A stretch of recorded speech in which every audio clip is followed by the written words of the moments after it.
Good morning, everybody. Welcome to the 5th outdoor CMAS World Championships here in Kash, Turkey. My name is Brandon Reed. I am a freediving instructor, a breath training coach, and a commentator. And I'm joined with Bilge. Hello, this is Bilge Çingigiray from Turkey. Very happy to comment these dives today.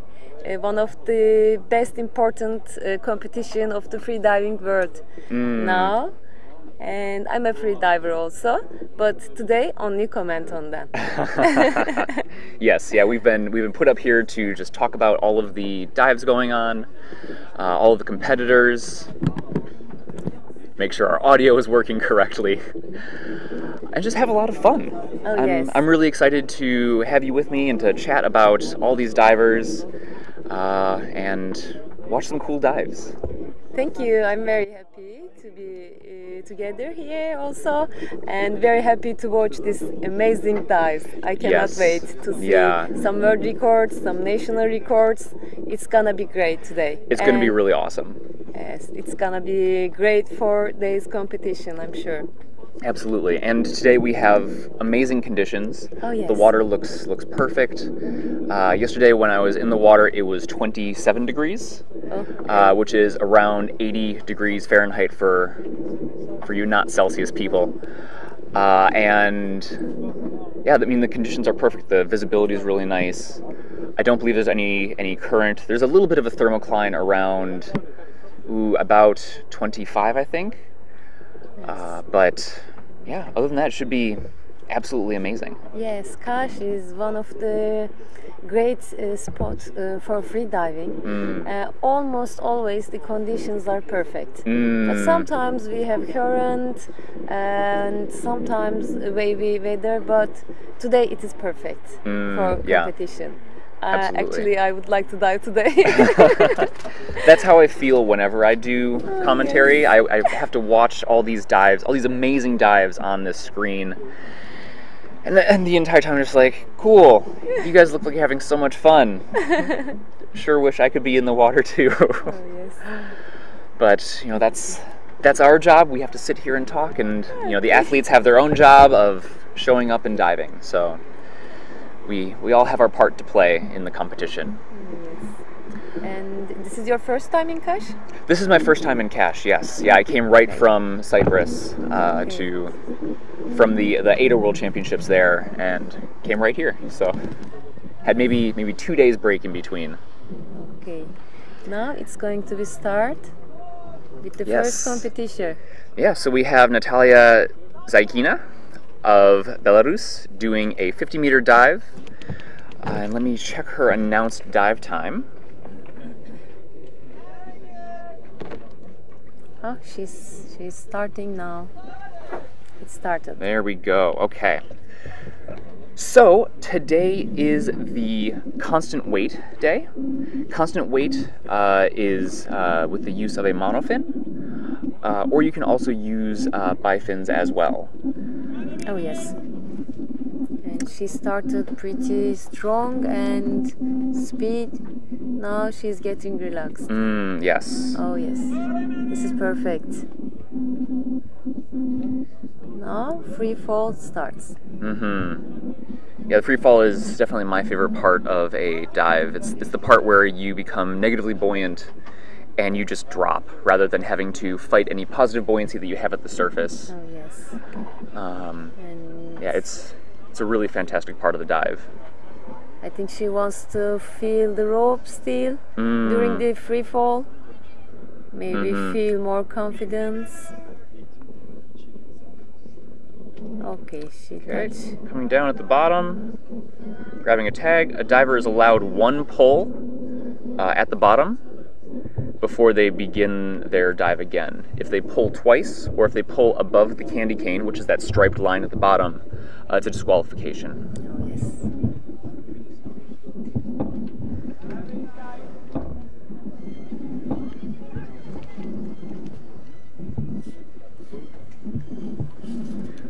Looking good. We can see nice small kicks coming from Natalia. First safety is here now.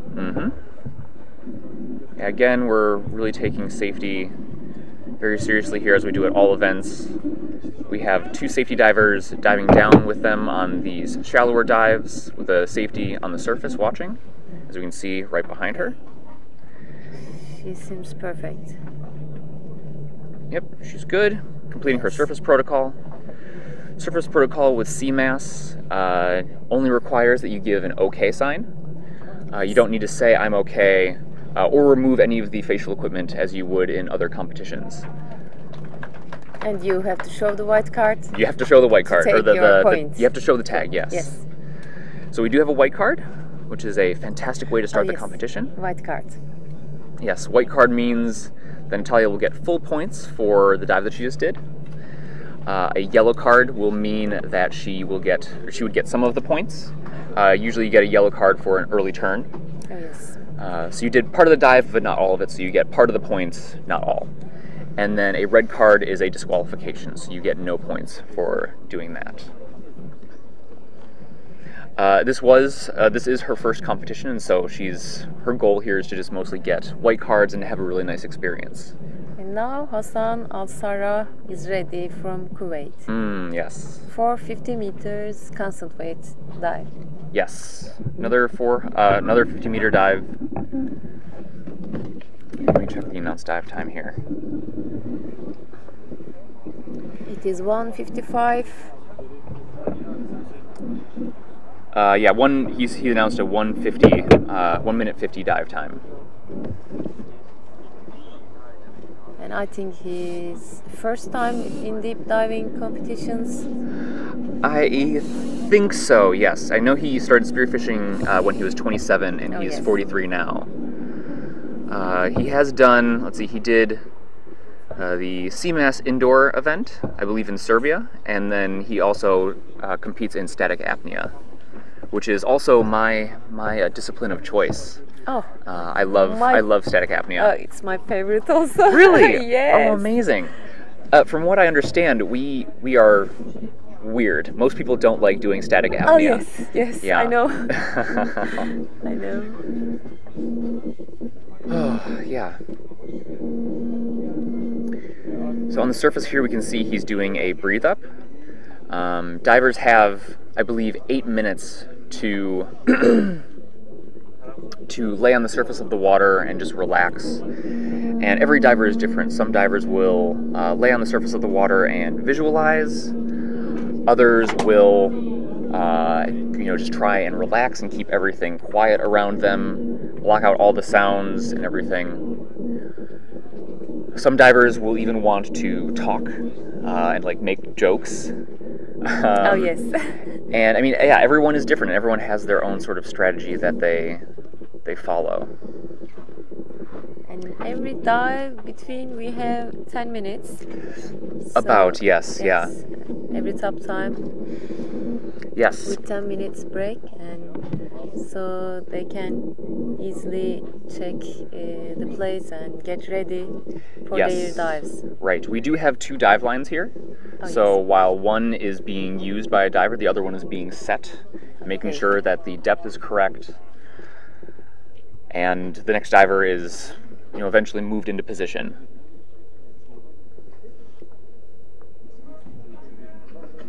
You hear the judge calling out 30 seconds.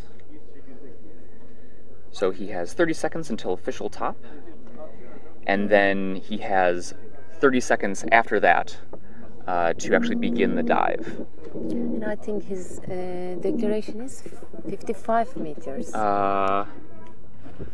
Does it say 55? Oh no, that's we're looking here on this. Okay. Our start list is a little weird, split between the two lines. So we have one page only for line A and only one page for line B, and so it's getting a little confusing. We'll see if we can get that changed for tomorrow. Okay. Okay, here he goes. Hassan is starting his dive. Yeah, he start very relaxed. Yeah, and as we'll see as the day goes on, we'll see some divers dive with their arms at their sides. Oh, yes. And we'll see other divers dive with their arms above their heads in a bit more of a streamlined position.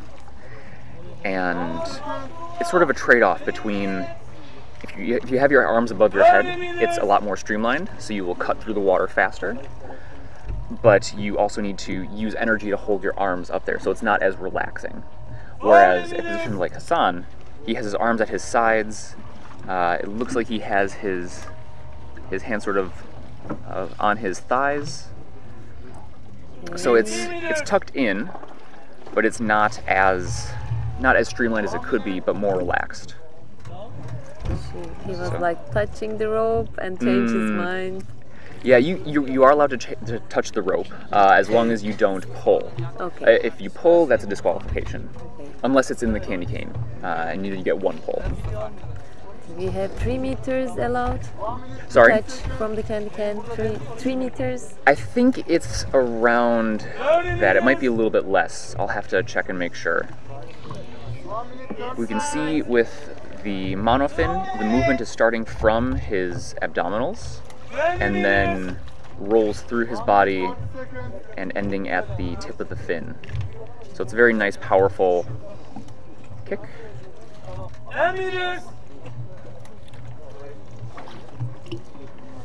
The other thing with doing constant weight is that with those kinds of dives, the lactic acid builds up really strong in your legs. Okay. So He's okay. He's okay. He has the tag. Yes. A little bit of a celebration. Okay. And a white card. White card. Fantastic. Yeah, very nice. You can see the judge or safety removing one of his dive watch. That is an official watch used by the judges to measure the exact depth.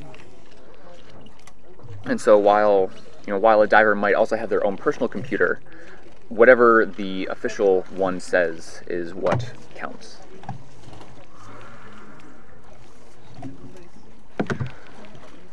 Hassan has a national record of 636 in static. Static, for those of you who don't know, is a pool discipline where you lay with your face just basically in the water and you hold your breath without moving for as long as you can. Okay. And it's really nice and relaxed. I absolutely love it. I find it very meditative in a way, because you are so close to the surface that you could breathe at any time, but you sort of have to mentally just sort of be either somewhere else or be away from that part of your mind that wants you to breathe. It's really an interesting discipline. Yes. Now it's time for Abdul Al-Sabri from Kuwait. From Kuwait, doing a 55-meter dive with an announced dive time of 1:55. Did you say 1:55? Yes. Okay, perfect. And he's going with the mask. Yes, going with the mask. That adds a bit of difficulty, or a bit of extra difficulty to your dive. Because as you go deeper and deeper, your air spaces get smaller and smaller. And that's why we need to equalize our ears. But when you dive with a mask, you also need to equalize the mask. Is he using a full face mask, or is he using a Full face. full face? Okay. Yes. So in that case, he also needs to equalize the mask. Oh yes. But he is equalizing without touching nose. So... Yep, so he's doing hands-free. Oh, yes. Which is an advanced technique that freedivers yes. use to basically open their eustachian tubes without even applying pressure. Oh, yes. So they just pop their tubes open. The air flows naturally from the nasal cavity to the middle ear. A big advantage for him. A huge advantage. Yes. And you get the tag. Yes, although the other thing to consider is that as he's using a mask, since he's not controlling the amount of air that goes in through the nose, the air is being pulled out of his mouth fill, which we saw with his cheeks puffed out, which he is also using to equalize his ears. So as you get deeper and deeper, you run the risk of potentially running out of mouth fill sooner if you're not regulating the amount of air going into your mask.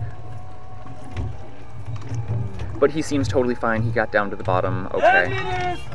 Yes, for this depth, it seems it's easy for him. Yes. And yes, he seems very well. Breathing up for recovery, and okay. And okay.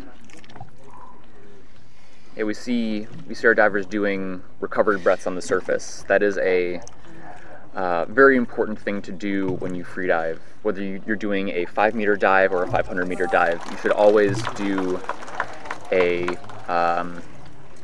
recovered breathing on the surface, as it will make sure that your oxygen levels don't dip too sharply on the surface and you don't black out. Oh yes. Really nice dive from Abdullah. 55-meter dive, done and dusted.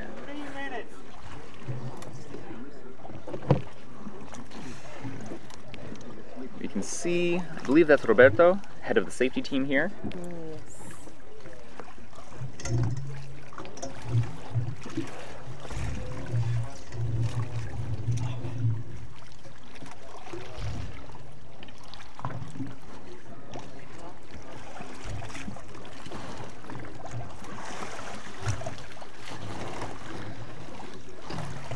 Okay. Now we are at the lane B. Getting ready for the second outlet. Yes, with Marwan Al-Harari? From Lebanon. Hariri, sorry. Yes, from Lebanon, doing a 60-meter dive with an announced dive time of 55-meter dive with an announced dive time of 1:40.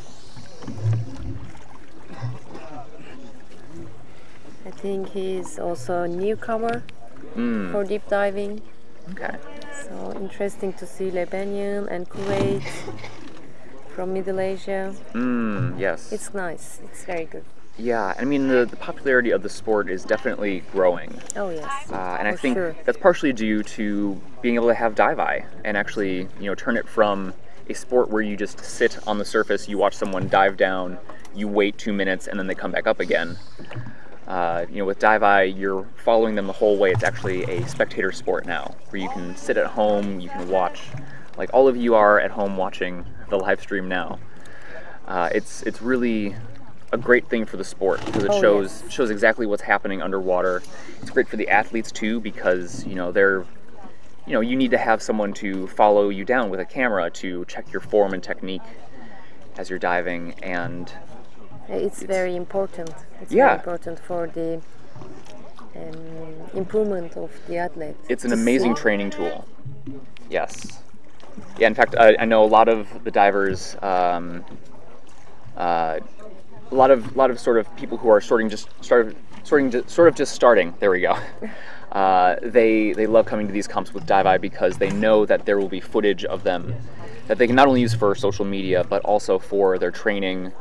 And they can see, oh well, I felt like I was in a really good free fall position, but actually my back was bent, or my arms were out of position, or my neck was twisted in a weird way. Yes, they can check all their mistakes. Exactly. By watching themselves. Exactly, yeah.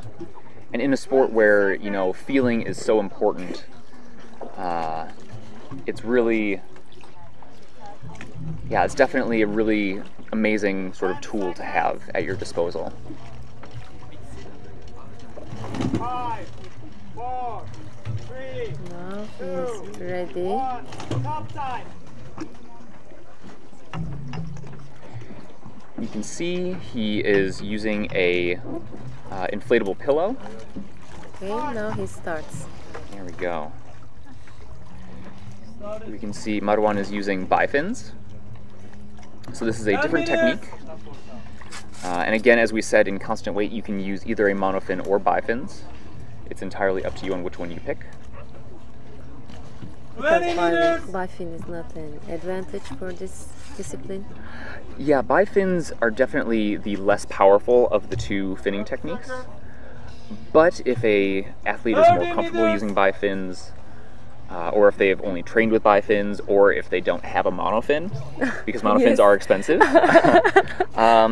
bifins are the next best thing for competing in constant weight. Here we see a really nice free fall position. Again, arms are tucked in, elbows are tucked in.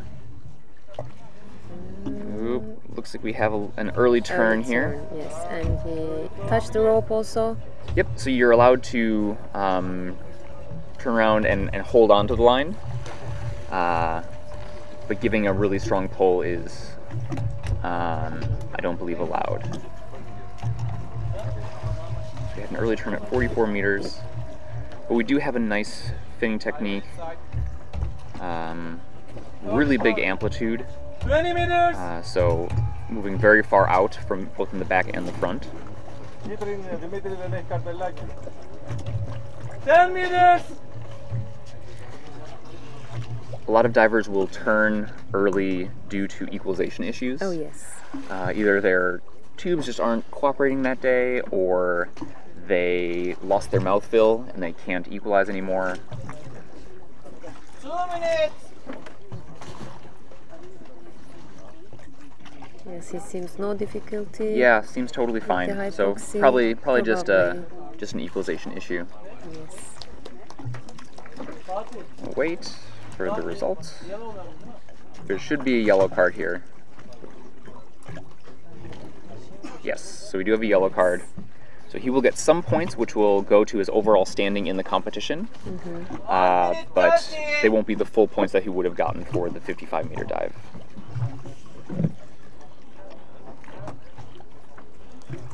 Still a nice dive though, and first dive of the competition is, there's always a little bit of nerves, a little bit of, just getting into the swing of things. And so, yeah, I totally understand and respect the early turn. Yes. And now we have an athlete from Chile. Yes. Javiera Pinto. Javiera Pinto. Yes, she's doing a 55-meter dive with an announced dive time of 1:55. I can see from the depth, and I can Yeah, as I was saying, you can see she's wearing an inflatable pillow around her neck. A lot of athletes will use some sort of flotation device to keep them completely relaxed on the surface and also keep their airways above the water. Because the last thing you want while you're trying to stay totally relaxed is to have a big thing of water come over your face.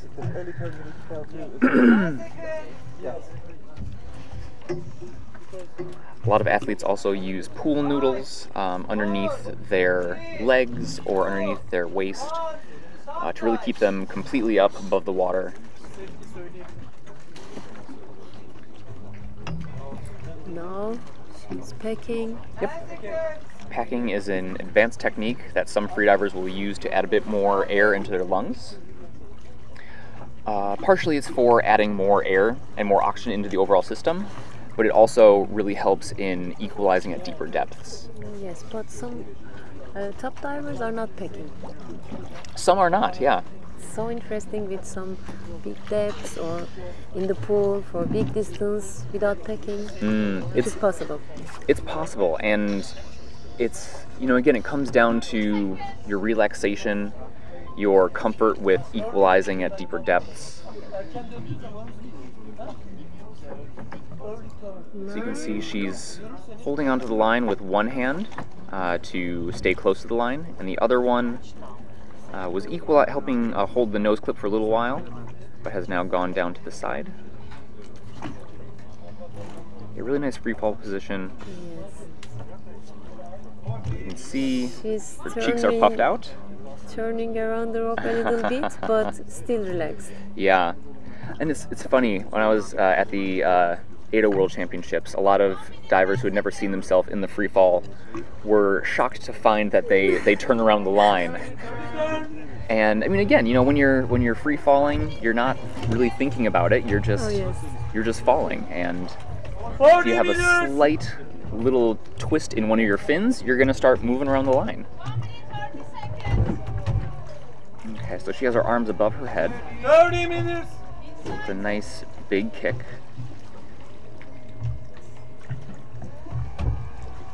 We see the first safety, 20 minutes. second safety. First and second safeties.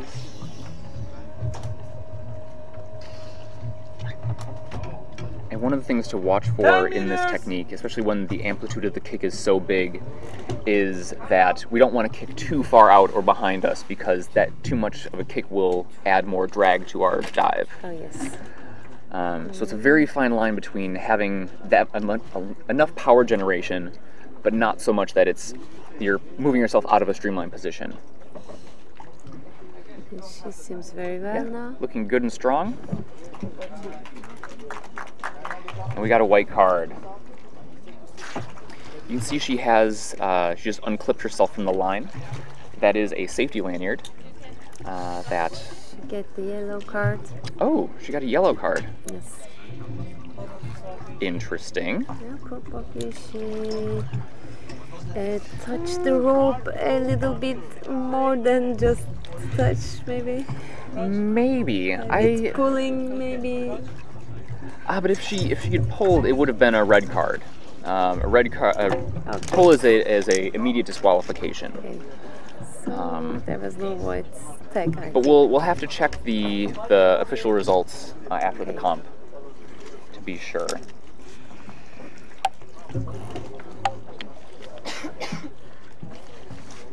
Up next we have Mansar of Lebanon. He's doing a 60-meter dive with an announced dive time of 2 minutes. And he's from Lebanon. Mm-hmm, yes, Lebanon. Man, I really wish this glare on the screen wasn't so bad. Like, that doesn't really help, does it? No. Because of very strong sunlight. Yeah. It's not possible for us to watch. Yeah, we have the amazing morning sun warming our backs.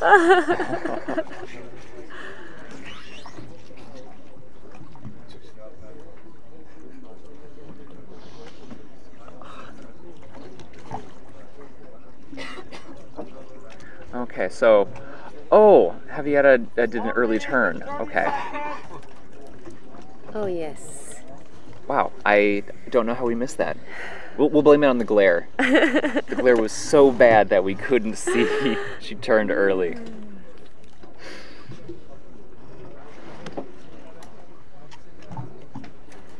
So as you can see on the start list, we have a bunch of shallow dives, then we jump to deeper dives, and then later on in the competition we'll go back down to shallow dives again. In this first session, we have some big dives also. Yes, we will have some very big dives. And partially we do that in order to make sure that the safeties are nice and warmed up. They're not doing the 128-meter dives the first thing in the morning. And yeah, it helps them sort of get ready, get into the zone, do a few dives. And then once the big ones actually come, then they're ready to go. They're fully warmed up, and they're good to go for the deeper depths. Because for the deeper ones, we have a scooter diver who comes down at around 40 meters. Oh yes. Safety divers usually will swim down at the top 1/3 and meet the diver at the top 1/3 of their dive. Usually 99% of the time, if an issue is going to come from a dive, it's going to be in that top 1/3. And so that's why all of our safety divers are diving to that depth to meet our divers, our athletes.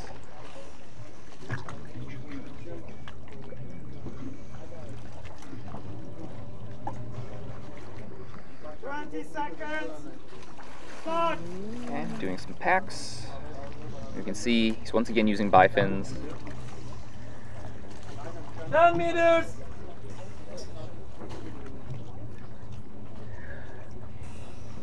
Nice slow kick. Nice relaxed technique. You can see that his arms aren't really on his thighs in a bit more of a streamlined position. Again, athletes, you know, are all different, and they all have different techniques for relaxing. And some divers are happy to have a longer dive where their arms are out at the sides and it's not as streamlined, but they can deal with the contractions, the hypoxia, and so a longer dive time is fine for them. And he seems very relaxed in this position. Yes. Going down with confidence. Yeah, the free fall position is really nice. You can see that his fins are in line with his straight back. And his chin, in a nice position. He got it. Grabbing a tag, coming back up. He put his tag into his hood. Some divers will just shove it into their hood. Other divers have a piece of Velcro that they put on their thigh. Because all the tags are one side of the Velcro, and then the parts that you put on your thigh are the other side. 40 meters. 2 minutes. You can see kicking his knees a bit high. He did remove his nose clip. 30 meters. That's one less thing to sort of worry about. And because he did packing on the surface, he added a lot of extra air into his lungs, and as you ascend to the surface again, if you're not letting go of that extra air, you can have a pressure-related injury. So I know some divers will take off their nose clip and let the air sort of flow naturally out through their nose as it expands. 10 meters.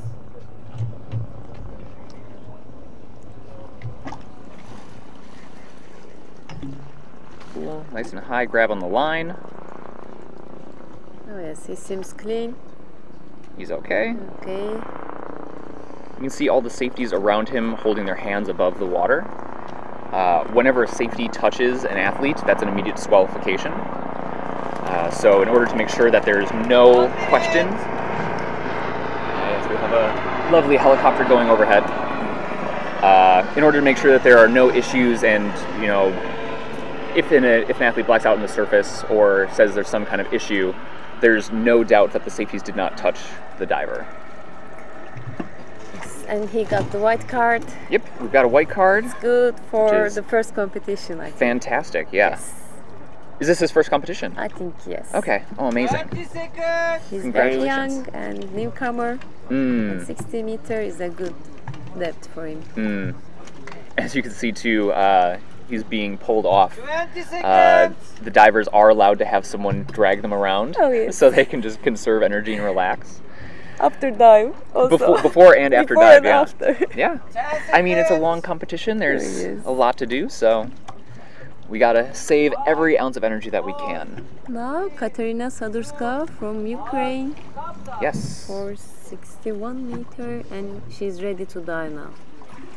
And she's also newcomer for the depth, and she's doing great. Awesome. 10 She knows meters. 2:15 for this dive. Wow, she starts very strong.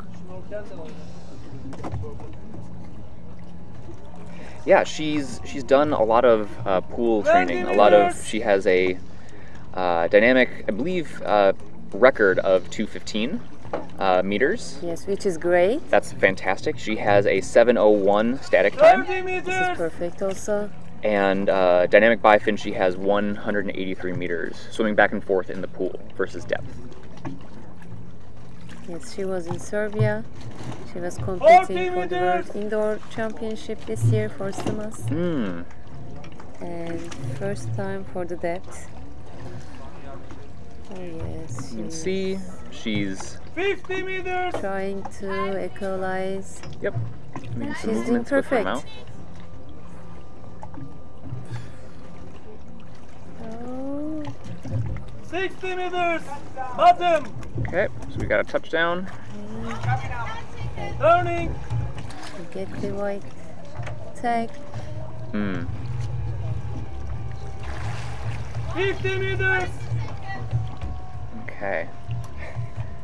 Now with monofin, what we're looking for again is the movement starting from the abs, but also good movement back and forth in the legs. So the same amount that you push ahead, you should also push back behind you. That way you're using both the quadriceps and the hamstrings in the back.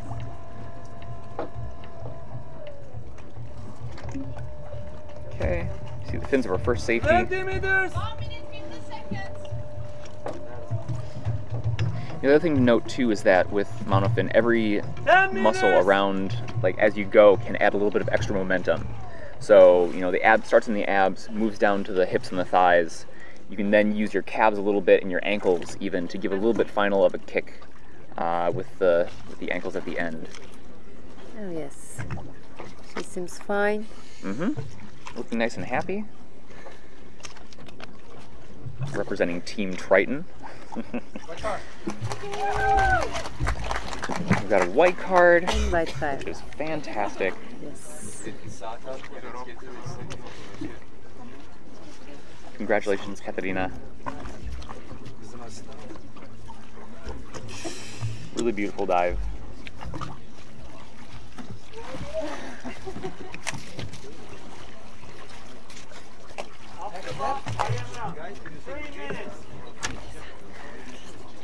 Divers are allowed to have a coach in the water with them, but they are not allowed to support them in any way. So no shouting, no holding them or anything like that.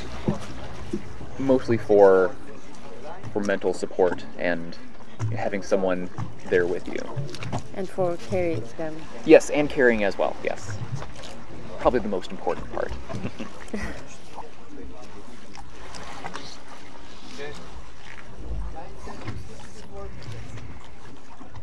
Up next we have Abdul Al-Sabri of Kuwait, doing a 64-meter dive with an announced dive time of 2 minutes and 10 seconds.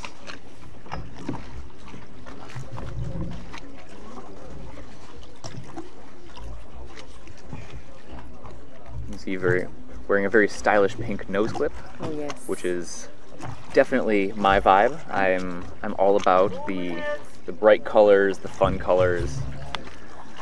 You know, as we say in freediving, the most important rule of freediving is to make sure you look good doing it.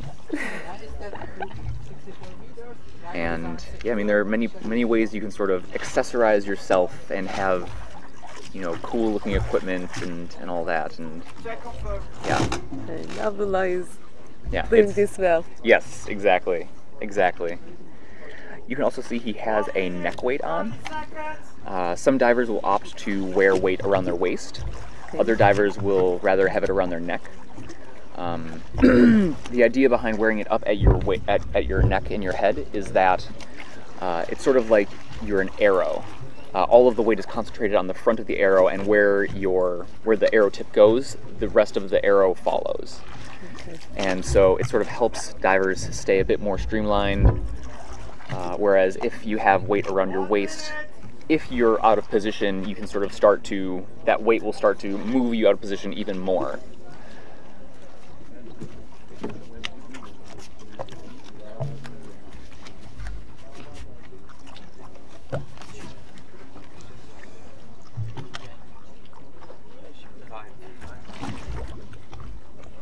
Again, we notice the pool noodle that Abdullah is using, keeping him above the water.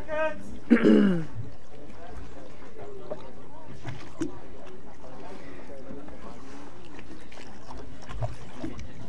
again, with every diver being different, each one has a sort of preference on how they do their breathe up on top of the surface as well.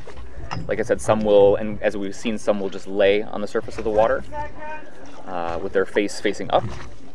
Others will sit, like Abdullah's doing, on a noodle, just holding onto the line. And others still will even, have a snorkel in their mouth and will be face down in the water.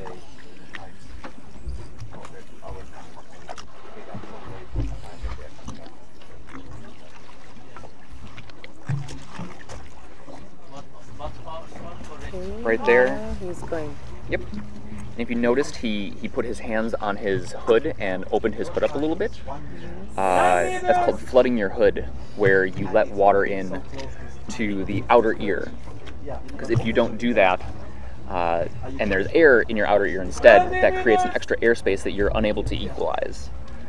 And so you can go deeper and deeper and deeper, but eventually that airspace will get smaller and it will start to basically pull on your eardrum from the outside. Yes. Some divers make little holes. Yeah. On the hoodie. Yes, and so they don't actually have to think about the water, letting the water in and flooding the hood. Although I've spoken with some divers and they say they don't like to do that if they dive in cold water, because that means the cold water is always sort of going into their ear and it can sort of bother them. The benefit of having no holes in your hood is that you flood it once and let the water stay in your ear, and then that water stays nice and warm. Cool. Got the tag. Here we go.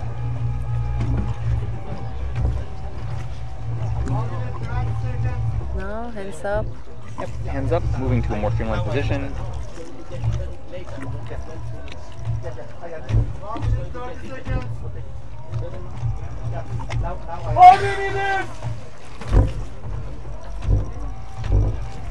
Really strong kicks 2 minutes! here coming from Abdullah. 30 meters! Bending knees a lot. Yes.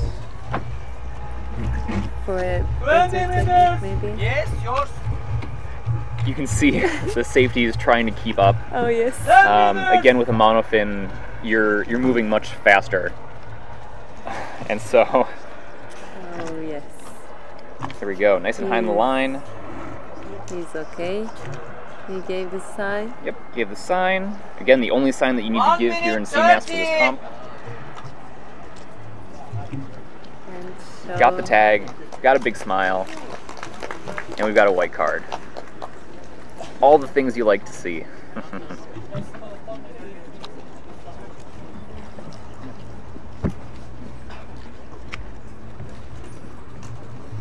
As I was saying earlier, all of the divers are wearing safety lanyards, Oh yes. which are basically connect them to the line.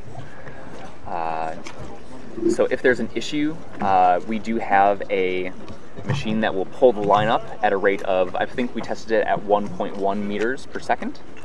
So if a diver blacks out very, very deep, which is very uncommon but can happen, and we want to be prepared for that, a diver can be pulled up, and the bottom plate will be pulled up, and the diver will be pulled up with them because of that safety lanyard.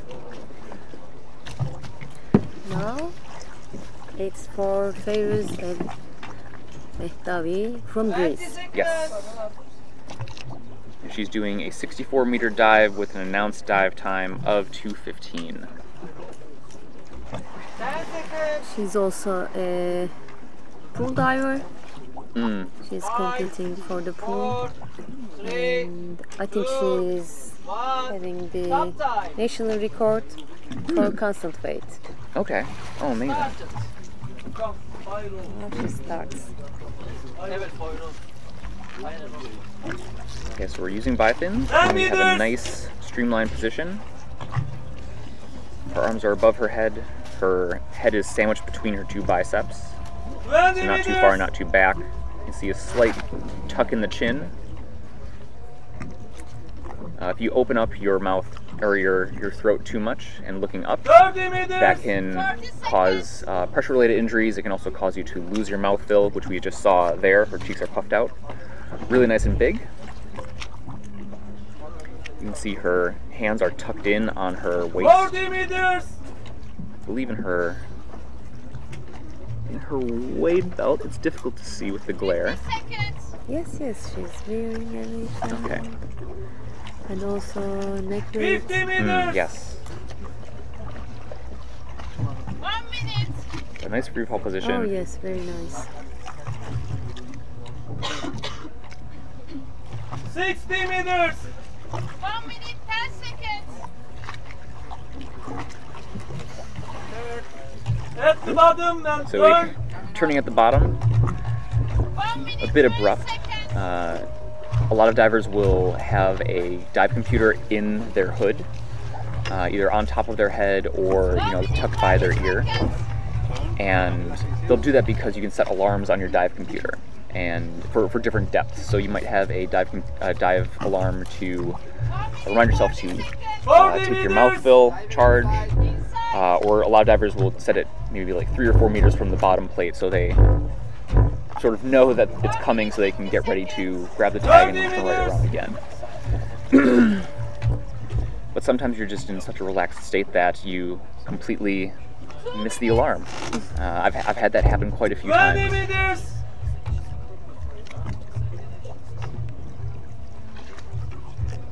2 minutes 10 seconds. 10 meters. You can see our official cameraman Coming up.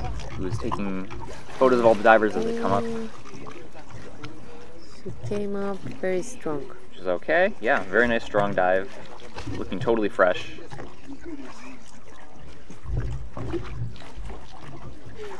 We do have a tag, Okay, which she's is happy. always good. And we have a white card. Fantastic. Good.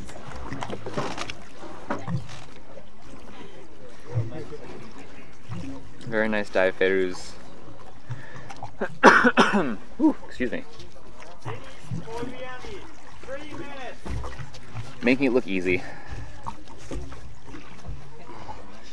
Her teammate Christos Careless will also be diving today. And he's a very young diver and doing great. Yes, he's doing very, very well. He was in either competition also, I think. Yes. Yeah, he was at the competition. He did really well. He did have a blackout, I believe, on the first day, but was allowed to do a constant weight dive. And then through some issues, it ended up not being counted. But he completed the dive. He would have gotten 3rd place in the competition as a result. It was a beautiful dive. Made it look really, really easy. So I'm really excited to see his dive here today. I think he announced deeper than what he did at the ADA comp, so we'll look forward to that. It's for Denise Poliviani. Yeah. Poliviani. Yes. Okay, from Ukraine. For Yes. 70 meters. 70 meters with an announced dive time of 2:20.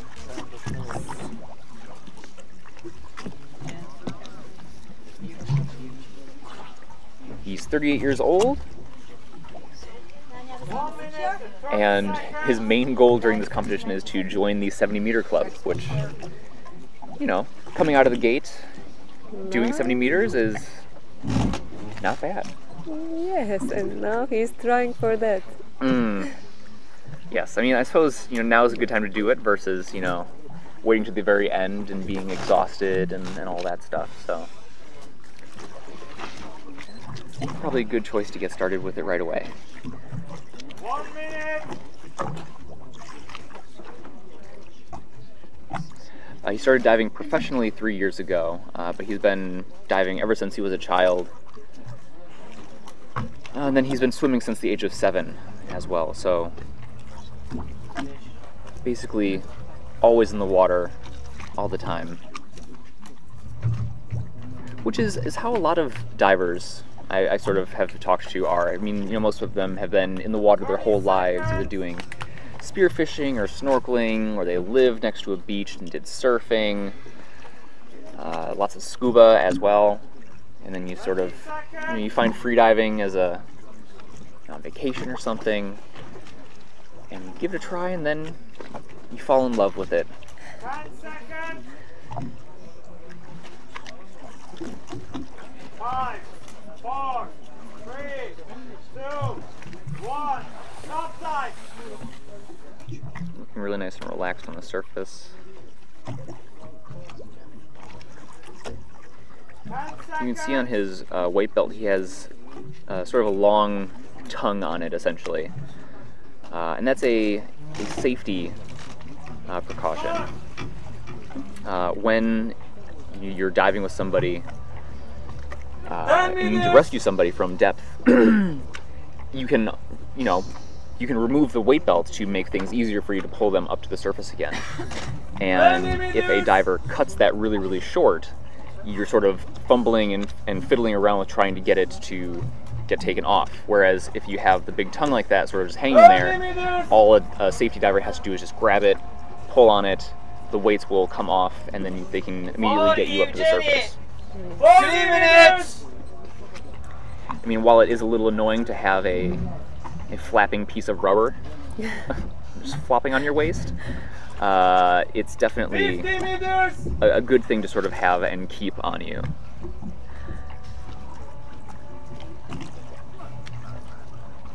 Again, really nice technique from Dennis here. You can see the line is held in one hand, but just sort of letting it go. And there's a bit of a meditative process to that. This line has the depths marked every 10 meters by electrical tape. And you can feel that tape as you run your fingers across it. And feeling the line as well is a little, at least for me, is a little meditative. Because you can feel the speed of the line, you can feel, the movement. And it sort of grounds you into the real world where, at depth you're feeling the pressure, you're feeling the movement of the water across your face, but that's about it. You're not focusing on anything else. We do have the scooter on this dive,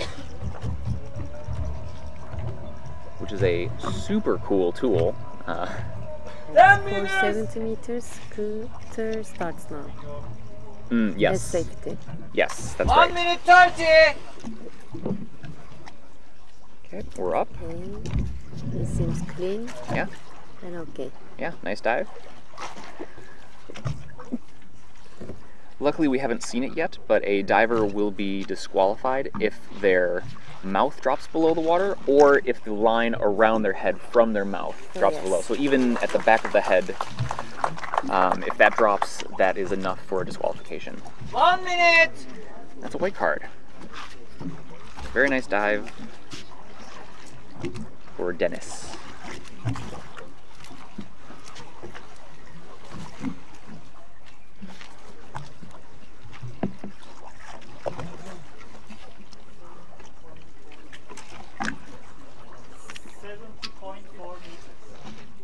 Now we have a pretty deep dive Yes. to 97 meters. Yes, 30 Evgeny seconds! Saichev.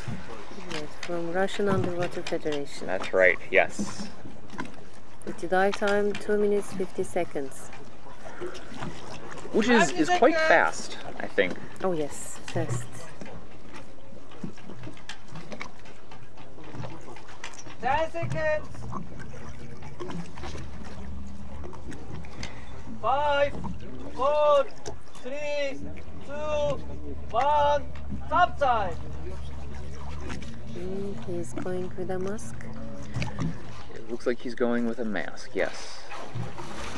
Started! Now, we'll have to take a close look here to see if it's 10 a meters! full face mask or if it's No, I don't think it's not a full Okay. face. Cool. So, in that 20 case, you meters! may have noticed that he, on the surface, took a second to flood his mask. So Yes. he took his mask off of his face, let water move into it, and then started the dive. And again, if you are diving with a mask, that is an extra airspace that you need to regulate.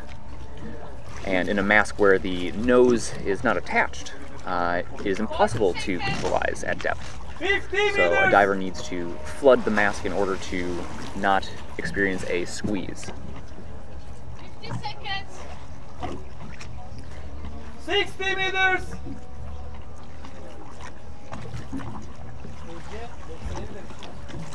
see, I believe he's still kicking at this step, maybe hitting free fall now. 70 meters.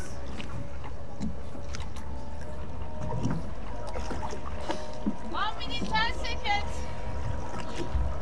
80 meters. A lot of movement in the head. We got an early turn, yeah. Difficulty with the equalization Yeah. and early turn. Yeah, one of the signs that you can look for when someone's struggling with equalization is a lot of movement in the head, movement of the jaw, moving the head from side to side, from shoulder to shoulder. 60 meters.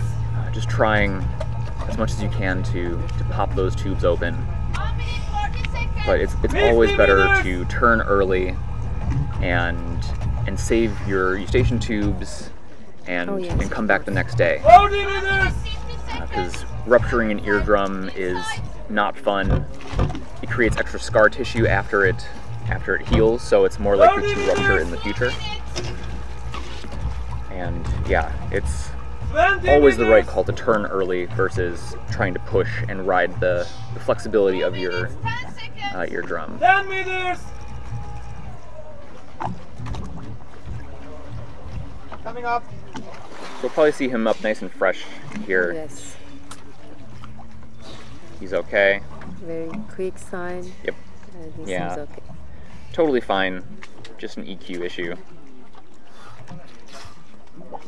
And turn from 75 meters. Probably yellow card. Yep. Yeah, so it is a yellow card. Oh yes. So again, some of the points will count towards his overall standing, but not the full amount that he was hoping for.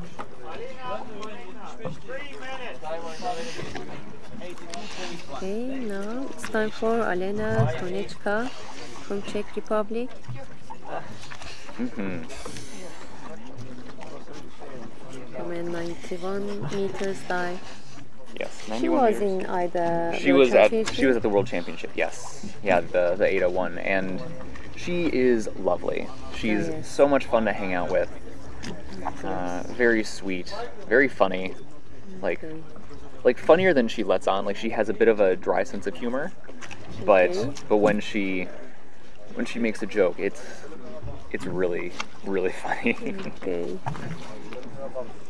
Her dive time 2 minutes 54 seconds. And now she's ready.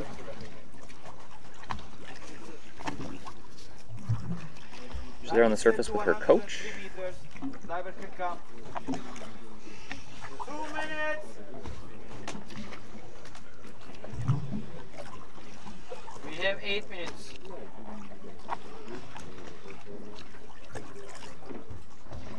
Yeah, as she's on the surface, she just repeats her mantra over to herself again and again, and tries to stay relaxed and happy.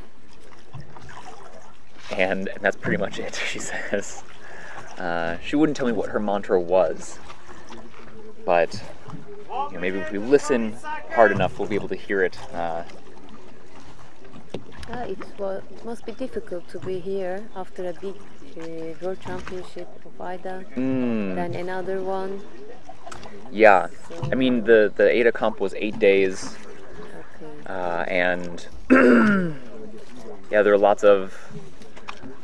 a few issues with the current and that sort of stuff. So there were a few times where, hey, you want to come join us? What's up? Sure. Cool. Yeah, come have a seat. Actually, why don't you come around this way? Yeah, there were a few issues with current and that sort of stuff, and so there were a few days where mostly the women had to sort of start their day off getting ready to do a dive, and then would be put on the brakes because we stopped, and then we'd go again, and then we'd stop again, and that has a huge impact on the mental sort of preparation of your dive. But she's done a good job, and she's here, and I'm sure she's gonna give it her best as she always does. Do you want to introduce yourself? No? Sure. My name is Abdul Al-Sabri. I just did my dive earlier. It was my second dive.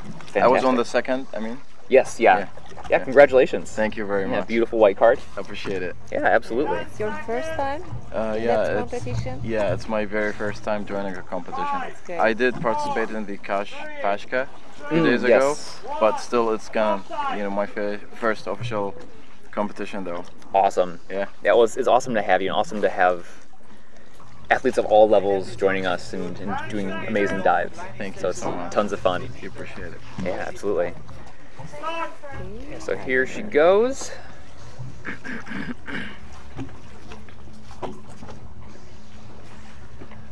Elena has a really nice technique. Lots of movement both back and forward in her monofin kick. 20 meters! Okay, now she's starting 30 meters! more kicks. Yes. Yeah, as she cuts through the positive and neutral buoyancy, it gets easier and easier to sort of keep your speed up 40 meters! until eventually you get your free fall. 3 minutes! And then you just relax. 50 meters! Here's her real sink phase. Mm-hmm. Stop kicking. I think there was a bit of current in my dive. Oh, really? Yeah, there was a. You can tell from the video, it was 60 pushing me a little bit away, but Yes. I tried to relax as much as I could. Yeah, I mean, after a certain point, you know, you only have so much control over your body, and really, if you stay relaxed and controlled, that definitely helps in terms of getting you down to depth. 80 meters! She looks relaxed. Yeah, very relaxed. You dive with the mask? Yeah, I did dive with a mask. I'm hands-free. That's great. Nice. So it. Lucky. 90 meters! Very, very big. I need to work on that still. Touchdown. 2 minutes! Okay, nice touchdown, nice pull. You can see a bit smaller movements in the beginning, and arms still at the 80 sides. meters! At depth, the pressure is really, really great. And if you move too quickly or you open up too quickly, you can cause a lung squeeze. Could be. Or a trachea squeeze if you try really hard. Yeah. So a lot of divers will swim with their arms at the sides for the beginning part of their ascent to the surface, and then will eventually move their arms back up to a streamline position like we're seeing right now. There we go. 40 meters! Her eyes totally closed like this. Yeah, I think she opens them every now and then just to make sure that she's still 30 facing the line. meters! She'll be fine. She looks still good. 20 Yeah. meters! And you see now she's doing some intermittent kicking, so she'll kick a few times, ride the What a beautiful dive. yeah, she'll ride the momentum, 10 meters! relax a little bit, and then we'll come and kick again. Buoyancy gets you there. She looks strong. Yeah. Easy dive. Here we go. Easy dive. 91 meters, no problem. Awesome. 30 seconds! Yeah, Elena's a fantastic diver. Hey. And a white card. Fantastic. Yeah. 20 I seconds! think she had plenty of air left. Yes. And there's, something to be said for, starting the competition off a little conservatively, a little easy. Start off with a white card. 5, 4, Yeah, definitely. 3, 2, 1. Definitely a lot more than just showing up, doing a dive, and then going home. Yeah. The mental side of things is very, very important with freediving. Exactly. If you know that you're pushing it, it will be so much stress Yeah, exactly. and less enjoyable it will be. Absolutely. Now Mariana Gillespie from France Yes. started her dive to 103, Yes. which is a big dive. It is a big dive. Is that supposed to be a national record or? I don't know. Now it must be national record, but there's one more national record for France today from Alice Moldova. 30 meters! 104. Yeah, I wish our start list showed the national records. 40 seconds. So maybe tomorrow we'll be able to get that. I hope. Yeah, because that would be nice to also show on the screen too. Yes. Mariana won the Natalia Molchanova award at the ADA World Comp, which is the overall champion for the women's events. 60 meters. She has a big season this year also. Yes. Yeah, she's been very busy. 70 meters. Yeah, she didn't have much time to take a break because she just finished her competition Right. in Cyprus, I think. Yes. Yeah, there are a few athletes who just got on a plane immediately after that comp and came That's here. a pretty short break. Yeah. I think maybe we had, because we were all on the same plane together, and I think we had maybe 4 days total. 90 meters. Which, yeah, is not great. I mean, the conditions are similar here, but, you know, getting used to the new setup of the dive lines, used to all the judges and stuff. There we go, At the touchdown. bottom. Okay, Touchdown. whoop, right Coming up. through the bottom plate. 50 seconds. You can see the tag is now attached to her leg. There we go. 90 meters.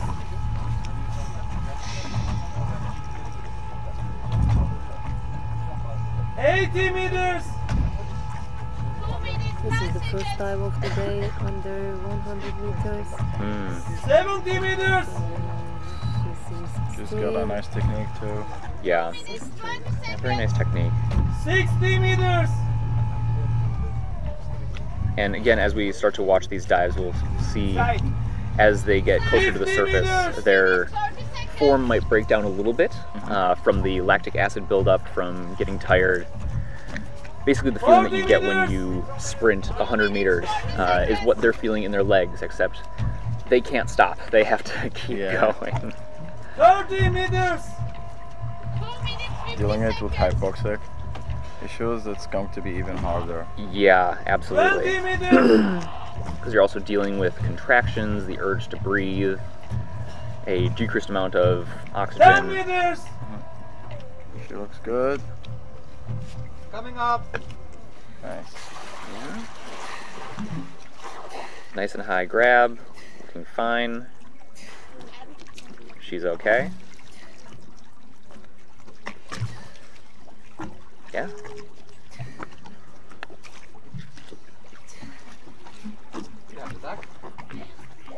We wait.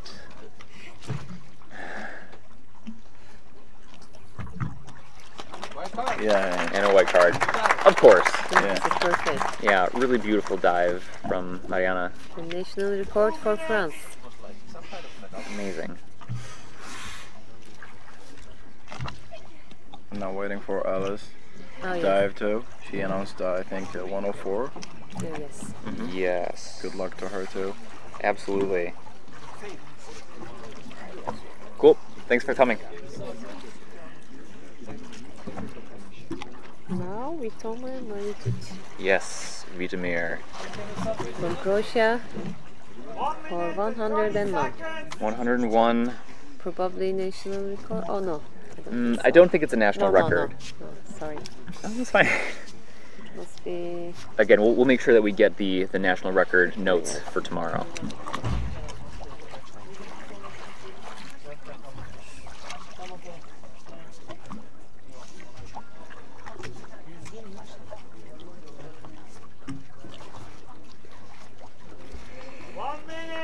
This year he was doing great in the pool in Serbia for the World Championship.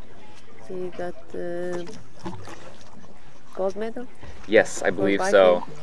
Yeah, I think he did 2:05. No, it's more than this. Was it more than that? Yes. Okay. Then my notes are incorrect.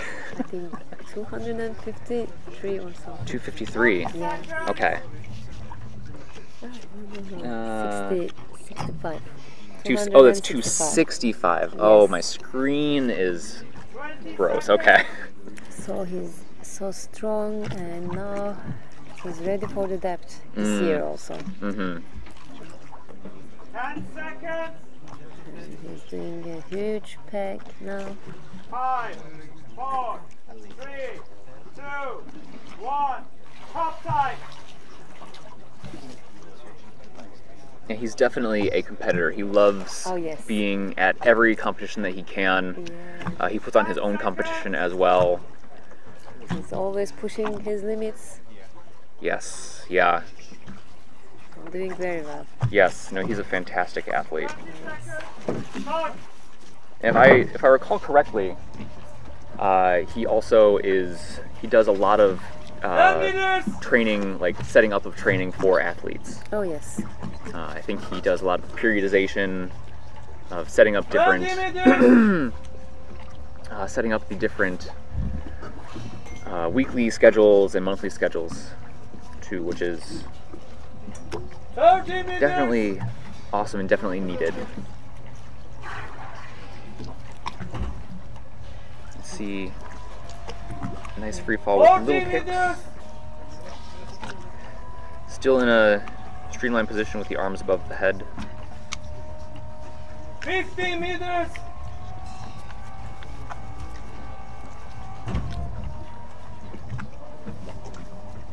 60 meters.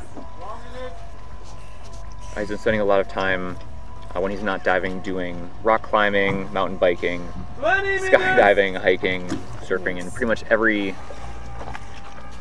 quote extreme kind of sport. 80 meters. And we're finally now arms at the side, 90 meters. lightly grabbing the line.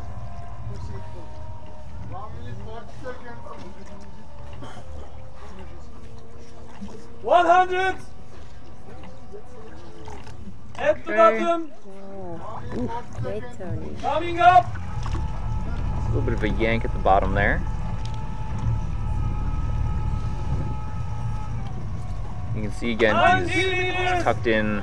He's not doing huge movements. It's very relaxed and also strong. Mm-hmm. 80 meters.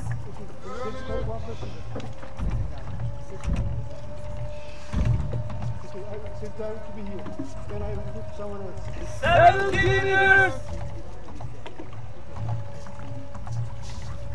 Yeah, he says his training for competitions is pretty much like any training that you would do for other sports, where you have a period of building your base, then moving to specifically training for that event, and then tapering off. And so having a bit of a rest period and then doing maintenance activities during the competition season to maintain the work that you've put in, but not so much that you're super exhausting yourself or you're losing the work that you did.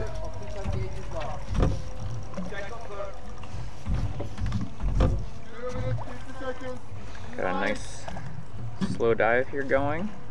30 meters.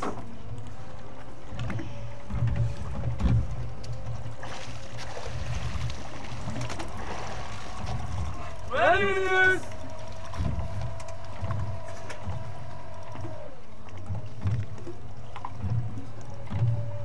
10 meters. Looking up to the surface. Oh yes. He seems very well. He's okay. And strong. Yeah. Another nice easy dive.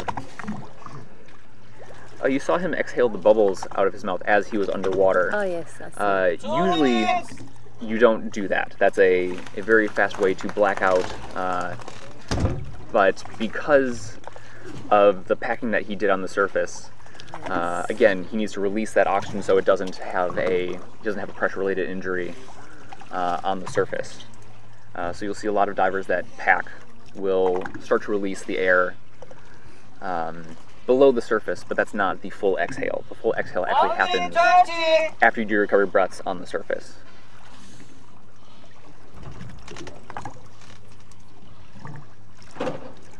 But his dive time is a little bit more than his announcement. Like yes. 11 seconds. And I mean, that's okay. I mean, divers, mostly the announced time is for the safety team to know sort of when they need to go turn and start their dive.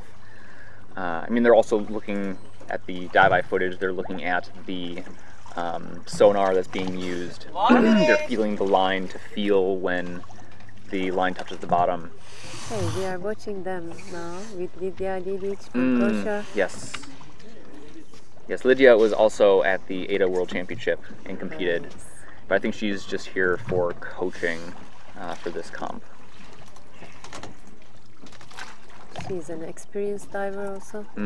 Yes. Now it's time for Italy, Chiara Obino, sorry. Chiara Obino, yes. 30 For seconds. 103 meters, which is a huge depth again. Yes.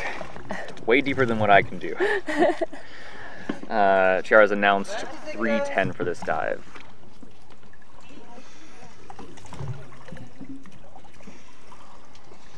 She was having some world record attempts in the past.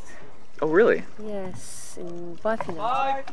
5, 4, Yes, 3 world records in the past in constant weight 5 fins. Oh, that's perfect. Now Yes.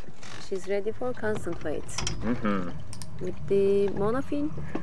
I didn't see, so we'll check just now.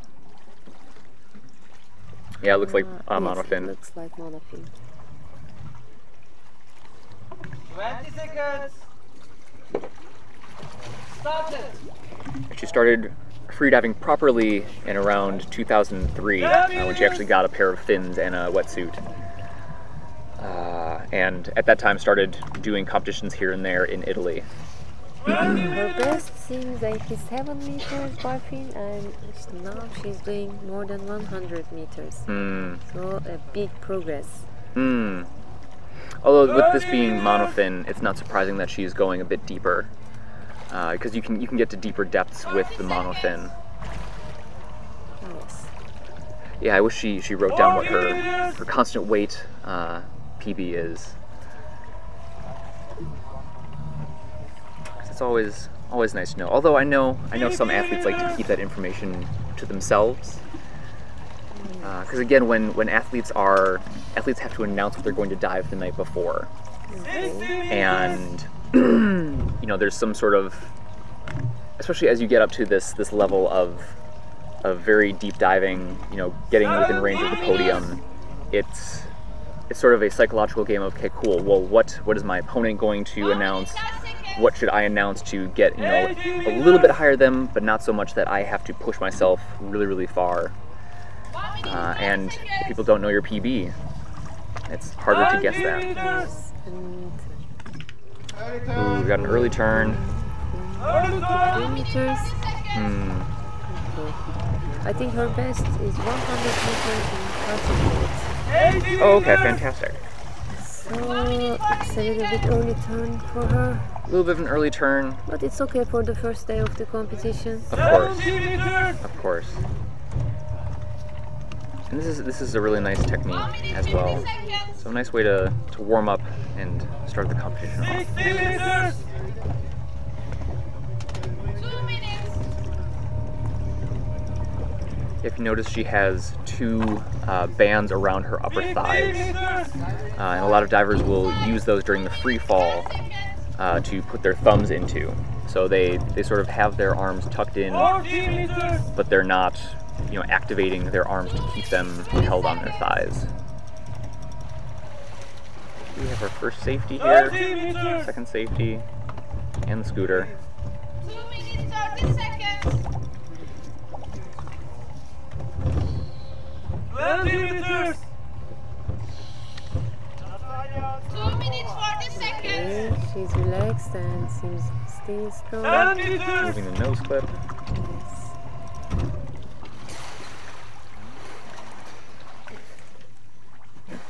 She's okay.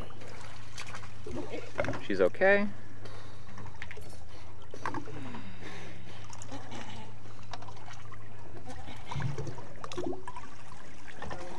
It's difficult to see, but maybe her lips were a tinge bit blue.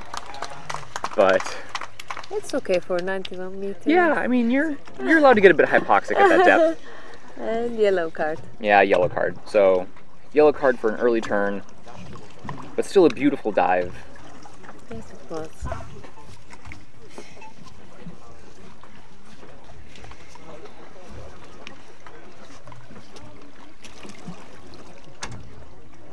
Yeah, very nice.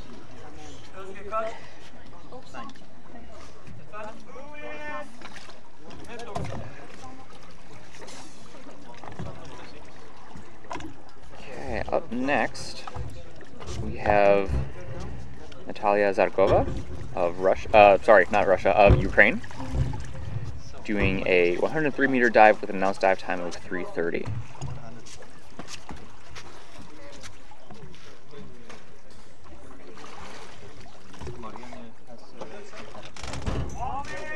In this pool noodle setup, we see the noodle behind her neck and underneath her knees.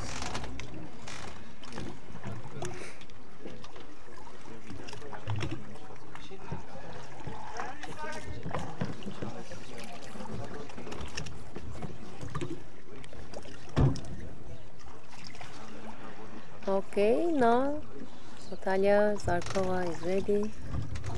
She has a personal best of 102 in this discipline, so this will be a PB for her. And I know she has a big group of people supporting her, excited to watch this dive, one of them being Fatima Korok of Hungary, who's at home at the moment watching the live stream. So hi Fatima, hope you're doing well, hope you're having a nice day.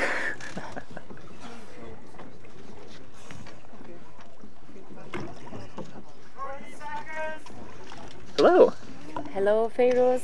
How are you? Hello. Nice to see you again. Me too. Lovely dive. Thank you. It was. I really enjoyed it. Yeah, it looked really nice. And new national record for you? Yes. For Greece? Amazing. That's Yes. perfect. How was the feeling during the dive? It was very relaxed. The Okay. water is amazing. I think it's the first time I had a dive this relaxed. Really? Really. Oh, amazing. Yes, I'm very happy. Oh, that's lovely. I love to hear that when dives just feel so good. Natalia starts now. 10 meters! Excuse me. Yeah, there's a lot of glare. I don't have enough shade. 20 meters! Yeah.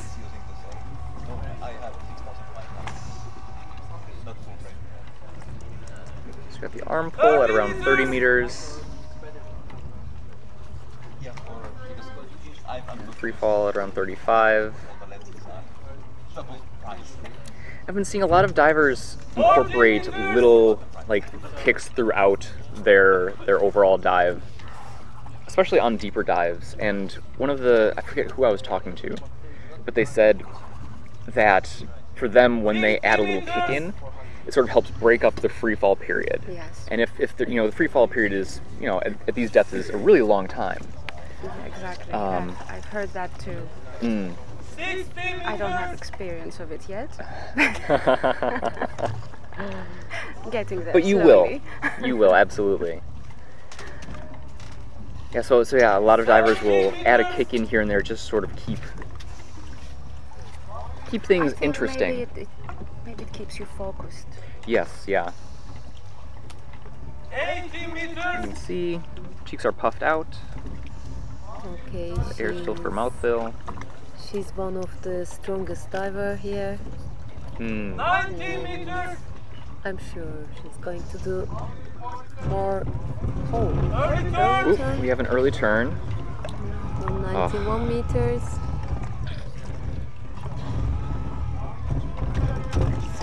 You're fine, no worries. 80 meters!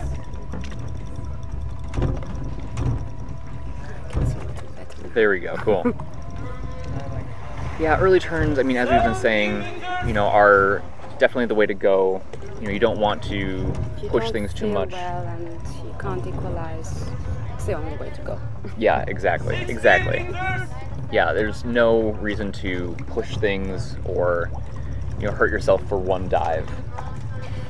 There's always another dive, always another opportunity. Rather do the early turn. Even if there's not, I think you still should protect yourself and not risk hurting yourself. Absolutely. There's always another competition. Exactly. 4 Alice! Okay, your safety divers are joining. 3 minutes!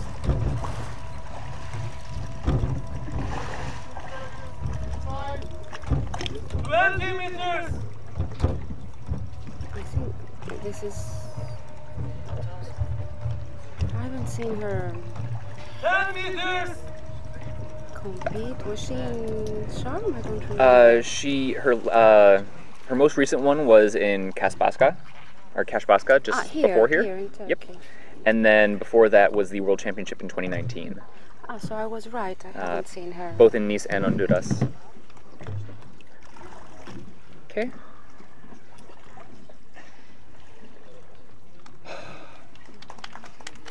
Probably a little frustrated. Of course. Yeah. I mean, and again, it's to be expected. You know, the other thing with these dives at a competition is that, you know, you only have the one day for the one discipline. And if things aren't working out on that day, 2 minutes. it's a really tough decision to make to, you know, decide, you know, to turn. But definitely the right choice to make. Obviously doesn't feel good in the moment, but afterwards, you know, and thinking about too, you know, what could happen as a result instead. It's Mariana now? Next up, What was it? we have, let me check my start list. 1 minute 30. Next up we have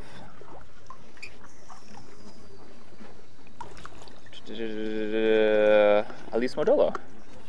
Yes, doing 104 with an announced dive time of 3 minutes and 10 seconds. Oh, I miss Mariana. Ah, she did it.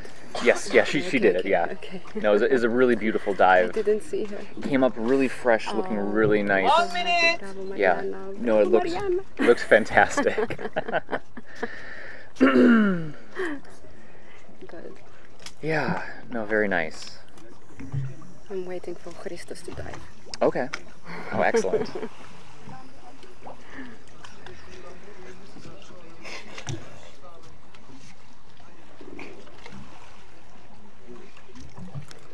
So you've been doing all the competitions. I did 30 the World seconds. Championship in Cyprus. Cyprus, yes. And then I had an opportunity to come here and do it too, so like, 20 sure. seconds. I'm in the area. Of course. I like talking about You know- freediving. You know all the athletes now. And I know some of the athletes, and then I obviously for all of the athletes I'll send out a profile for them to sort of fill out, so I have 4, information on the 3, athletes 2, 1. and Stop time. you have all the inside information. I try to have lots of interesting stories, lots of information to share. 10 seconds. You know, sort of to add in on top of the dive information as well. Which Started. No, I well done. love. I watched you when you were commentating Oh. the previous 10 championship. meters. Thank you. I thought you were very good. Bravo. Thank you. Thank you so much. I'm trying my best. Okay, here we go. Alice Modolo, France. 3:10 announced dive time. 30 meters. She did a world record in July of this year with the bifins at Vertical Blue. 40 meters. It was an amazing dive to watch. Yeah, I saw her. Hmm. There were many amazing dives at Vertical Blue. So many amazing dives. Yeah. 50 meters. Many national and world records broken. Non-stop, one after the other. Basically non-stop, yeah. I believe she currently holds 25 national records. Or 25 times national record holder. 1 minute. And is the first French woman at 100 meters constant weight. 70 meters. Okay. 1 minute 10 seconds.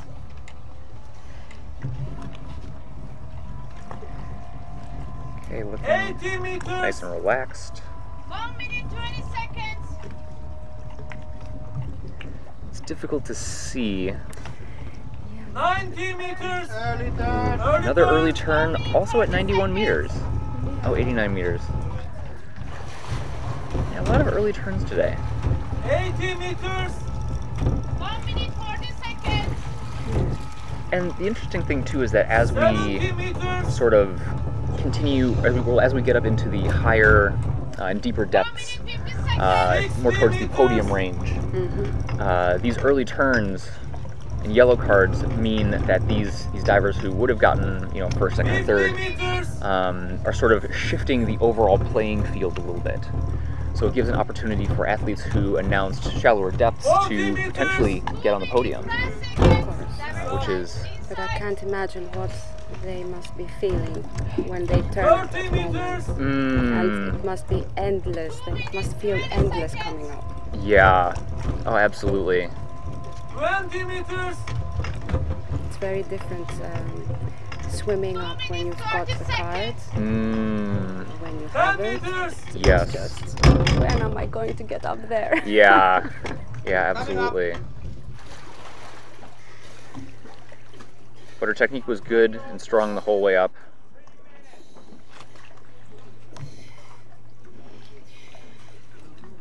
She's okay. Yeah. Who is next? Let's see. Yellow card. Yes, we do have a yellow card. So again, some of the points will count towards her overall standing.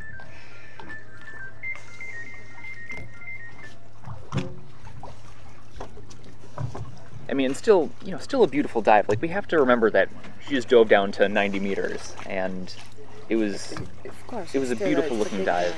Yeah. It's very easy to get wrapped up in the fact that, you know, lots of divers are doing 100 meters and this and that, and people are doing it deeper, but still, like, I've never dived 90 meters. Most people watching haven't dived to 90 meters. So it's all about how you sort of anchor your perceptions. Okay, up next we have Antonio Mogavero of Italy doing a 103 meter dive with an announced dive time of 2:48, which is pretty fast. I think it's the first time that we have so many dives under 100 meters. We have There are quite a lot. Yeah, let's see, we have 1, 2, 3, 4, 5, 6, 7, 8, 9, 10, 11, 12, 13, That's 14, a lot. 15, 16, 17, 18 dives under 100 meters.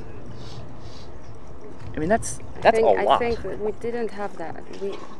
Maybe half of them at the last championship? Do you have that information? I don't have that information, no. I think third place in the last championship was 106. Wow, okay.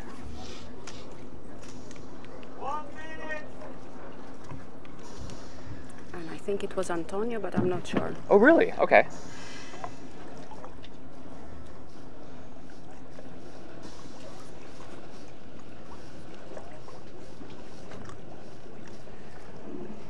He's one of the younger divers here. He's 24.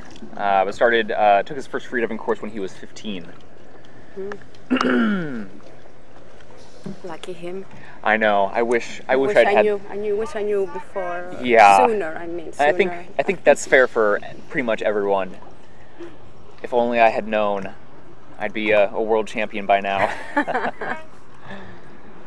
I definitely would have started sooner and made maybe different choices if it was in my life sooner. Yeah. Yeah, absolutely. I mean, and with freediving too, you sort of have to make different choices. You change your life completely. Yeah. You have to. It doesn't. Everything affects your diving. Yes. Everything. Yeah, I mean, physical, mental, all of it. You know, what you're eating. You eat, when you sleep, how much you work. Yeah. Everything plays a big part. Yes. Yeah, and it's so important to take that time to sort of learn who you are. And yeah, I mean, again, that comes with time and experience. 20 meters.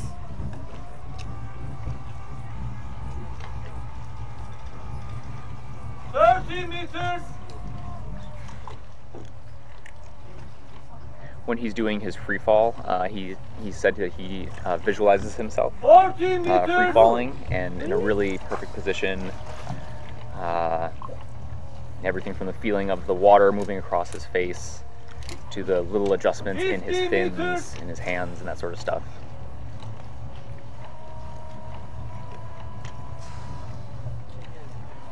Really nice looking free fall. 60 meters. His last competition was at the Freediving World Comp in Sharm el-Sheikh, and he won silver in monofin and bronze overall. 1 minute, 10 seconds. 80 meters. He started doing competitive pool freediving when he was 18. 90 meters. 10 seconds. So he's a well-rounded diving athlete. 100. Ooh. At the Fast turn. What happened? He turned at 101. Just 2 meters above. 90 meters. Yeah. Shoot. That's so close. Yeah, it is close, but I mean, at the same time too, you know, we don't know what he was doing with his equalization. He could have maybe rode it a little bit. 70 meters.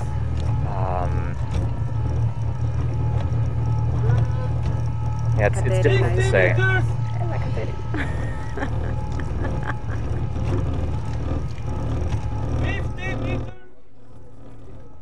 Yeah, as we kick again, we're looking for good strong movement both forward towards the front of the body and then back again towards the back of the body to get a full range of movement from the legs. I can't see very well. Yeah, the glare is pretty rough. Maybe on the break I'll be able to shift things around and... You need something darker maybe. Yeah. 10 meters. Okay. Vincenzo, 3 minutes. He's up. Removing the nose clip.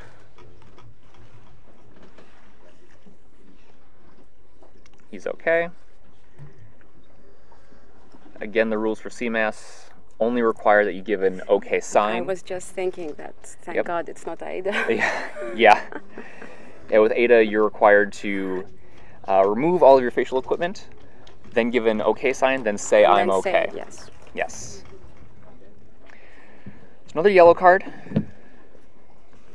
Again, points will count, but not all of them. Oh, he's upset. Yeah, I mean it's frustrating, for sure.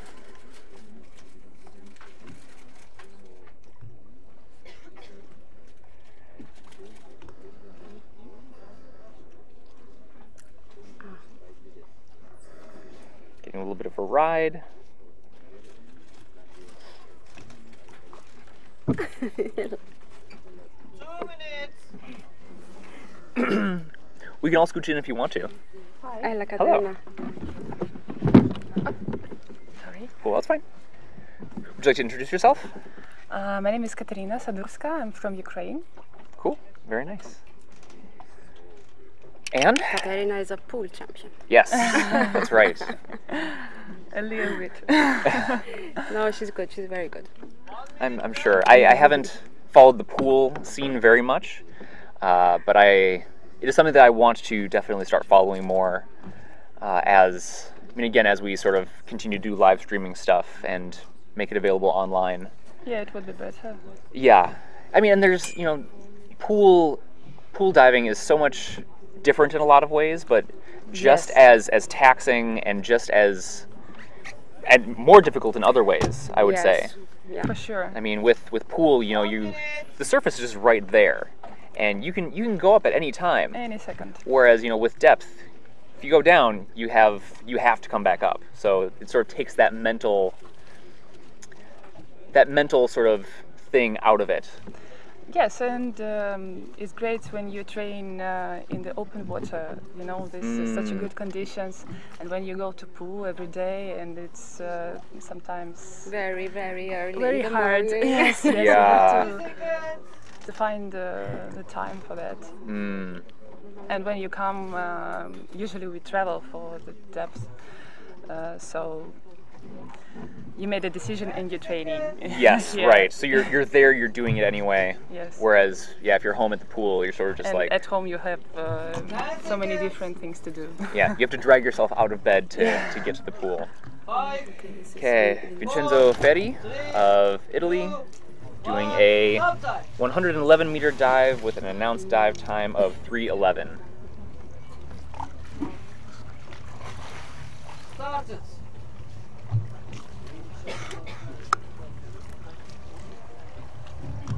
10 meters. Jesus, glare is so bad. 20 meters. It's Okay, getting worse, I think. it is getting much worse. But here he goes. 30 meters. Kind of.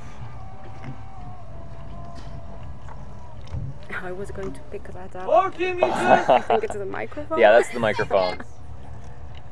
And we don't want to blast the viewers at home. I'm not touching it. No, don't worry. Cool, we can see his mouth fill, and we can see his cheeks moving a little bit. That's him doing equalizations.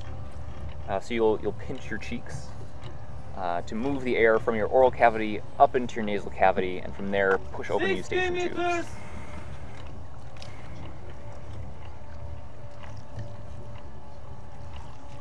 He holds the Italian national record for constant weight bipins at 104 meters.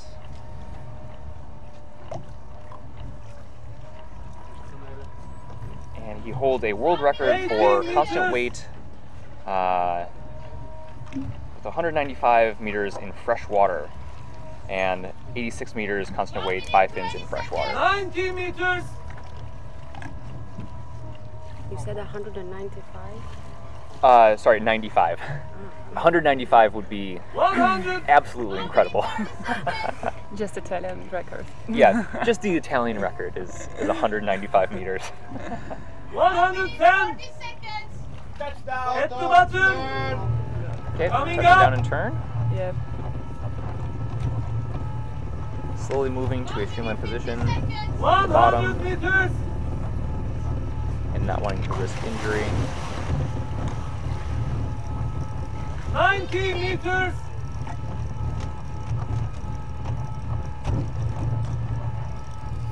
And noticing the 80 technique meters. starting in the abs, moving down the body.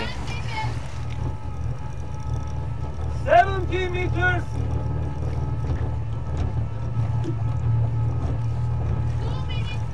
60 meters.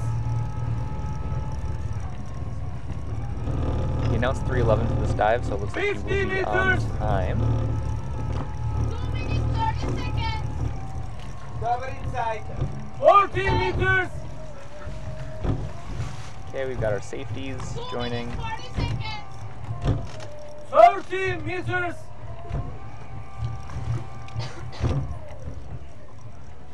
And noticing too that he's taking a little bit of a break between every 2 or 3 kicks, just to sort of relax, let his muscles recover just a little bit, and also ride the positive buoyancy back up to the surface too. Coming up. Okay, we're up. Doing strong recovery breaths. Keep going, keep going. Okay. Did he do the sign? He has not done the sign yet. He's okay. Whew. That was very close. Again, if your airways drop below the water or the line from your mouth around your head drops below the water, that is a red card. But it's a white card. Strong, right? So, whoo-wee, just on the absolute. But I mean, you know, again, and what I was saying before is recovery breathing is so important on the surface, and that is why he stayed conscious. He did some strong recovery breathing and continued to breathe and made sure that he didn't rush his surface protocol. Yeah, for sure. That's so important to make sure that you take that time and to focus on that recovery breathing.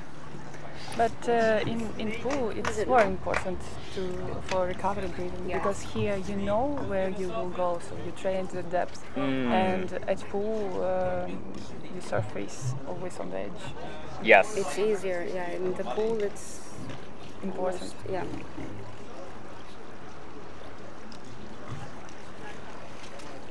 Who's next? Ooh. That looked like a safety. Safety. Yeah, That safety. go- It was a safety diver. Some show. Safety show. We have an amazing safety team here, I have to say. It's run by Roberto. can't remember his last name now, but I'm sure later on we'll remember it. Shall I find it? Yes, that'd be lovely actually if you could. Because I can't remember it either. Okay. No, Roberto But I know is it's fantastic. Roberto. Yeah. Yes. He's so nice. Lots of fun to hang out with.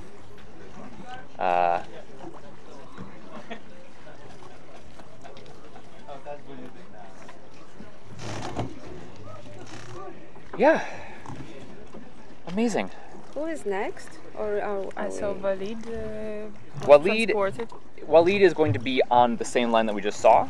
But up next we have It doesn't say the name. oh, okay, so Samo Did not start. is not starting. So yeah, a diver has the opportunity to just not come if they don't want to. And again, you know, if they wake up with really clogged sinuses or they are just not feeling it that day, they don't have to dive. Or even if they feel totally fine, they don't have to dive. No one's going to make them do anything they don't want to. But that does count as a DNS, did not start. So, the next diver then will be Walid. Walid Budiaf of And then Alexei. Tunisia. And then Alexei, yes. When is the break? The break will be after either David Carrera or Andrei Madwinko. Ah, so Christos Careless is after the break. Yes, Christos will be after the break. Okay. So we have a bit of time, Yep. but I'm Team Christos. no, he's an amazing diver. I watched his dives during the Ada World. Of course, I watched them. I had to watch them. He's very strong, and he's only been training freediving for 3 years. Yeah, no, he's very new to the scene. He's training on depth. I believe so. Freediving in general, pool and depth. He only started 3 years ago. He was a swimmer before. Nice. My colleague. Yes, exactly. I think he prefers depth. I think so too. I He think focused a bit more on it. yeah. I know he's been training a lot with Dean Cipollina and Nicole Endesbo. In Kalamata we were. Yes, in Kalamata, yeah. I know they were doing a lot of depth diving and general exciting stuff in that realm. Are you training in Kalamata too? We go with the One Breath, our team, with our coach Dimitris Koumoulos. We spend a few weeks in Kalamata. Amazing. Training. A couple of weeks, not a few weeks. But it's very, very nice. The center is amazing. That's what I hear. Yeah, I'd love to go. Me too. I've never been Yes. Okay, Very we'll all go then. Very safe. Nice atmosphere. Amazing safety divers. Really, really good. Oh, lovely. there. And the water is warm. The water is like here. Okay. 27, 28, Around 26. there, and it's super calm. We call it the calm zone. The calm zone. Oh, lovely. Oh, yeah. I've been stuck in South Africa during a lockdown for the last year and a half. And that's where I did all of my courses, all of my instructor courses, all of my teaching. And Oh, you're an instructor? I'm an instructor as well, yes. Oh, okay. Yeah. So I have some qualifications to be here. Good. But I mean, I've been basically stuck training in a quarry that's dark and cold and has 43 meters max depth. I mean, to be fair, it was amazing because it's given me a really strong base of after 15 meters it gets pitch black and it's cold and there's thermoclines and all that. But then you come here to a place where there's like 30 meters of viz, 40 meters of viz, the water's 28. Yeah, and you can bust out, really easy dives and feel totally comfortable. The water is blue till very deep. Yeah, exactly. So, yeah, I mean, I've put in a lot of time diving 43 meters, and I feel like because I did a PB in Cyprus of 50 or 51 meters. Bravo. Thank you. Yeah. Bravo. And I'm doing the slow progression thing. I mean, I'm sure I could have done deeper, but I want to make sure that I'm wiser that you do it slowly. Exactly. And also need to teach other people, and it's not easy to. Yes, exactly. Yeah, you must lead by example. And if I say you should never push your PBs too fast, I must also not push my PBs too fast. Walid did it's so individual. World record in variable Yes. weight. Yeah, he has a world record of 150 meters in variable weight. And for those of you who don't know at home, variable weight is where you ride a sled or weight down, and then at the bottom you then detach yourself and then fin your way back up again. It's intense. I find it scary. Yeah. Like, I trust my ability to get down, and I trust my ability to get back up, but when I'm riding a mechanical thing down, that gives me a little bit of anxiety. And with all the things that can, it's sort of like with scuba, where the more sort of things you put on your body, the more things there are to go wrong. The more things you add into your dive, theoretically, the more things that there are to sort of worry about and check and could go wrong as well. So I have no experience in it. I've never tried it. I've seen it, but I haven't tried it. I can't imagine the feeling. 5, yeah, 4, 3, 2. I'm sure the equalization is easier because you go down with your feet with your first. feet first, and you're able to either hold your nose even. Because I mean, the sled sort of adds some. 10 seconds. It adds some streamline to you, and what you do, like moving your arm closer to you, is not going to have an impact on your overall streamline. Okay, here we go with Walid doing 116 meters. Excuse me. 20 meters. He holds all of the national records for Tunisia. And his first memory of holding his breath was as a child looking for seashells in the Mediterranean, which is great memory. Is lovely, yeah. Very nice. And I love reading the answers of the athletes when they answer that question, because it's all. I couldn't remember what the first memory was. Really? I think I skipped that question. Oh. I was diving under the waves. It was really nice. Oh, nice. And since then, I wanted to 60 start meters. some water sports. Walid started freediving as a spearfisherman at around 12 years old, and then in 2006, 2 years after he arrived in Colombia, where he lives now, he discovered freediving after playing underwater rugby. His fellow players suggested he should try doing competitive freediving. And here he is now, breaking national records and world records. 90 meters. So good on them for that recommendation. Yes.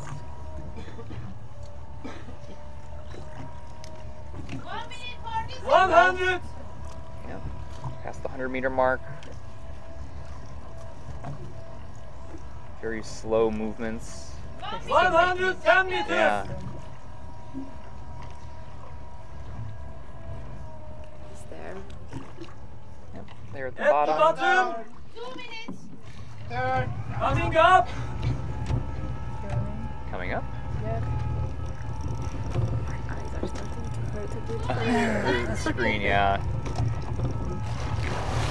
100 meters. We can see each other. That's true. Clearly. We can wave hi to each other in the screen. 90 meters. So you can see that his Can you head see is. yourself? I can see Brandon. No, I see Brandon. And Walid. 80 Yes. meters. Yeah, his head forward is leaned forward just a little bit. 70 meters. It's still really nice streamlined technique. 40 seconds. And we see doing a few small kicks and then a big kick and a little bit of a break.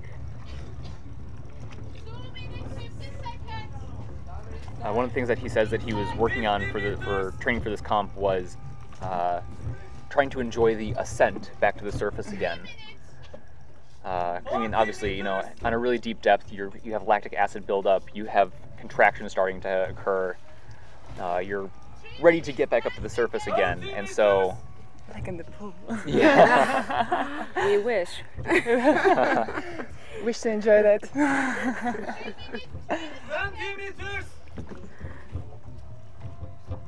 Some strong kicks there.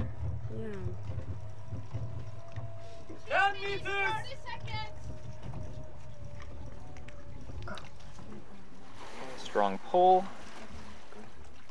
Okay, grabbing nice and high. Recovering. Okay. He's okay. Keep breathing though. Keep breathing. Yeah. I think he enjoyed the ascent. Yeah. Yeah. He's happy.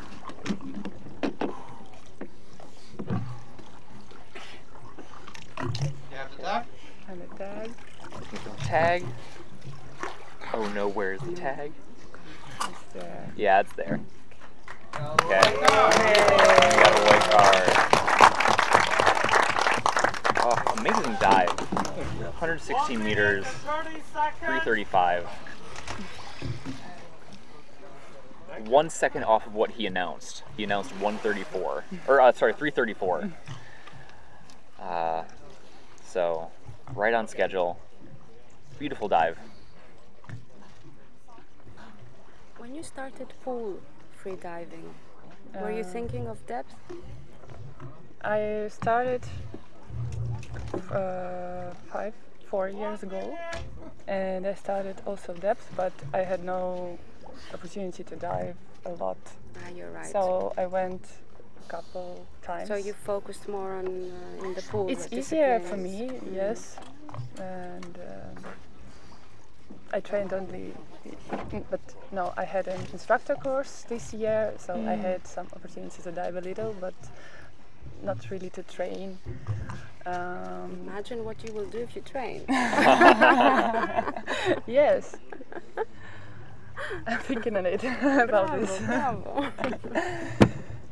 And we spent here 2 weeks before Kashbaska, also with the students, and training a little bit, but it's good because here is such a good conditions. Because before I had maybe one dive at Quarry in Ukraine, and no, I will not do this no more. I have to travel for training. So we now have Alexei Yeah. and Vitamir is joining us. Do you want to come watch Alexei's Yeah, I dive? think. Yeah. Come Cool. Awesome. Cool. See you later. Bye. You're probably easier on that side. Okay, Alexei is starting his 128-meter dive. If we know Alexei, I know his dive time is going to be around 4 minutes. Yeah, 4:15. Looks nice. 20 meters! A beautiful technique, as we always expect from him. Looks very relaxed. Mm-hmm. Is it the 30 angle of the meters! dive line, or does it look like the line's a bit off? I think it's the angle of the dive eye. I heard there was a little bit of current down there, but I was just there and I Minimal. wasn't sure if my fin is maybe like around on my feet, so it's taking me a bit to the side. Okay. Or there is, but if it is, it's really slightly. Okay, cool. Yeah, and if there was, looks like it's gone now. Yeah, it's 1 minute! 50 meters! technique. You could use a bit of shade here. I could use a bit more shade. They did throw up another flag, but I think I need 60 something more meters. solid behind me than Yeah, that would be good. see-through flags. I'm sure we'll get it fixed by tomorrow. 1 minute 20 seconds! It's day one. Yeah. Oh, it looks really good. Yeah, no, this is an amazing dive 70 already. meters! Really nice and relaxed. 1 minute 30 This seconds! is the new position he has from this year. I think he just grabs the end of the suit and stretches it a little okay. bit, so his fingers 80 are on the side. meters! Interesting. And the position is like really nice and hydrodynamic. Okay. Oh, excellent.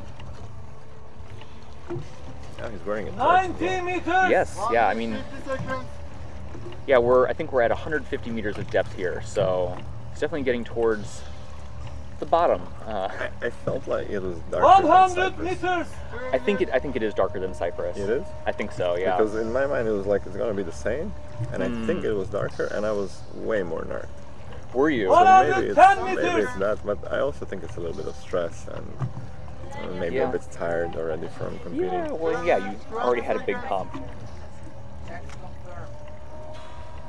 120 meters! You know, when Alex makes this dive too, you will have no excuse because yeah, I mean, I'm not he's looking. doing I'm the not exact looking same. for excuses. I'm just trying to fine tune stuff.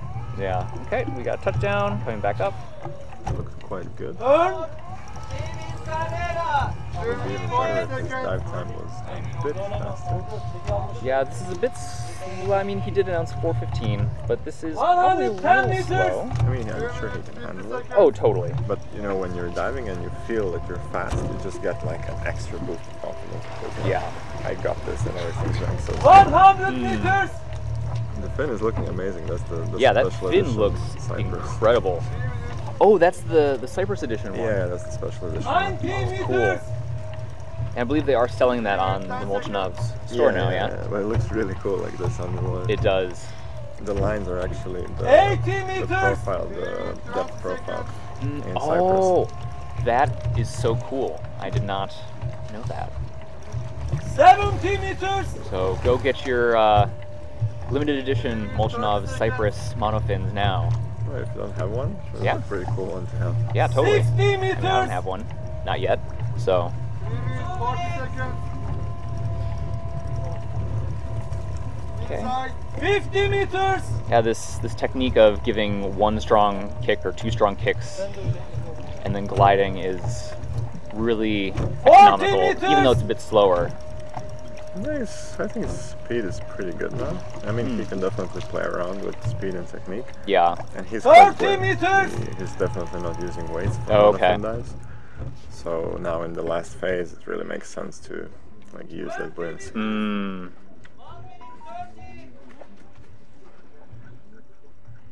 Okay. 10 meters!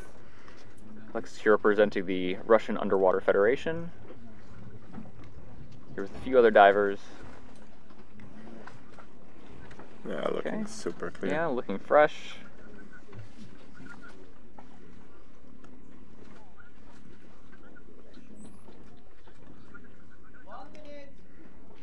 Still a tag in hand.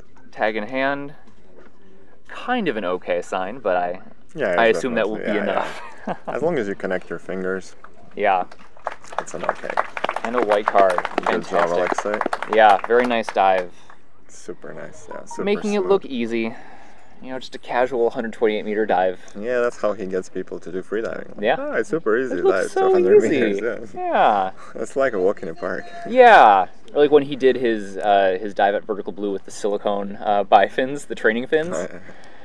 But those are actually pretty good. They this is a pretty good piece of fin. I did 75 with them. Really? And yeah, they're good. I mean, people need to try it. Yeah, It's a special design fin. It's not like the power fins. It's just, but it really gives you. It's like you can use them like a monofin or a long bifin. Okay. Which is not so powerful. So you're really Sure. practicing technique, and you can use all the muscles. And it's just because when you use harder fins, you're using different muscles. So this one is specifically made to be soft and to imitate a monofin or a longer fin. Okay, but without the extra power generation that comes from having a longer fin. But still, if you then do your kicks faster, because it's very soft and nice, it still works, and you can really go deep and long. And it's I like it. Amazing. I mean, what I would change is it's quite heavy because it's on silicone. Yeah. Because of that, it's virtually indestructible. Sure. But it's quite heavy, so if it would be lighter, I would just carry them in my pocket all the time. Amazing. Up next we have Davide Carrera of Italy doing 123. Yeah, it was super strong dive. Yes. Let's see how Davide makes it. Yeah, announced dive time of 3:12, so a much faster dive. 40 meters! Yeah. Yeah. Jump in. 50 meters.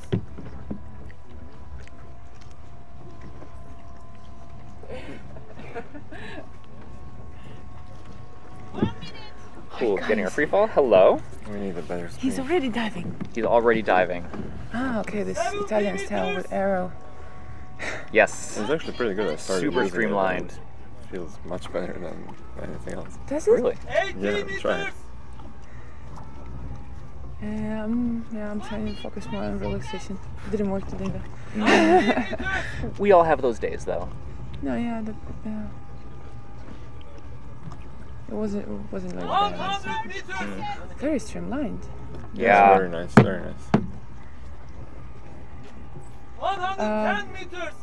But we'll see Alenka. And she has like totally different stuff, like opposite actually. Yeah. 120 meters.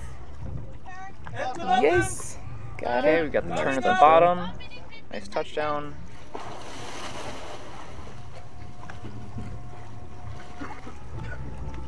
Maybe a little bit. 110 meters. Yeah, I mean at that depth you're definitely getting narcosis, so starting to kick powerful, looking very nice. I think it's the first competition for me where Davide Carrera is participating. I don't remember seeing him before. outrunning the dive eye. Oh yeah. The fast monofin guys are so much faster than yeah, absolutely. Davide holds 14 or is a 14-time national record holder, and currently holds 122 constant weight. So this will be a new national record. Actually, a new one. He just set it on vertical blue. Yes, yeah, he set it in vertical blue. 40 meters. Yeah, still nice and strong technique. It looks very good. 30 meters. Slowing down a little bit, but I think it's on purpose. Yeah. Dive eye really pushing it. Safeties as well. Breaches the surface. Come on, Davide, come on. Breathe. Let's see. Yeah, looks good. Come on. You can make it. This is gonna be really tough. Yeah. You can do it. Oh. That's Okay. going to be a red card, I think. Yeah. So as soon as the back of the head touches the water, that's a disqualification. Such a strong dive and a strong fight on Jeez. surface. Man. But maybe we didn't see it right. Maybe we didn't see it right. Let's But see. I think, if the back of the head touched, yeah. Is it the back of it? I think Yeah, here the is line- the rule the line of around, the yeah. line. So the line of eyes. the mouth. Mouth, ears, and everything. It's a white card? It's a white card. Okay, maybe we saw it wrong. Okay. But that was a strong fight. Whew, yeah, that fight up at the top was Wow. hectic. Maybe we didn't see it right. Yeah, hopefully. Yeah. Because on such a strong dive, you really want to be rewarded with a white card. Yes, absolutely. Wow. Okay. Super yeah. strong White card. performance. Yeah, and I mean, fantastic form all the way up. Beautiful dive. Really Yeah. beautiful dive. Yeah, very nice. Okay, we Who's have next? Who's next? one more dive. We have Andrei Madwinko Ooh, of the that's gonna Russian be a Underwater super- Federation. Super strong dive as well. 122 meters. Announced dive time 3:50. He did 123, right, in Cyprus? And just I think so. 23, but I think he missed it by an inch. Yeah, it was I think- a red card, but it yeah. was almost made it. I think you missed the protocol. Yeah. But it was super close. And you get narked, yeah. Yep. Yeah. Now he has chance to recover. Do you guys want to introduce yourselves? We haven't actually gotten to that point yet. Yeah, I don't know, I'm just watching the stream, you know. Yeah. It's just nice to see. She doesn't need an introduction. That's true. So, Here, I think you cannot see Mariana. Scoot over a little bit more. Okay. So I'm Wanna see Natalia another dive? Zarkova, and from Ukraine. I did my dive today, announced 103, did something around, I don't know what will be the official gauge, but something between 93 and 94. Yeah, I think so. So yeah, I turned early. My equalization didn't work well. I'm not too upset because it's okay. It happens, Yeah, and it was the first day of competition, so I decided not to push it and overstretch my ears or something. Just that's literally practicing. exactly what I said. Yeah. So there are still 3 more days to go, and Yeah. monofin wasn't my strongest performance, let's say, in the last years. Considering last 2 years didn't have any performances, so Yeah. it was just nice to be back. Fair enough. I think when you have experience that Natalia has, you just take the good and bad, and you're not too upset. Yeah. It's freediving, you know. Sometimes you turn early, sometimes it happens, and Yeah, at some point you just stop taking it personally, you know. Some dives are good and some dives are not, but Yeah, they're all dives at the end of the doesn't- day. Yeah, it doesn't make you less of a free diver if it didn't work this time. Exactly. actually it takes some experience, like to know when to turn. I had a really big issue with that. I was just, you know, if a card not is there, turning, yeah. I don't Get the have tag. equalization. It's just I'm getting there, even though if the dive is completely messed up, which is not good because like you get hurt and you get bad experiences. Your technique goes to hell. It's really not worth it. You know? Yeah. My preparation today actually wasn't like that smooth as it was before. I think I missed the countdown, or the camera messed it up. I'm not sure. I need to see the video back, but it doesn't really matter for now. So it didn't feel like completely relaxed on the way down, and that is what it takes. Yep. See, nice technique with his arm, with his hands on his legs, keeping a nice streamlined position. It looks like he's watching the dive eye. He's just like posing on purpose. Yeah. This is my good side. Looking really nice and relaxed though. Andrew's very good with technique. He's very his mind is very, I don't know how to say it, like wondering a lot about things, about techniques and stuff. So he's very knowledgeable and like intelligent. And turn at the bottom. Turn, grabs the tag. So about the technique, about the position, I know by fact that like he tested like all the possible ways for equalization, body position, everything set up. Wow. He's very serious about those things. He writes very interesting blog in Russian. And Oh, really? his Facebook, yeah. Basically, okay. like every dive, he posts some kind of how you call it, like a note, Like a review, report, case study kind of thing? review, yeah, case study would be the best Nice. one. Yeah. Okay. So very helpful. Facebook translation is odd sometimes, but it's Sure. very nice. For those who knows Russian language, that would be very helpful. Amazing. Or get Russian friends. Yeah, there we go. Translate it for you. Come on, come Yeah, on. nice technique here. Giving a bit more attention to the front kick, A bit more, yeah. but I think that's It's his, not something that's what he his would style. do, yeah, normally. Yeah, again. looks strong. Mm. I wish the overall time was a bit faster. On the way down, he was like exactly 1 meter per second. I mean, for a monofin dive, I think it could be faster. Mm. Come on, Andrei. Yeah. Let's go. Let's go. Давай. Давай.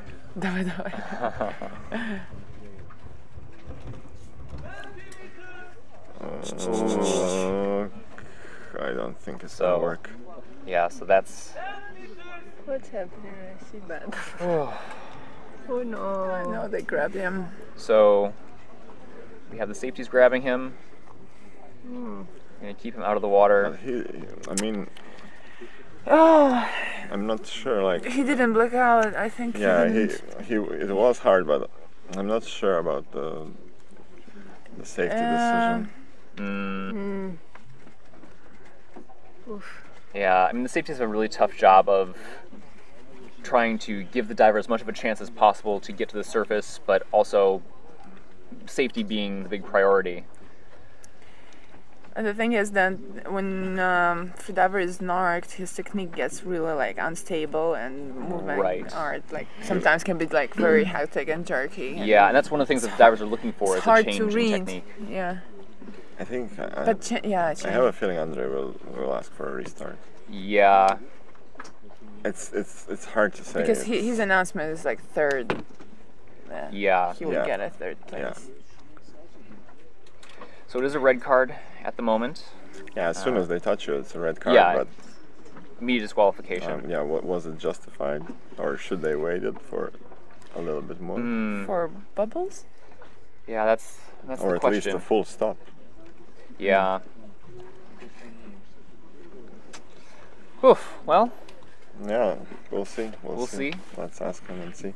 Yeah, absolutely. Okay, guys, I'm gonna jump out of my. Well, I think let's. I think we can all jump out. We have a 20-minute break. So thank you all for joining me. Thank you for inviting. Yeah, of course.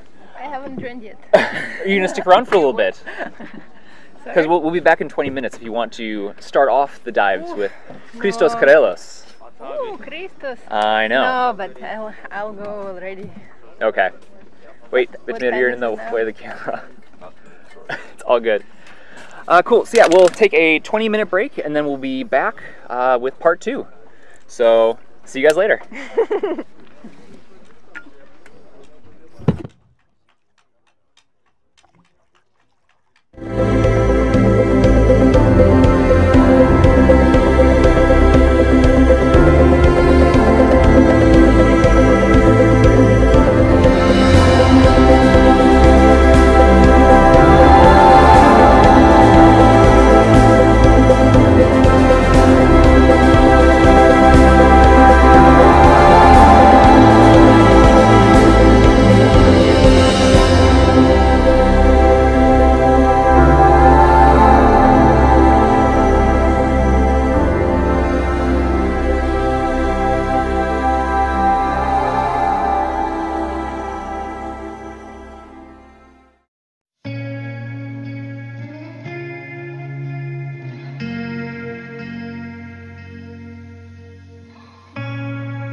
Welcome back. We are now on part 2 of the 5th World Championship of CMAS here in Kaş, Turkey. Again, beautiful, lovely day. The breeze has picked up a little bit, so that's lovely. And yeah, we're about ready to start off with Christos Careless of Greece. Oh yeah, come on in. Just have to start up the audio a little bit again.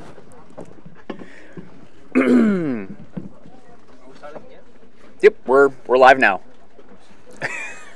All good. Yes, we are live here on the internet. Make sure you are following the CMAS Freediving Instagram account for updates on the event, any delays, anything going on. Posts from all of the athletes, I'm sure. As you know, they all have Instagram accounts, so make sure you're following all of them on Instagram. It's usually either going to be their name or their name / freediving or freediver. Yeah, you'll figure it out. It's okay. Cool. Yeah. Up now we have Christos Careless of Greece. 24 years old, doing an announced dive of 112 meters, and I am scrambling through my phone right now to find the start list so I can tell you the announced dive time. Okay, great. 2 minutes and 45 seconds.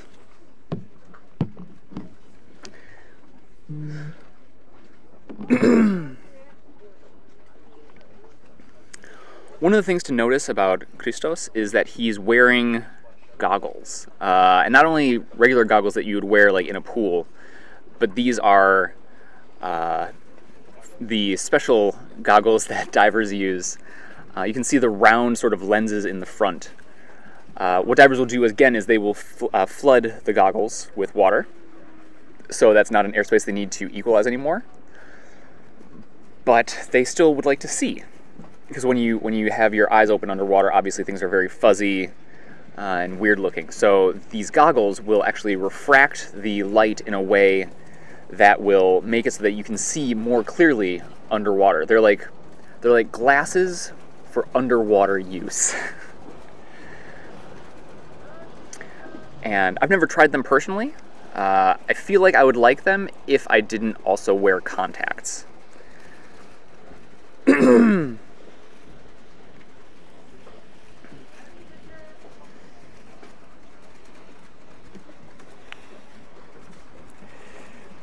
Christos is a 4-time national record holder.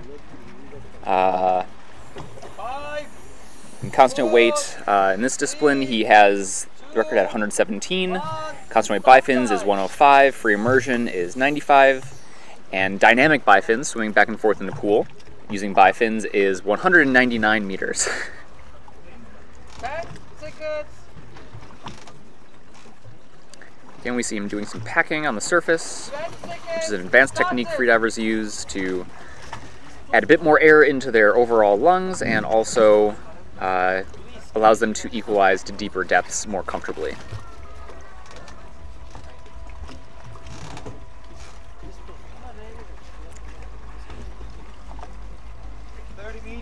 Christos only dives for sport and loves constant weight, this discipline, because of how speedy it is. Which, if you've never used a monofin, it's something completely incredible. The feeling that you have when you use a monofin is you feel unstoppable. 60 meters.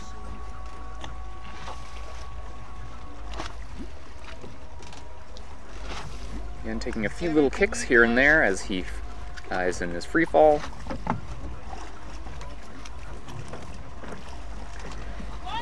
And again, opting for the streamline position with the arms over the head itself between the biceps. 90 meters. 1 minute, 5 seconds. Looking really comfy. You can even notice in his fingers they're slightly relaxed, like they're not like fully straight. Freedivers have to balance keeping forehand technique, but also nice turn at the bottom, nice and efficient. You have to balance between holding tension to keep your muscles tight and activated for streamlining stuff, but also relaxed enough to the point where you are not using energy inefficiently. And it takes, again, it takes a lot of practice to sort of figure out what that looks like for you, because every person is different. 17 meters. Completely outrunning the dive eye. We're definitely losing him. The number at the bottom is not the depth of the diver, it is the depth of the dive eye. 50 meters. Yeah. 40 meters. So we'll see where dive eye is at by the time he comes up to the surface. 30 meters. Coming up. 10 meters. Okay, dive eye is still at 18 meters. He's good and strong. Yeah. He's okay. Good service protocol.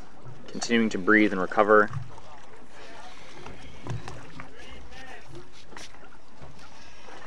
Looking for the tag. I can see it. It's still in the water. Safeties can take it. There it is. White card. And a white card. Amazing job, Christos. Again, making it look easy. Christos, you are a speedboat.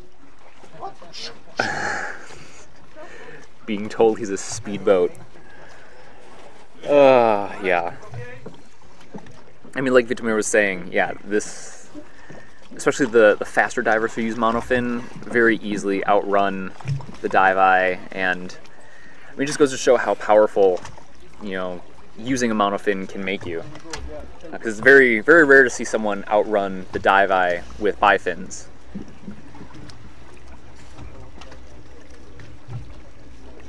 But beautiful dive.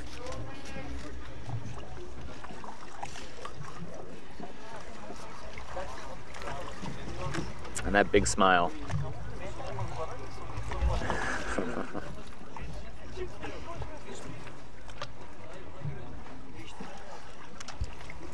Here we've got a cool shot underwater of Alessia Zaikina.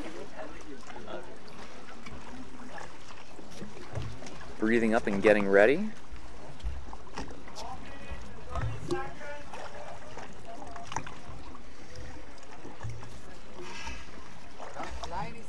As you can see, there are 4 safeties in the water with her. One is a surface safety who stays on the surface the entire time. There's a diver, again, using the scooter to get down to about 40 meters. That scooter also takes down the primary or first safety down to around 30-ish meters, 35 meters, and then the secondary safety swims down after them. Okay, Alicia is doing 116 meters with an announced dive time of 3:20. She holds the national record of constant weight with 117 meters.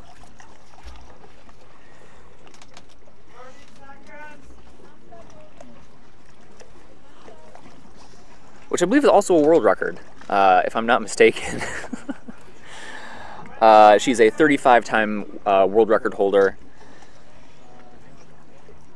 including 105 meters constant weight bifins, 75 meters constant weight no fins, and 101 meters free immersion.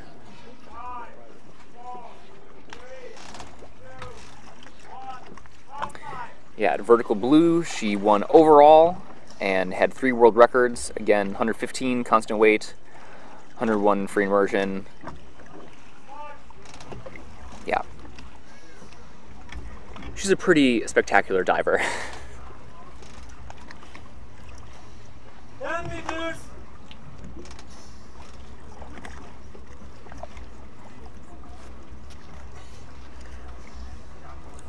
Alessia's technique is a lot more minimal, I'd say. Her movements are very tight.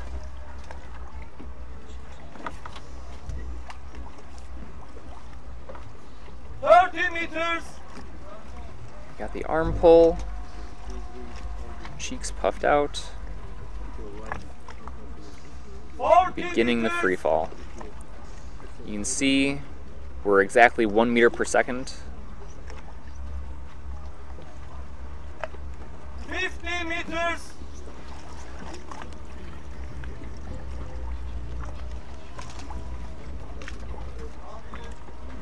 60 meters.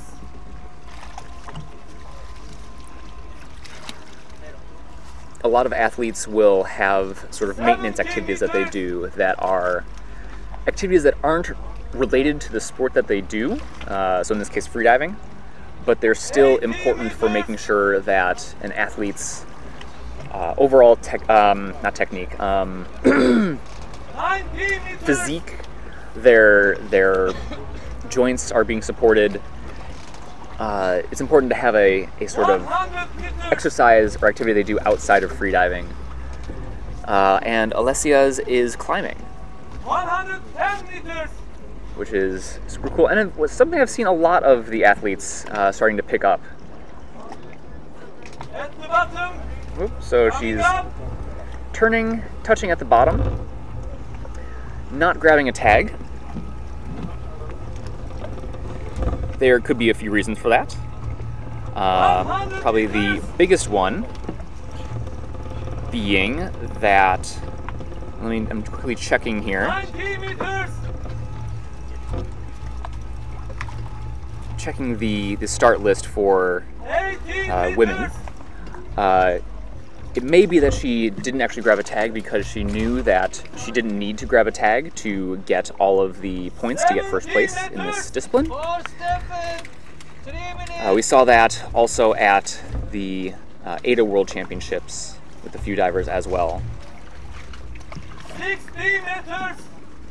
And it sort of goes to show that there's a lot more to freediving than just getting in the water, doing a dive, and then getting out again. Like, especially at this level, you are also looking at the overall competition. You're looking at the other athletes who have announced beneath you. 40 meters. It's a really strong technique, though, from Alessia. 30 meters.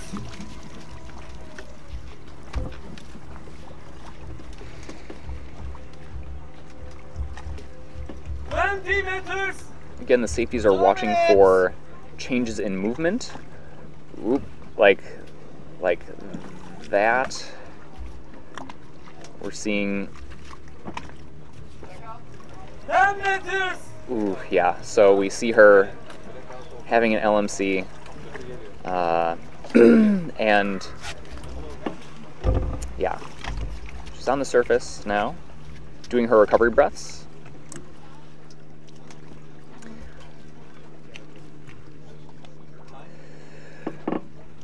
So that was an LMC underwater. 1 minute 30. And you saw her trying to do her surface protocol underwater.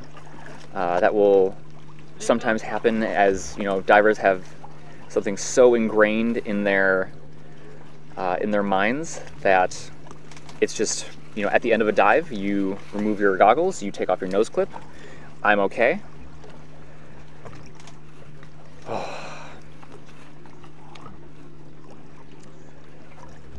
That's frustrating.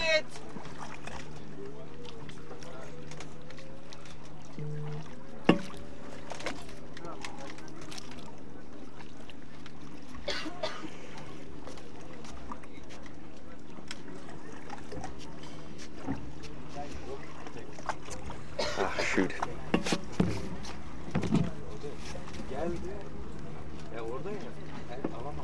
So that will be a red card because the safeties did touch her. 30 seconds.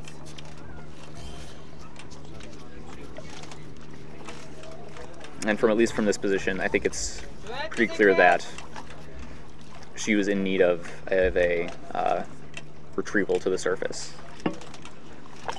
10 seconds.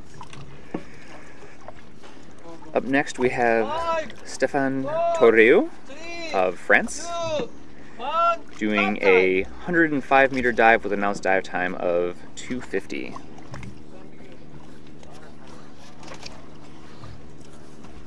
Seconds.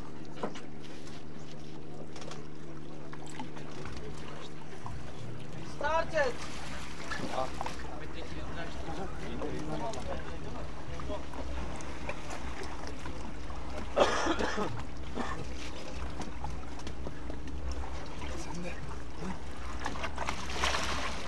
We were talking earlier about how freediving impacts your life, and Stefan says that his balance throughout his life with freediving has always been evolving, and it's been really amazing to sort of explore the world of mindfulness and relaxation, the impacts that it has not only on your ability to freedive, but also your ability to deal with stressful situations, keep cool and calm, 60 meters. that sort of stuff.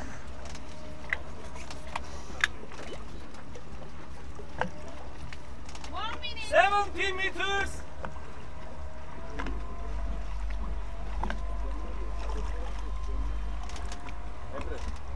Nice free fall position with his thumbs on his thighs. 90 meters.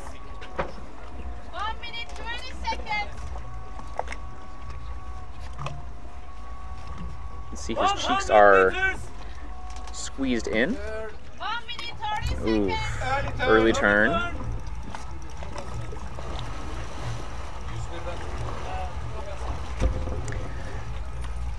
Could be that he lost his mouthfeel. Could also be that he just used up all of his mouthfeel. Difficult to say without asking him. 80 meters. 1 minute 50 seconds. 70 meters. But we do have a nice strong kick. 60 meters.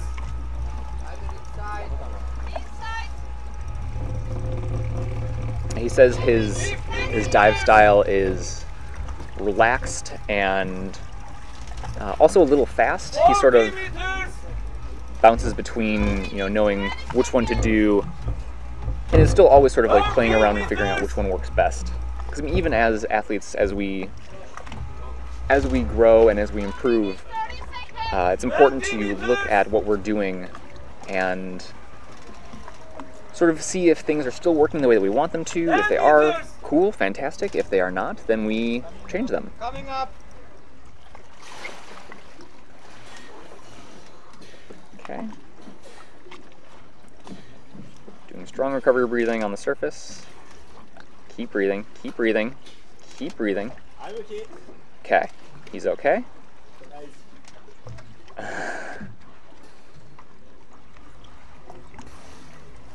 See a very fancy watch on his wrist. You're almost there. Yellow card.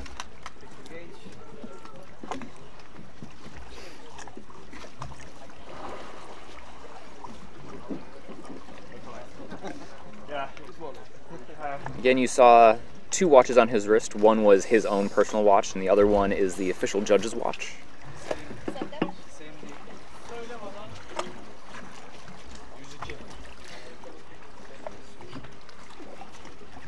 Judges use that watch to record the official depth. And they use the same ones for all athletes to keep it consistent across the board.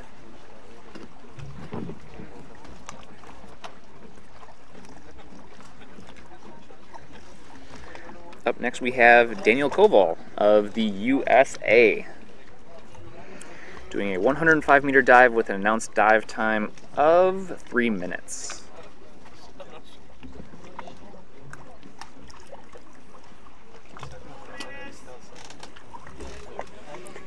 He's a 6-time national record holder, a 2-time continental record holder, which he currently holds, with constant weight, 108 meters, and 101 meters free immersion.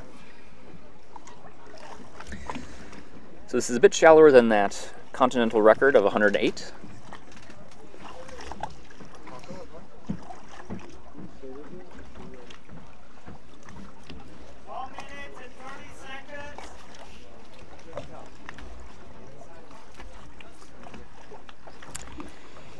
He actually started freediving because for a long time he was doing commercial spearfishing and teaching freediving, and got a bit burnt out on spearfishing and wanted a bit of a challenge. So in 2016 he entered his first international freediving competition, just right out of the gate, not even anything local or national, going right for international.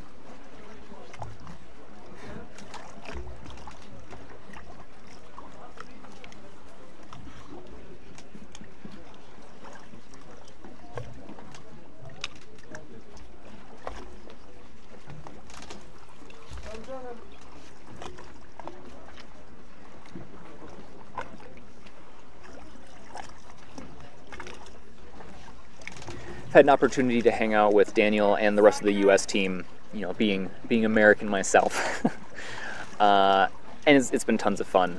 They're all a really great group of people, tons of fun to hang out with.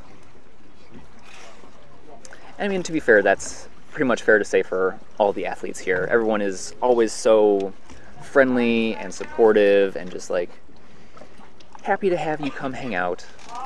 It's really lovely. It's quite a cool dynamic here.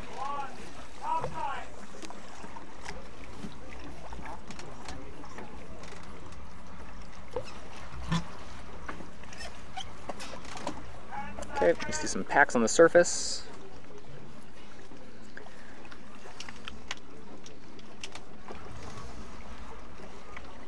The official dive time starts as soon as he puts his airways in the water. And here he goes. Again, divers have to kick very powerfully at the beginning of the dive to cut through the positive buoyancy that comes from wearing a wetsuit and filling your lungs with a lot of air. And then at around this depth, you get to neutral buoyancy, and then negative buoyancy, where you basically just enter free fall. 40 meters. We're at about 1 meter per second for the free fall speed.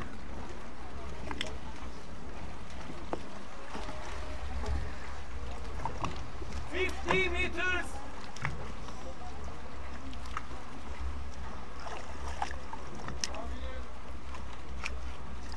Hands are slightly off the body, so maybe not as streamlined as it could be, but probably more relaxed. You can also see his cheeks are puffed out from the mouth fill, which again is a technique used by deep diving athletes to be able to equalize at deeper and deeper depths. As you'll see, his cheeks start to get smaller and smaller, partially because of the pressure of the air compressing the gases. And as he goes, he no longer is able to, after a certain point, is able to squeeze his cheeks to equalize. He then has to move to using different tongue positions to equalize. Okay. At the bottom. Coming up. Nice turn at the bottom. Very little wasted momentum.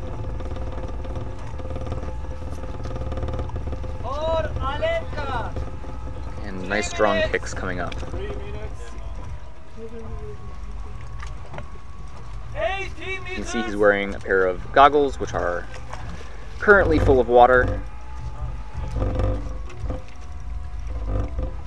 70 meters.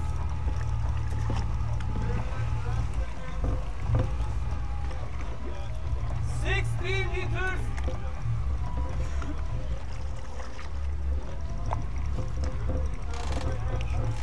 50 meters.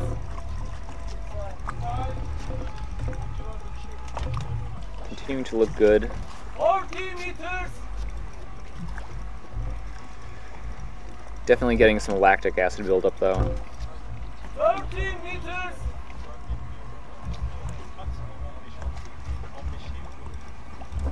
20 meters. Stay relaxed, Daniel. 2 minutes. 10 meters. Oop, oop, oop. Okay.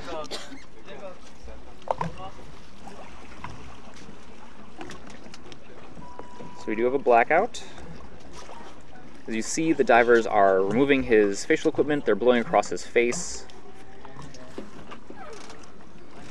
One of the things that our bodies have are receptors on our face that actually can sense when our faces are in the water.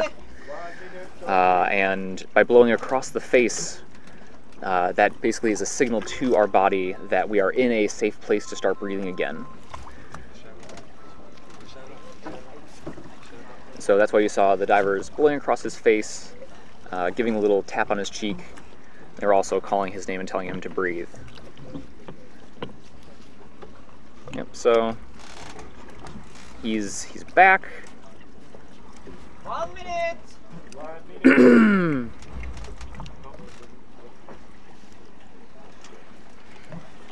So they'll take him to the medical boat to get checked out by the medical staff.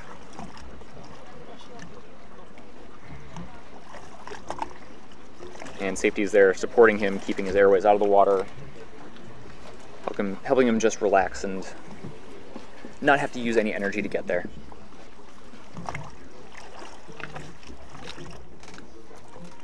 Thirty seconds. 30 seconds.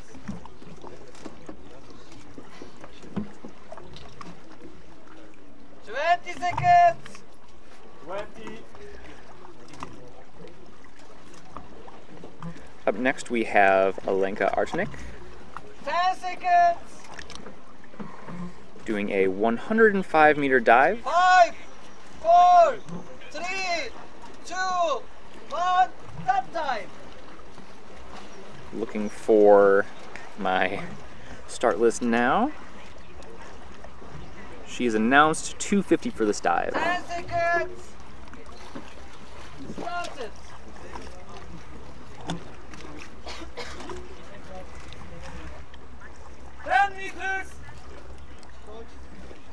She has 13 freediving world records and is the deepest female freediver at 122 meters.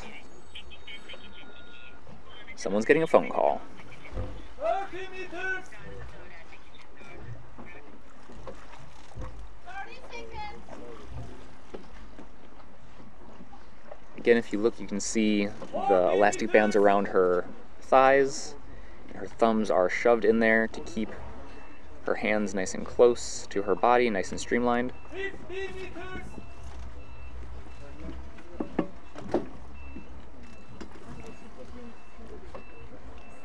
60 meters.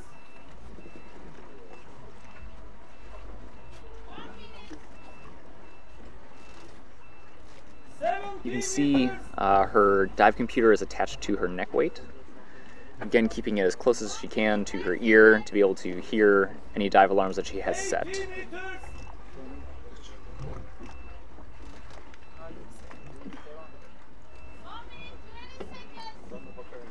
90 meters.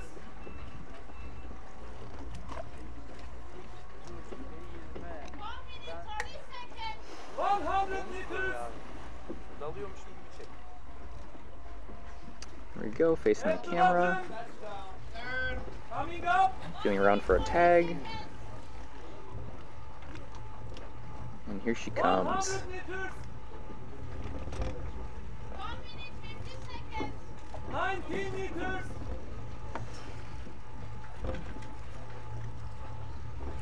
I don't know if you're able to hear, but there are judges both reading off the depths on the sonar that we're watching the divers with, and also calling out the total dive time. 60 meters. That's all being told to not only keep all the judges aware of what's going on, but also give the safeties the appropriate information of when to be starting their dives, when to be doing their final breath, all that stuff. 30 meters.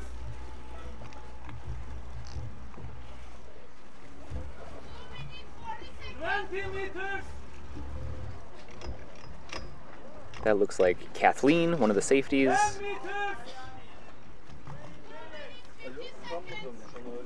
Watching Alenka. She's coming up.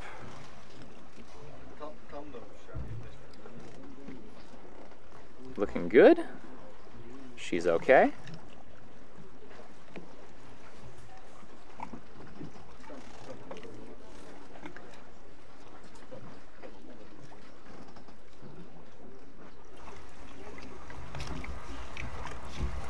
We do have a tag and a white card. Fantastic.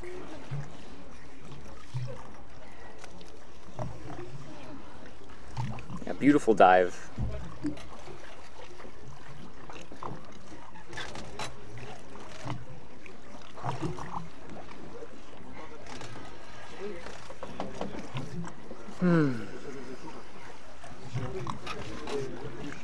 Nothing better than a good white card, you know?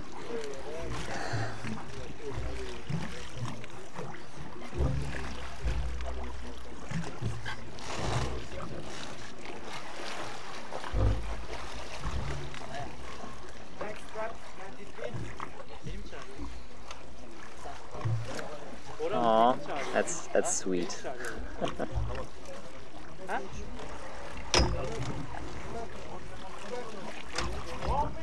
Okay, up next we have Omar Al-Galani.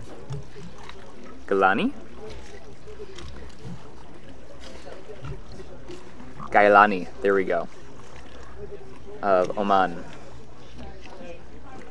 Doing a 105-meter dive with an announced dive time of 3:15. He's a 16-time national record holder and holds the records in all the disciplines currently, all the depth disciplines of constant weight, which is 101. So this will be a new national record attempt. 101 in free immersion, 90 meters in constant weight bifins, and 65 meters in constant weight no fins. And his goal during this competition is to be in the top 3. So we are absolutely rooting for Omar.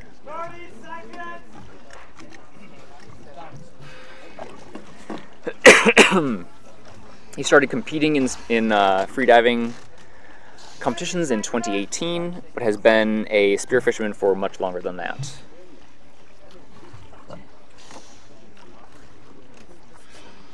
During the Kashbaska competition that happened just a few days ago, he got first place in free immersion with the 101 meters, and second place with the constant weight 101 meter dive. So this is a very new national record attempt that he's breaking here again. 10 meters. Okay, here he goes.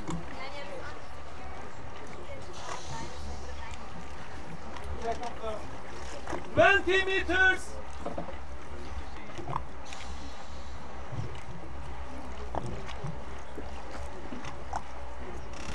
30 meters. I asked the athletes if they do any sort of dry training, and many of them say they don't. Most divers will either be doing pool stuff or be doing depth dives for their training. And Omar says that he only does dry training as a plan B if conditions are not good for diving. And I suppose, you know, if you have access to nice water, nice depth, I'd want to spend more time in the water as well. 70 meters.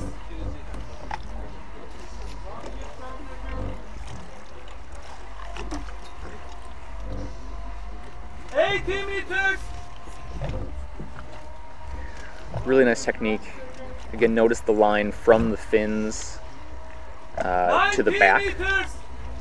It's a nice line. You'll see him making little movements in his fin. Just to sort of keep yourself close to the line. There you go. And here he comes.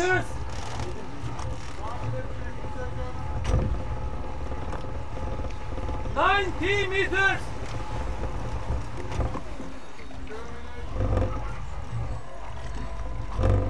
At least for me, I notice in myself that I have a much harder time doing the monofin kick starting from the stomach and the abs when my arms are not above my head.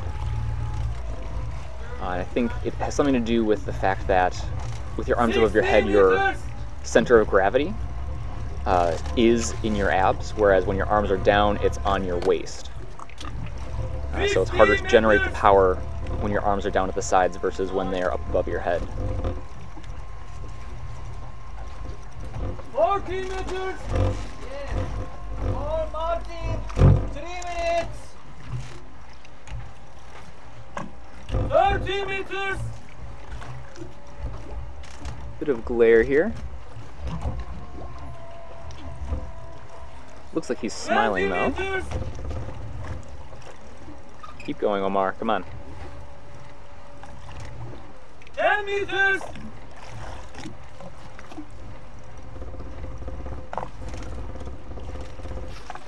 Arm pull. Looking for the line. Okay, I don't think he dipped below the airways there. So I think he'll be okay. He's looking good on the surface though.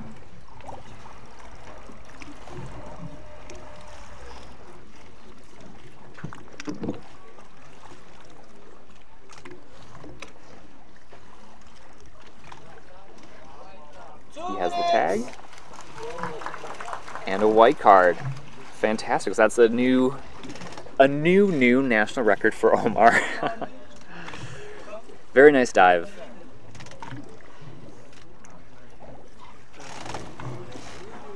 Yeah, he announced 3:15 for that dive and was more than 30 seconds later, which I mean again is okay. It's mostly just to help the safeties know what your estimated dive time is going to be.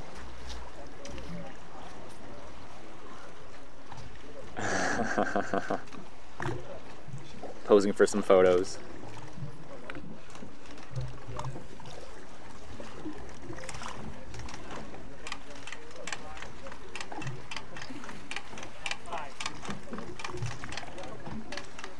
Very nice dive though. Being supported by his coach. Nice relaxing swim back to the boat. And then a lovely rest day to follow.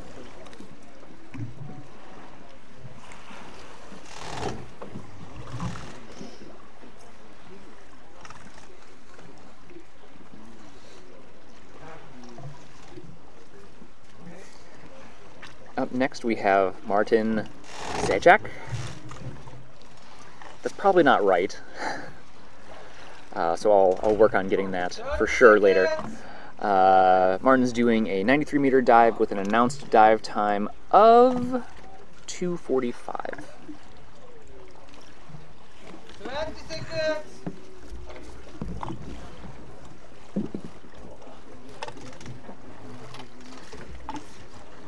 He owns the ADA national record of constant weight at 106 meters. And has constant weight bifins of 93 meters in ADA, and CMAS he has constant weight of 91 and constant weight bifins of 88. So he's planning on pushing the CMAS one today. 10 seconds. Started. And his plans for this comp are to hit a new national record in constant weight and a new national record in constant weight bifin. So we should see something more than 93 from him on constant weight bifins day.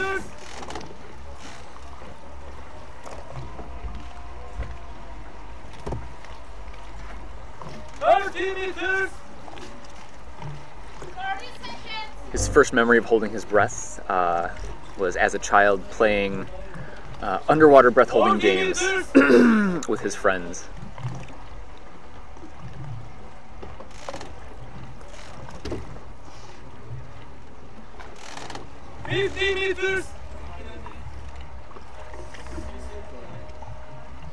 He hasn't really done much training for this comp.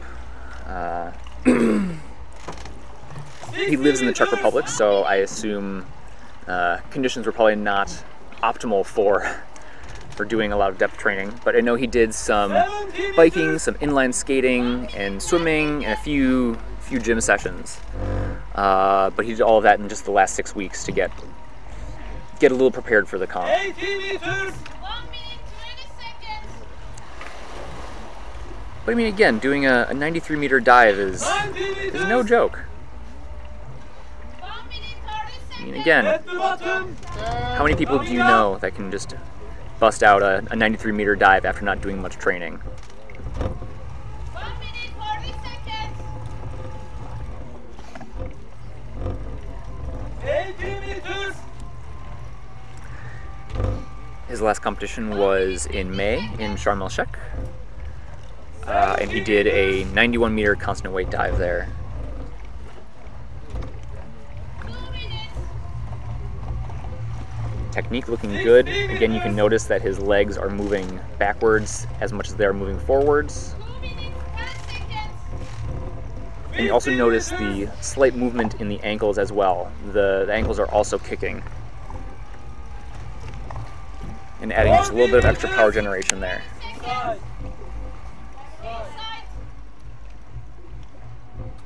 30 meters. 2 minutes 30 seconds. As we see the Apnea Man logo on his fins, let's make sure that we shout out to all of the sponsors who are sponsoring not only this event, but also the athletes. It makes a huge difference for the athletes if they're able to focus on their training. So there we saw Martin start pulling on the line to get himself out of the air faster.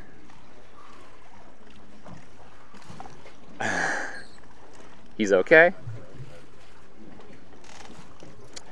You saw him give a little bit of a "what are you doing" thing. And that will sometimes happen when a diver is blacked out. They won't really realize what has happened, and they'll continue their surface protocol on the surface after they regain consciousness. It's probably a little confused as to why the safeties were all around him, but because he did also start pulling on his own accord under the water, that would also disqualify him and give him a red card.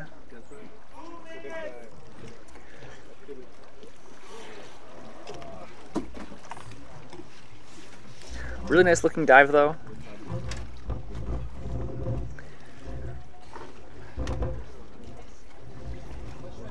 Probably just a little frustrated.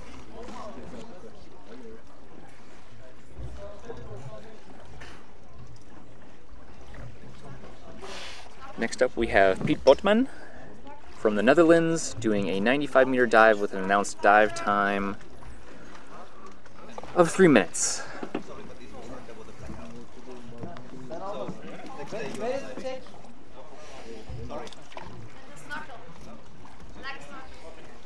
He's a 12-time national depth record holder. Currently has constant weight of 92 meters, so this will be a national record for him. 92 meters free immersion, 65 meters constant weight by fins, and 63 meters constant weight no fins. He has a goal of becoming a finalist in the World Masters category of the comp.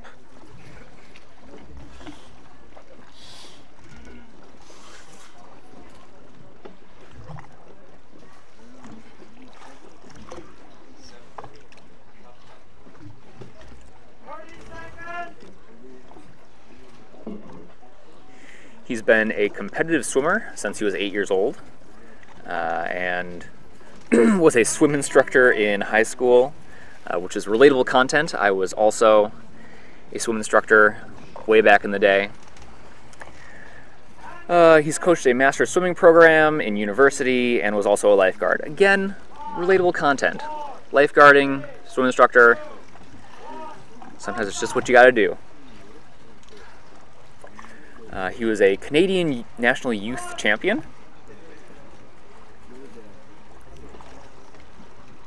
And was on the short list for making the Olympic team in 1980. So has a history of competing. 20 meters. He's been teaching freediving for about 8 years now. 30 meters.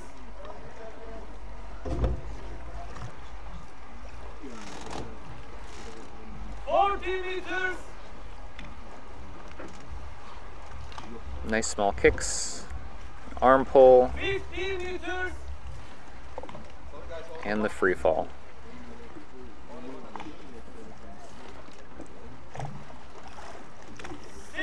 Meters.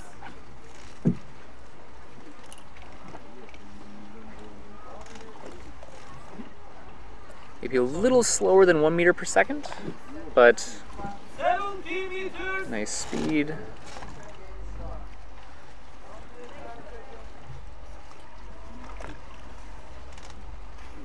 Meters.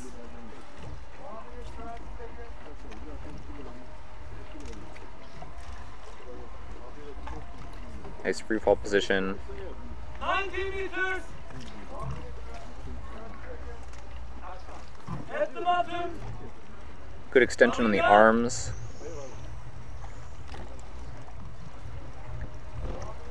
And here he comes.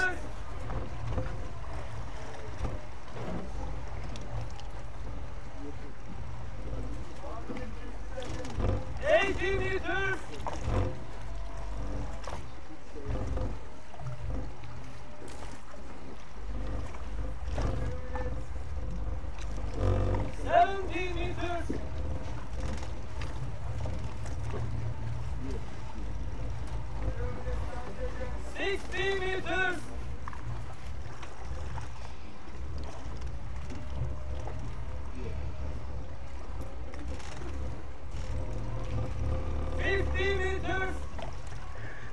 Sorry I'm being so quiet, I'm just watching this nice dive.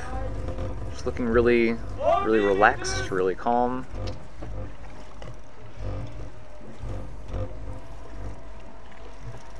Diving with the eyes open.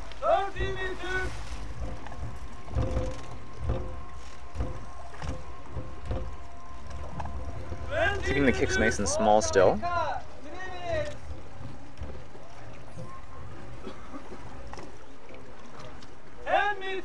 Come on, Pete. Ooh.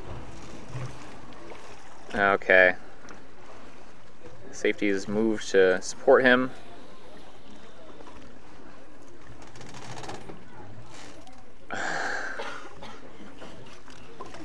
Okay. Just breathe.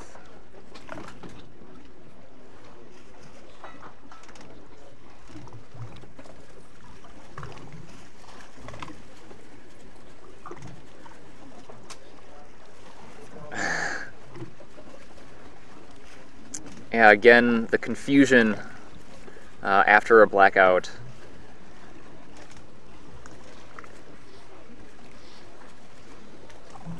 Yeah. I mean, in the moment, you're obviously very frustrated because you don't know what happened. You felt like you did the dive, and suddenly the judges are there showing you a red card. You're just like, what do you mean? I completed the dive. I was fine.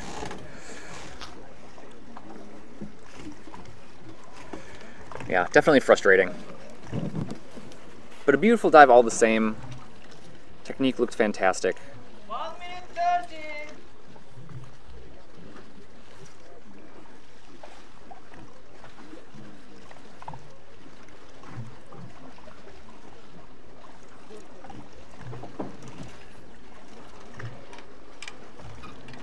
Next up is Saika Erkumen, sorry, of Turkey, doing a 91-meter dive with an announced dive time of, where is she on this list? 2:51.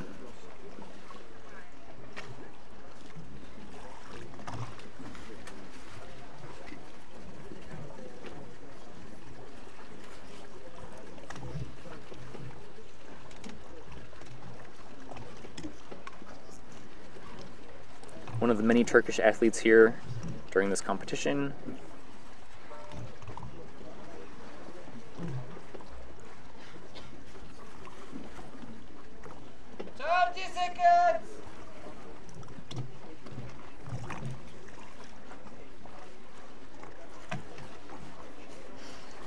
She was at vertical blue, and if I recall correctly, had a fantastic showing there. She holds 8 official CMAS world records in variable weight, which again is the discipline where you ride a sled down, and then at the bottom you release yourself from the sled and you swim back to the surface.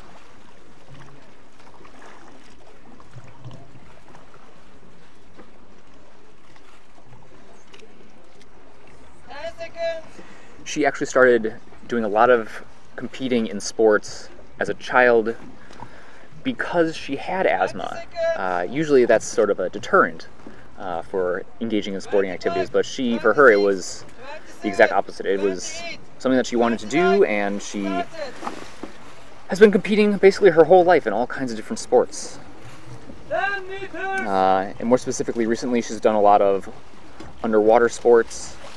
She has over 100 national and international medals with various special awards and cups in swimming and underwater sports, such as rugby, underwater hockey, and she's been freediving since 1998 and broke several freediving national records in this long career of hers. 30 meters!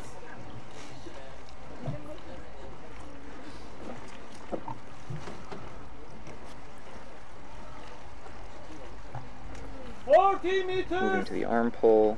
You can see she tucked her thumbs into those bands again. Really nice technique. Her head is nicely, or her chin is nicely tucked in.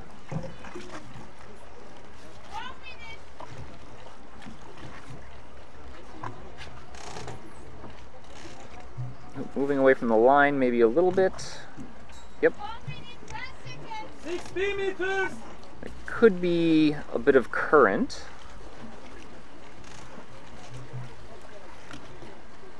But in a situation like this, it's important to stay relaxed. Looks like we got an early turn. Early turn! Yep. 60 meters! Could be equalization issues once again. As we've said many times, better to turn around early and save your eardrums and try and force equalization. Oops, looks like I just lost. Oh, there we go. Now we're back. Or it could be that because she sort of floated off the line and didn't know, didn't want to use too much energy just to go all the way back again to keep going.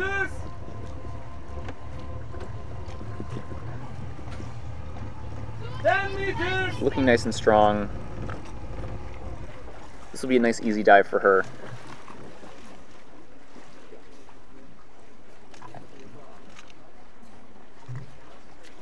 She's okay. Totally fine.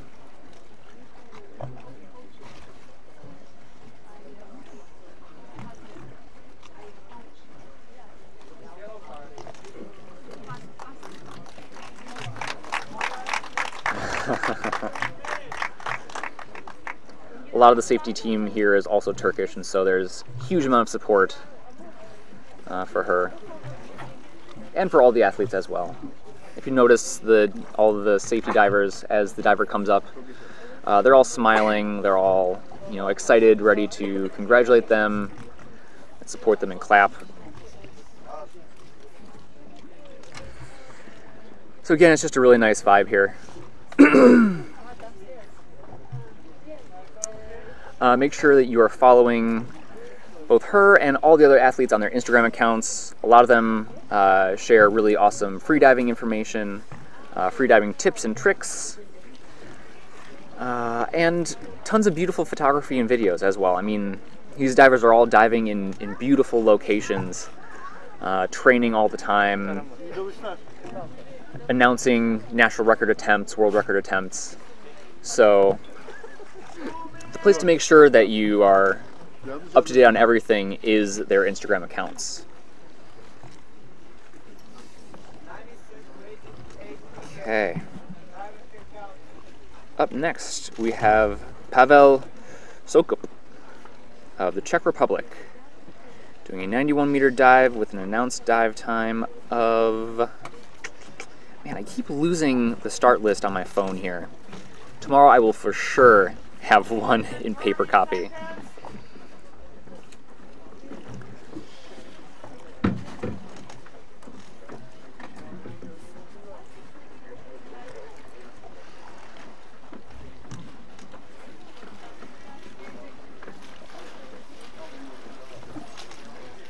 Okay, here we go. I just found it. It's in our all-comp WhatsApp group, which was horrifying to find that last night it was all shut off. But luckily we had the start list before everything went wonky with Facebook, Instagram, and WhatsApp. So Pete, sorry, not Pete. Pavel is doing a 91-meter dive with an announced dive time of 2:30.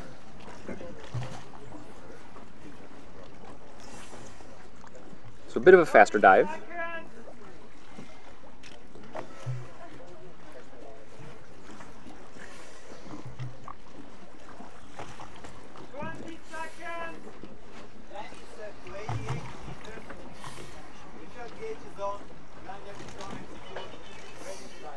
You can see he's holding on to the carabiner of his lanyard on the surface. That's partially because the lanyard can be quite heavy, and if you don't hold on to it in that sort of way, it hangs below you, and then when you do your turn and you start your kicking, sometimes you can get tangled up in it, sometimes your arm sort of gets wrapped around it. And it can be a little uncomfortable. So a lot of athletes will hold the carabiner on the surface so that they don't have to worry about that and they just go right into their dive.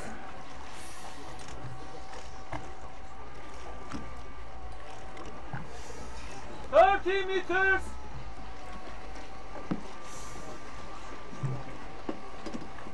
40 meters.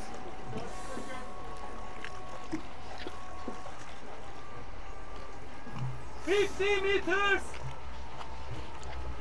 We've got an arm pull at 50, which is fairly deep. 60 meters.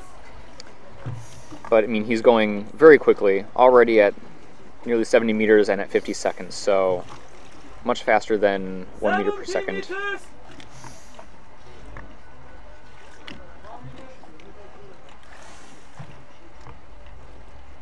80 meters.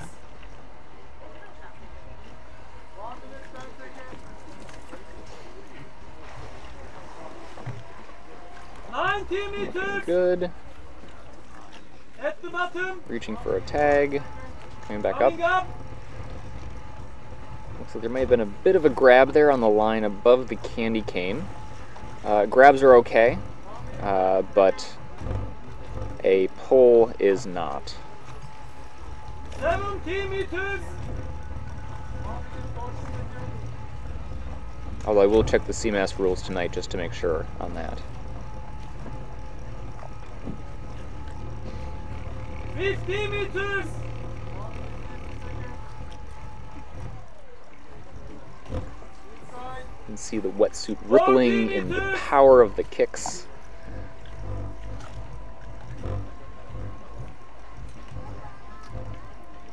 Meters.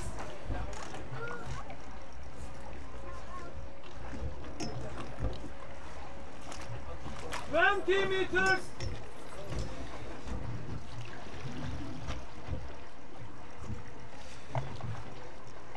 Okay, keep going. 10 meters. Come on. Grab on. Hold. Breathe. Breathe. Come on, Pavel. Keep breathing. Keep breathing. Okay. Seems okay. Signing. He has the tag. Whew.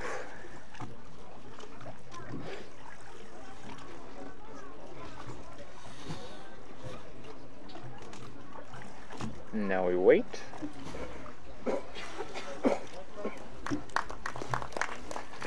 Okay, looks like we have a white card.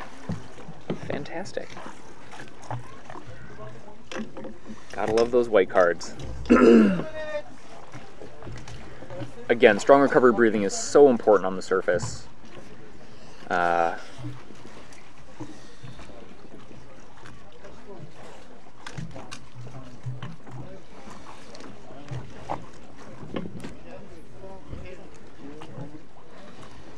Hey, how's it going? All good. Good. Yourself? Good, yeah. Having a nice day. Yeah, it is a nice day. Yes. I'm joined by Walid Boudiaf of Tunisia. Tunisia, yes. Cool. Congratulations on your dive. Oh, thank you. Thank you so much. It was a beautiful dive to watch. Yeah, was it? I think so. Technique was a bit, could be better, but... I mean, technique could always be better, though. Yeah. I mean... True. Yeah. No, absolutely. I'm happy with the dive, yeah. Yeah, no, it looked really nice. It's a bit stressful today, first day. Of course. And, it's always harder in competition.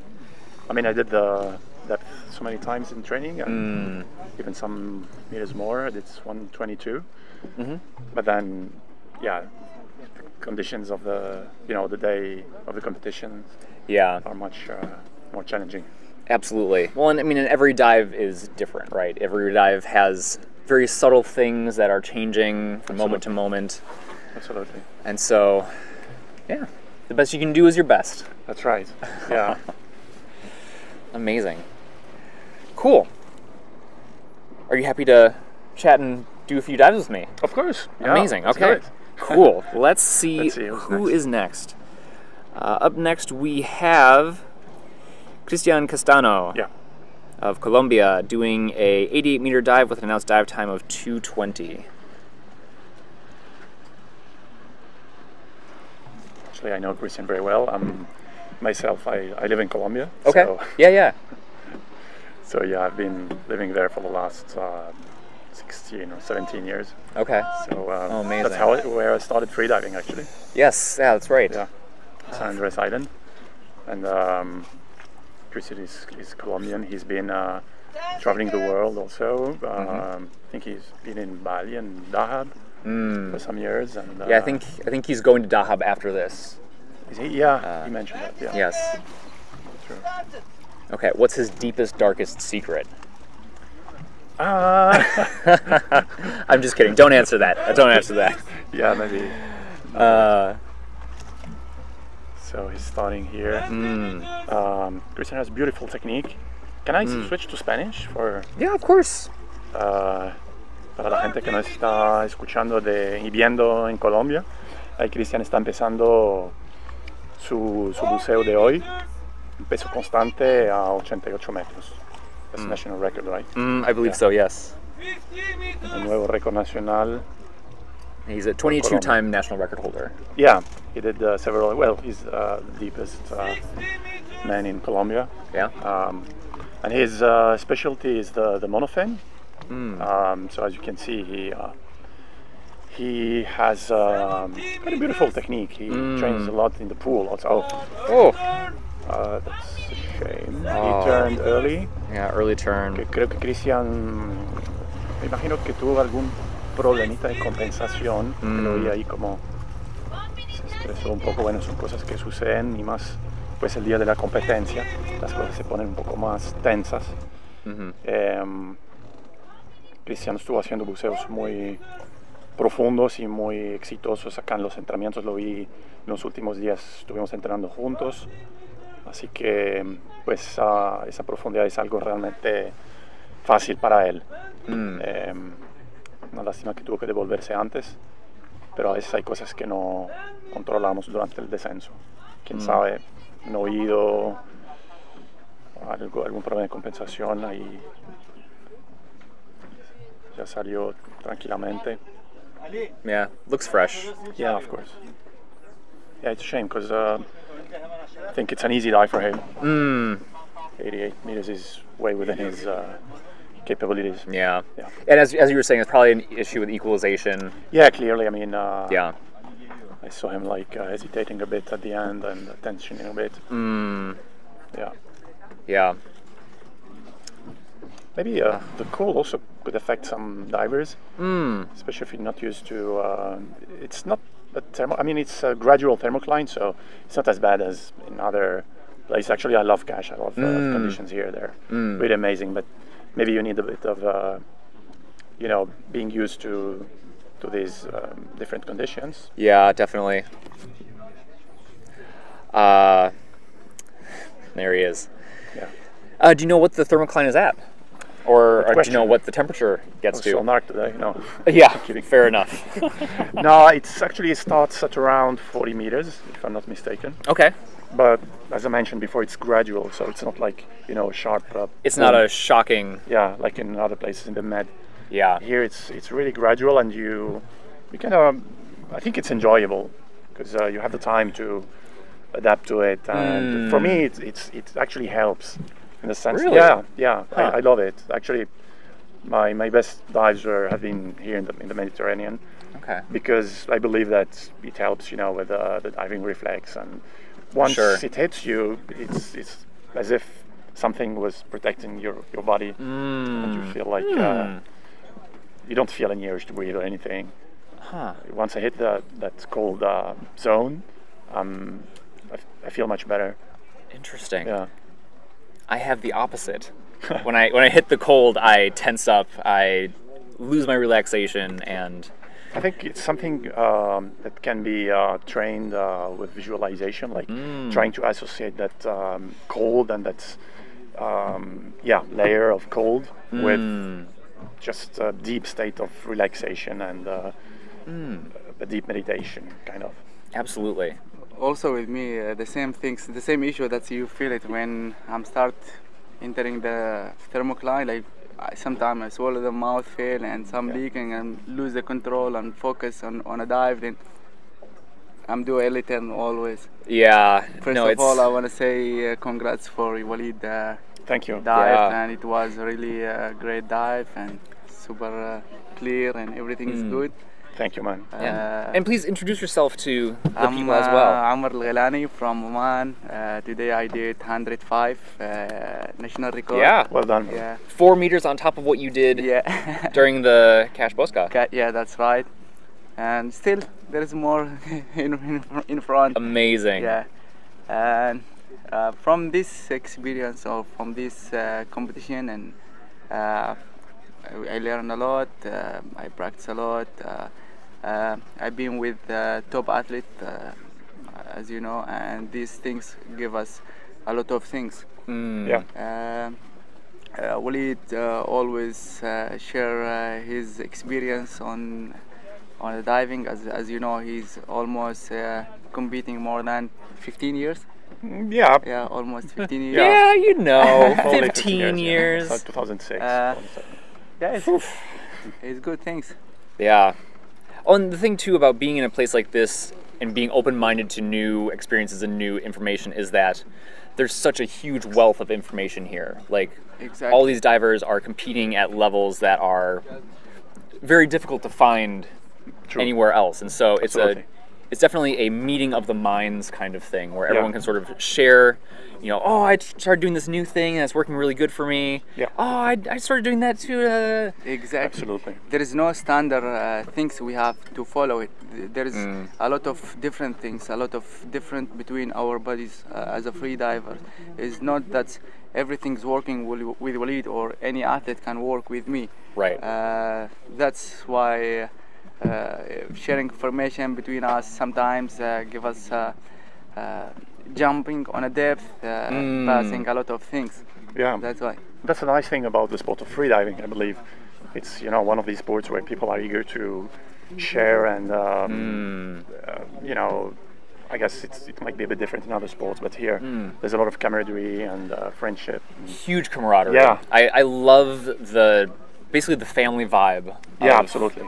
Of being here, and I think it comes from the fact that we all share in the really amazing experience of having a really good dive, whether it's a new PB or it's a new national record or whatever. Absolutely. That feeling, I think, is the same for pretty much every free diver. And Yeah. so when one person has an amazing dive, we all feel that. And when one person has a really bad dive, we feel that pain and hurt as well. And you can feel that we are competing in a line, but always on the same time, everyone motivate each other. Absolutely. Yeah. Even if it's, we obviously there are some rivals and of they're course fighting for podium, but we usually don't think about that when we are doing our dives. We just focus on what we announced and wish the best for everybody, of course. Of course. So I think that's something nice about the sport. Yeah, I really love that side of the sport. It is a very unique thing, I think. Yeah. To have, yeah, it's absolutely lovely. Yeah. Cool. Up next, we should have. That is not Jennifer Venland. I thought we had Jennifer coming up, but we may have had a DNS. Oh, Jesper. Okay. Great. As From Denmark. we can see today, the condition is, we can say it, more than perfect and totally flat. There's no current and many things give us a good chance to do the best performance on our dive. Absolutely. And even the thermocline, we cannot feel it today. The conditions in Cache are absolutely amazing. I would say close to perfect for me. It's absolutely lovely. No current, good water temperature, no waves, deep clear waters, crystal clear visibility. Yeah, it's not only in the water. It's also logistic things. The food. The food, yeah, exactly. Absolutely. Fruit, vegetables, everything is fresh, and you can People are find so friendly. Exactly what you need. Yeah, exactly. Yeah. No, it's been.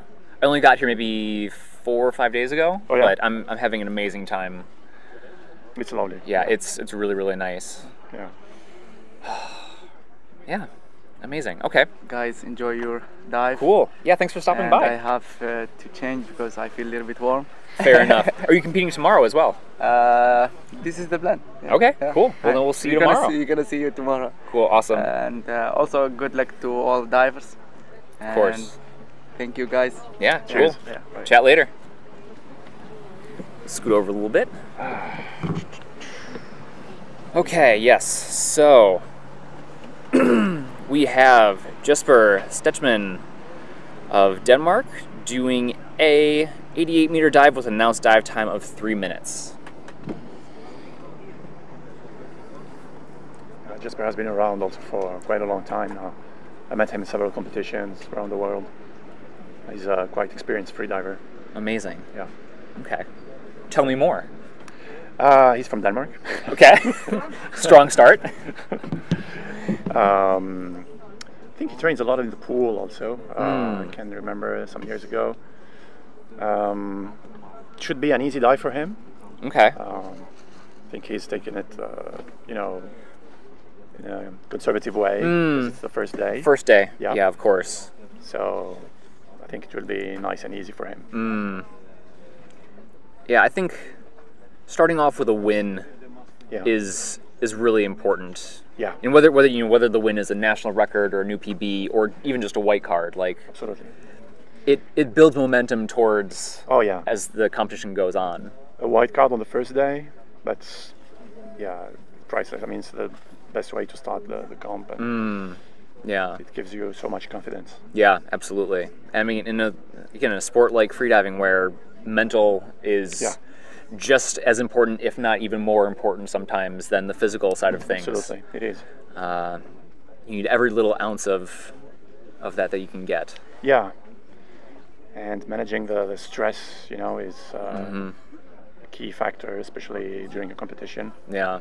The nerves. That's the toughest part, at least for me. Yeah, absolutely. I mean, and the thing is too is, you know, like I've said this a few times, but like, you know, what we see is just a diver breathing up on a line, doing a dive, coming up, and you know, then going off again. Yeah. But their dives start the morning of the night before. Yeah, the night before.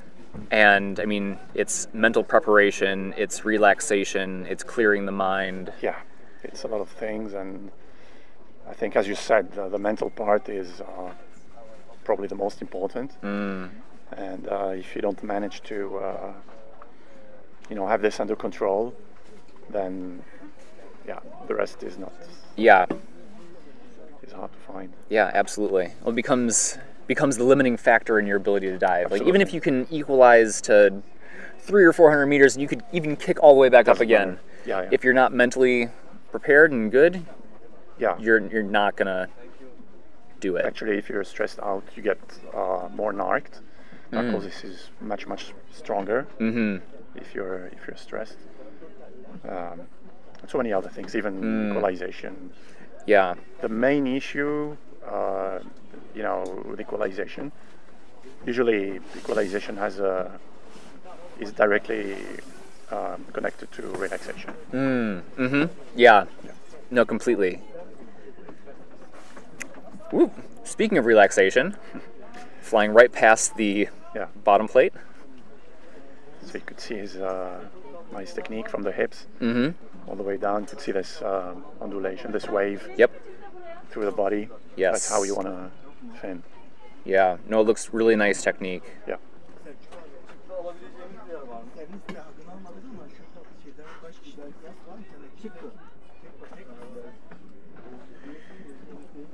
And he's also wearing his lanyard around his waist.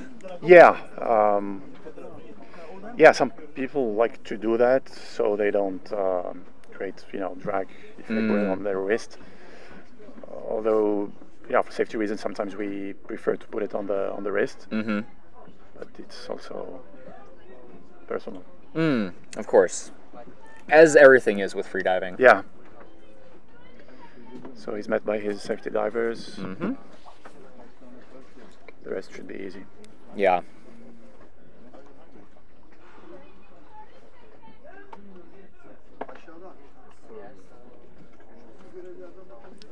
Yeah, nice and slow. A few more meters to go, and yeah. Here we go.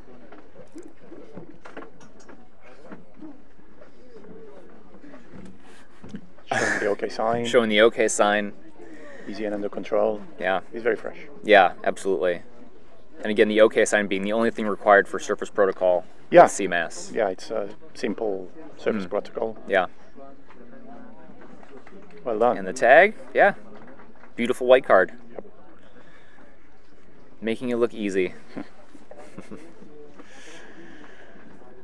And I love watching these dives too, because, you know,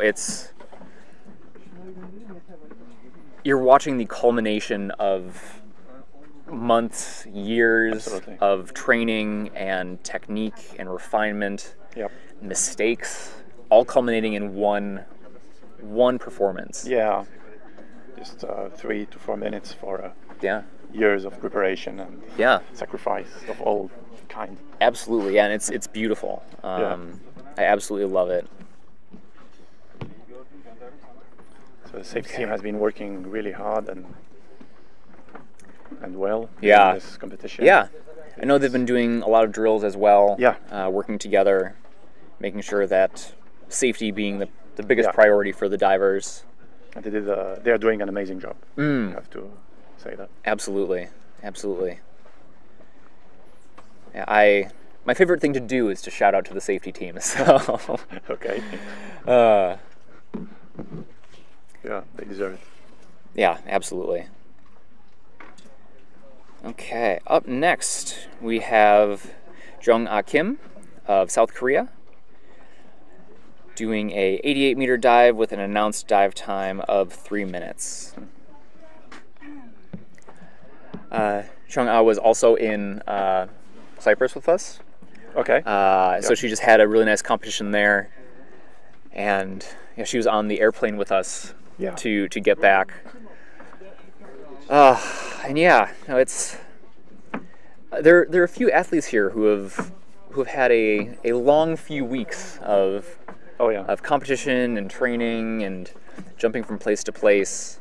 Yeah, especially those who came from all the way from Cyprus to here. Yeah. Must have been something. Yeah. Because they barely had the time to train here. Right. Maybe yesterday. Yeah, there were maybe 1 or 2 days to do some dives. I mean, the conditions are fairly similar. Yeah, but it's the different setup. It's different. It's a different setup, of course. Yeah. The thing is, with freediving, every single detail has its role to play. Even if in our case we were training on the other setup, and then changing during the last days of this new setup is in itself something. Yeah, absolutely. Well, I mean, and there's if you're doing a lot of training too, and you're sort of getting used to the rotation of getting to the boat launch and spending some time there, and then getting onto your boat, going to your spot, having your mat. Yeah. And you get used to all those. Yeah, the people as well. Like, you get used to all those things, and then suddenly something changes, and you're like, So here she goes. Here she goes. Jung-A Kim.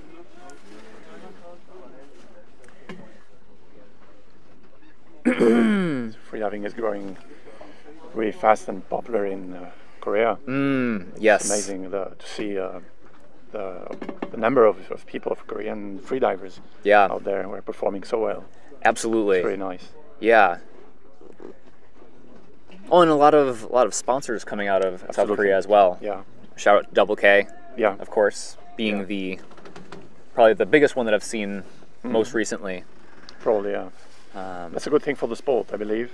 And it's the only way to make it grow. We need more sponsors to be involved in the sport of freediving. That's actually, I think, one of the big, how do you say, it's limiting one of these things that limit the sport a little bit. Yes, yeah. I mean, a lot of athletes are working full-time jobs or part-time jobs. They're taking vacation to be here to compete. Yeah, most of them. Yeah, most of them are. Yeah, it's very rare to see an athlete who is purely supported by sponsors and all that. And I mean, I would love to see if more people were being paid to freedive and trained to freedive. Yeah. What the sport would look like. Oh yeah. Yeah, and also organizers. For an organizer, it's not easy either to find sponsors. No. Yeah. I mean, a lot of the people who are running this comp are volunteers. Absolutely. Just getting room and board comped. Yep. Yeah. It's changing slowly. It's changing slowly, absolutely. So an interesting technique here by Jung, with her arms by her side. Yeah. In a very streamlined position. Some freedivers prefer to do it this way because they consider there's no big benefit from putting the arms in a narrow position like she's doing now for the last meters. So again, it's personal. It depends also a lot on the flexibility of the freediver's shoulders. As you can see, it's not an easy position to hold, and it consumes definitely not. quite a lot of oxygen too. Yes. But she's doing it well. She's very strategic in her technique. Yeah, absolutely. Yeah, she did a PB of 68 at the ADA comp. Oh. And so this should be a 2-meter extra PB for her. Nice. Yeah. She's a strong freediver. Yes, very strong freediver.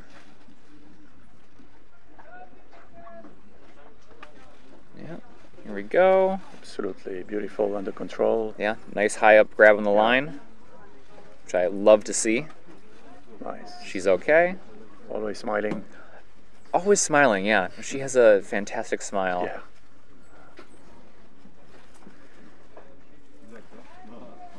Digging for the tag. Yeah. I think we're going to see much more from her in the future. I think so too. Yeah, I think she's just getting freediver. started. Yeah, she started diving in, she's been freediving since 2014. Yeah. So still relatively new Yeah. To the sport. So I'm sure we'll see a lot more of Chung-A.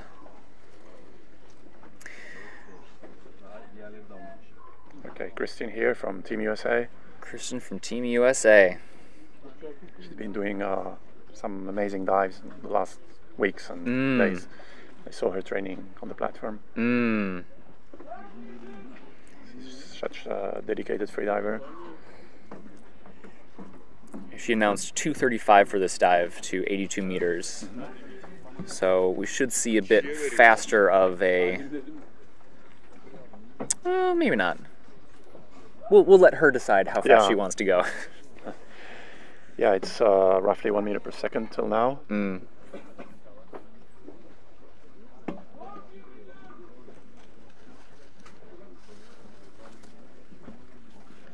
Christine usually trains in and lives in Hawaii. Yes, yeah, with Daniel? Daniel, yes. Yeah. Not David. We've been training together and sharing moments in so many places around the world. Oh, amazing. Vertical Blue and so many other venues.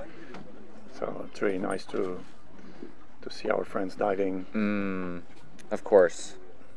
I believe they run a freediving school in Hawaii, and they have a boat that they take out and do depth stuff with. Oops, that was an early turn for Christine. She was almost there, 10 meters away. Yeah. Probably she told me she's been struggling with her equalization a bit over the years.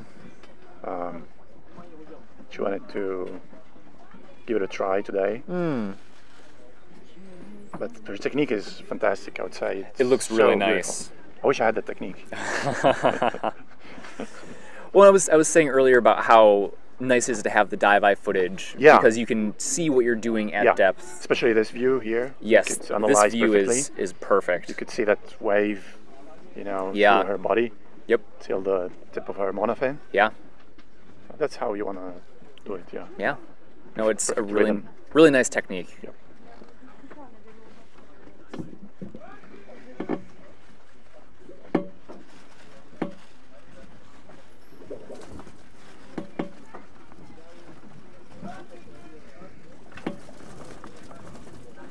Yeah, nice relaxed dive. Yeah. It's easy for her. I know she can go much deeper.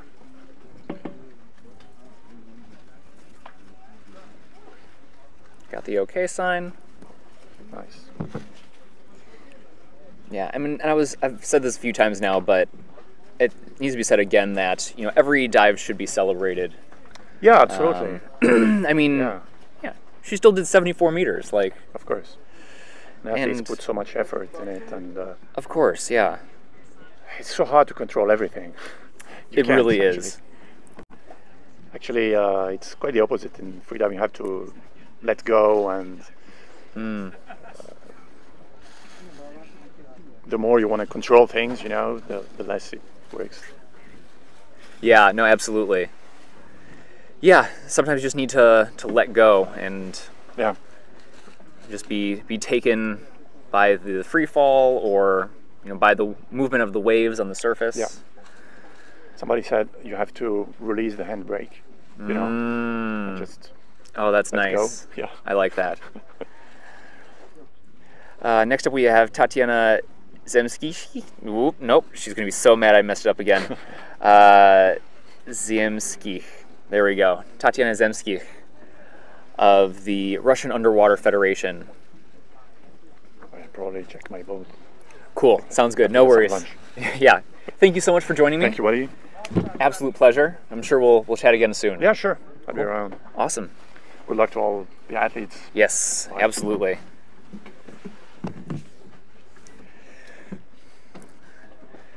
Tatiana, I'm so sorry. I messed up your name one more time. So Tatiana was also at the ADA World Champs in Cyprus, and I continued to mess up her name every single day when she dove as well. And she came up to me during the meeting yesterday and was like, say my name. And of course I messed up again. And she said it. She told me how to say it. And I wrote it down phonetically. And I still messed it up. So, hello. Hello. How are you? Good. Good. Would you like to introduce yourself? Yes, of course. Marwan Hariri from Lebanon. I am the Lebanese team coach. Amazing. Yeah. Our team is the first time to participate in competitions and world competition. And they are doing good. They're off to a strong start, absolutely. Yeah. All white cards? Yeah, today I compete and Mark. Yes. And still we have Pamela. Yes. She's waiting her turn. Great. I make an early turn. Oh, yes. No problem. Sorry, yeah, no, I watch all these happy, dives. Of course, yeah. And I like your comments about my dive. Thank you. To be totally honest, I don't remember what I said. Yes, but you said he has a good technique in finning and streamlining, free fall. I was happy because after a long time, you know, this pandemic and nobody train. I'm still here. I remember last competition was 2015, so long time. Yes. Yeah. But for Mark, he did a good result today, 60 meter. He's a newcomer for the depth competitions, and he did 60 easy. Yeah, absolutely. Okay, here we have Tatiana. Arms at her side. Looks like her hands are tucked into her weight belt. Yes, I think she put here anything on her legs or no? Oh, nope, just no, clasped in front of her nice, hips. Yes. That's how she feel comfortable, yeah. Yeah. Good. Using the fluid-filled goggles.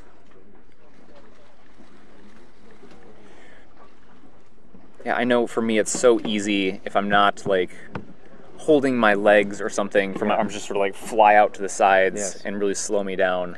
And today the same happened with me. I forget the bands here. Yes, on your thighs. But my arms was straight to my body. Yeah. Yeah, I got accustomed to that one. Yeah, I mean, after a while you sort of get used to having your hands in that position. Yes. But it's always nice to sort of just be able to put your thumbs in and completely relax your arms. Yeah. I mean, again, with the depths we're diving, every little bit of oxygen conservation helps.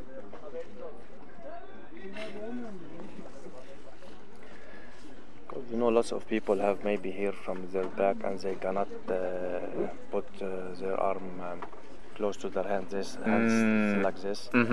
So it will make a dragging, of course. Yeah. She touched the bottom. Okay. Great. There we go. And here she comes. Yes. Secured the tag and let's go. Yes. Now the fun part. 3 meters, good dive.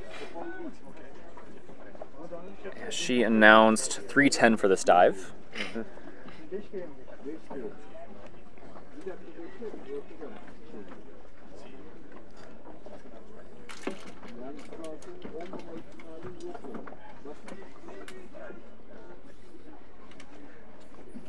And she started competing in around 2012 and actually started freediving in 2008. Nice. Let's say 9 years start competing. Yeah.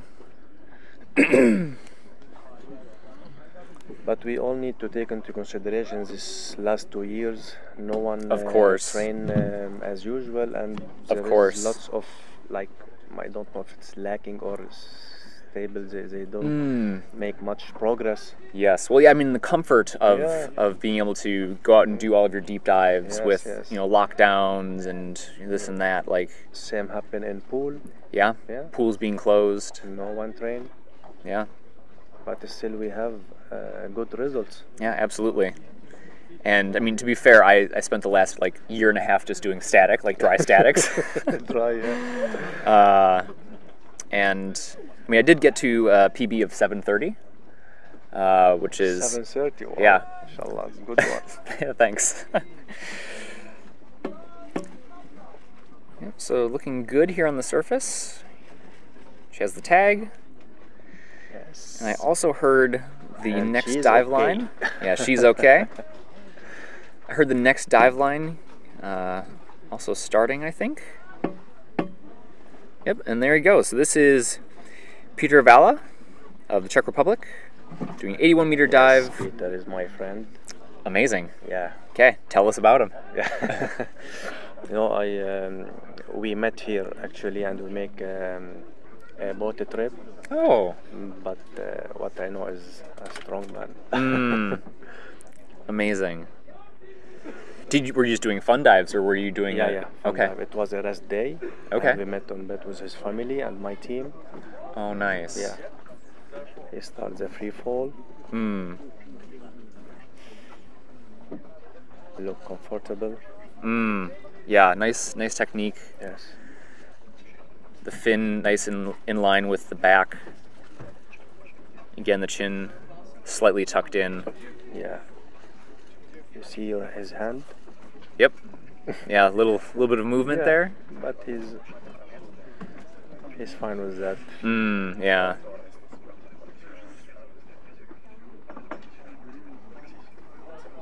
And I was gonna say too, if you open your neck up too much, you have the possibility of losing your mouth fill.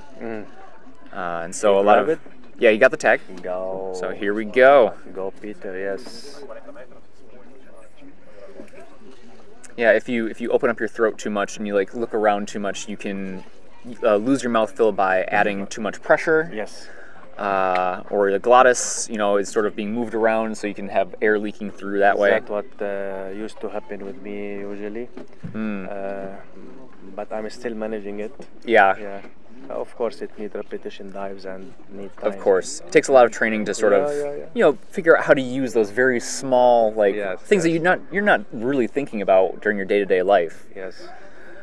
And there is a big difference between leaking and swallowing. Yes, huge difference. Yes. Okay, 20, 19. Yeah.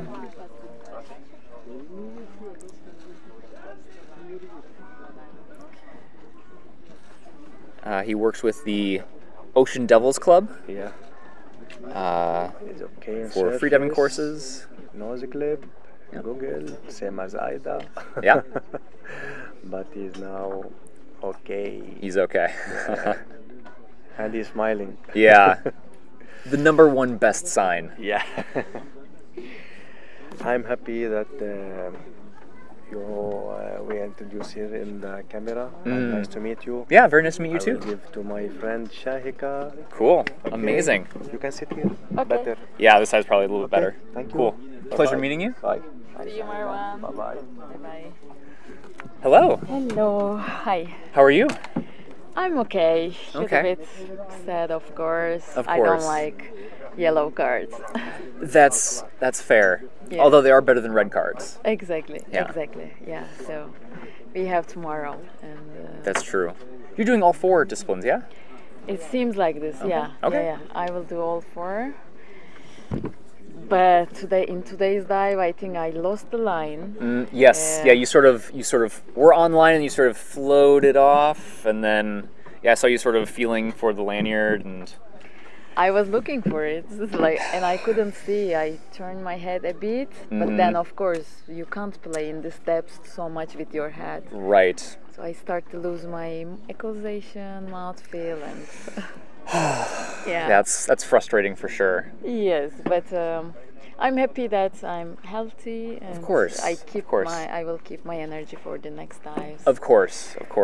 Yeah. Yeah. Amazing. Also, I mean, there was many early turns. And there have been many early turns today, and I mean, it's okay. It's okay. It's okay to have an early turn. Exactly. Better than worse. Better than the other thing. Yes, better than the other thing.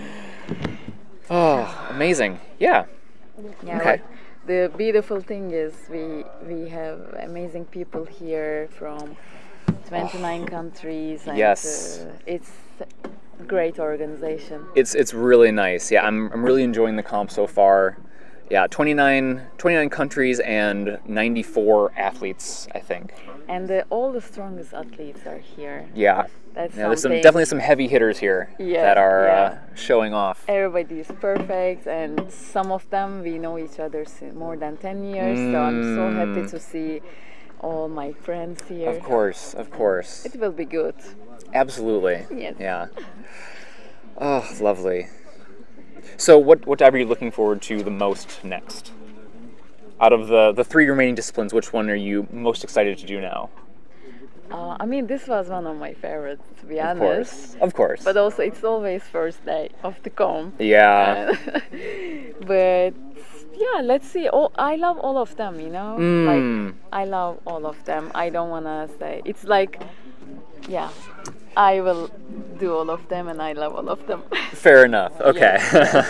Okay, we won't make you pick one. Exactly. Thank you. Thank you so much. So thanks for having me. Of course, it's a pleasure. Thank you for stopping by. Hopefully come with white card next days, and Absolutely. I wish all the athletes good luck, safe dives, and everybody who are watching us. Really, Of course. Thanks for their support. Of and course. Of course to our federation, to our ministry, and all of our sponsors. Absolutely. Thank you. Yeah, cool. See you. We'll chat later. Yeah, bye-bye. Bye. Okay, we have Jens Stotzner of Germany doing an 82-meter dive with an announced dive time of... Sorry, the silence is every time my phone shuts itself off, so I always have to open my phone again. 2:40, there we go. Jens is a 14-time national record holder, 74-meter CNF, 56-meter lake CNF, 76-meter constant weight. So this will be a new national record, I believe, for him.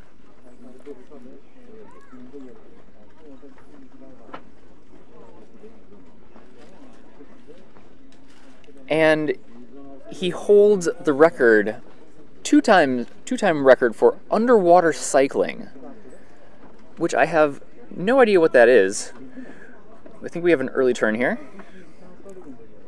But the longest U.S. team, and we did a dive on there's a sunken airplane and a sunken tank.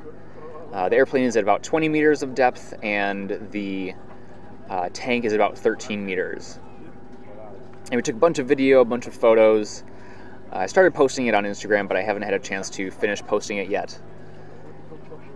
But, I mean, it's a really cool sort of spot. You can actually go into the airplane and swim around, look around.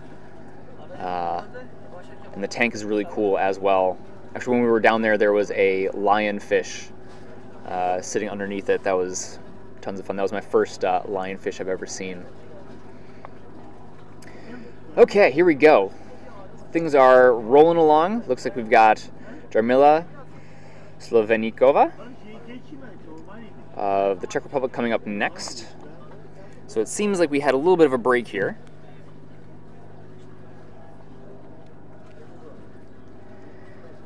But that's okay. Having a little bit of a break every now and then is not the worst thing in the world. Again, I didn't really have a break. I just talked the whole time, but I'll be okay.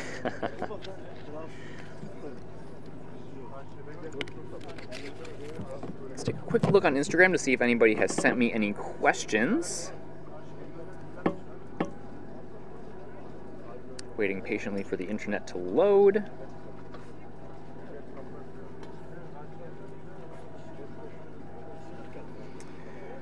Dun, dun, dun, ba, ba, da, ba.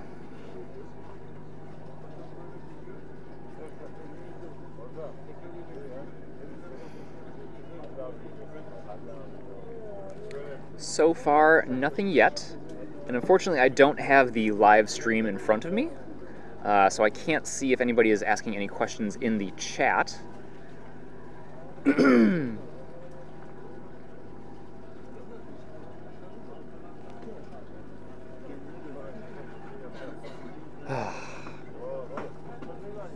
But yes, once again, if you do have any questions, please feel free to send me a message on Instagram. Brandon Freediver is my username.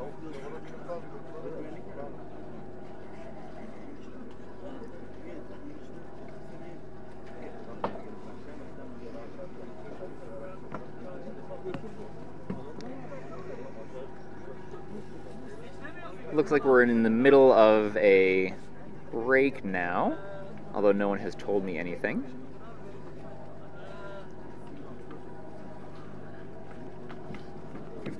Break.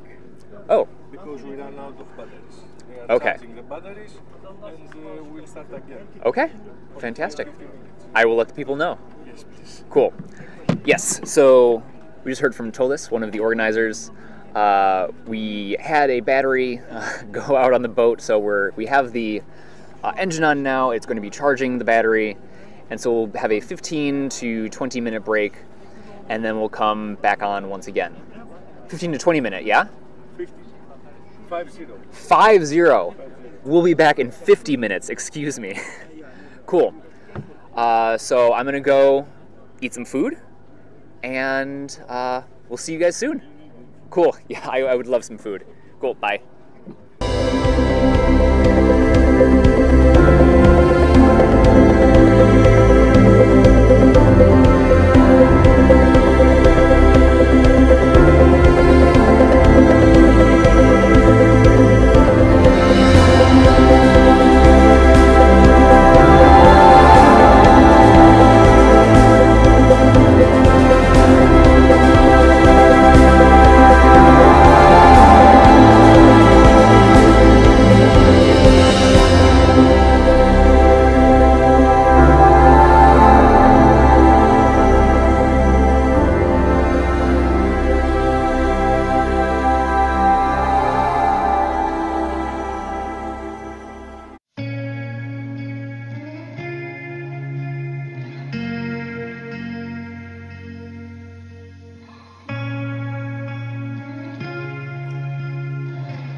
Okay, welcome back.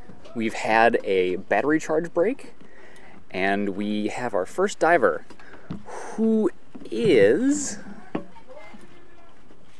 currently unknown to me.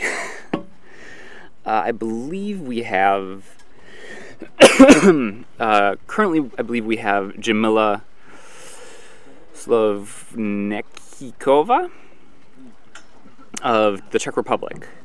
I believe this is her.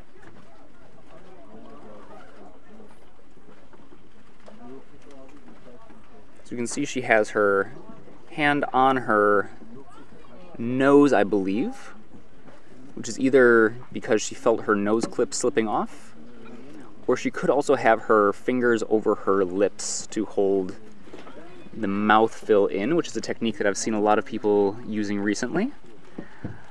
But it looks more like a hold on the nose.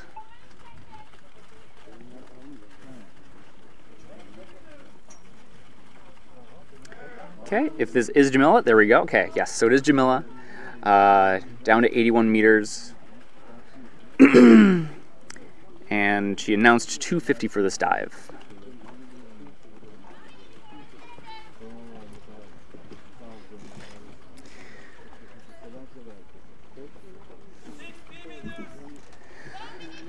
Jamila is one of the people who horrify me in that she loves to go ice diving. Although she says that now she's a bit too lazy to get in the cold water, which is definitely relatable content for me.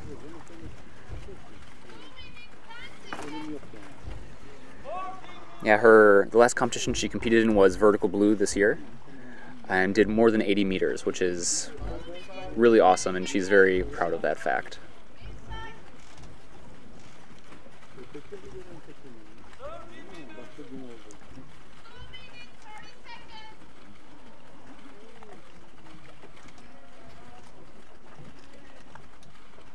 Okay. Here she comes.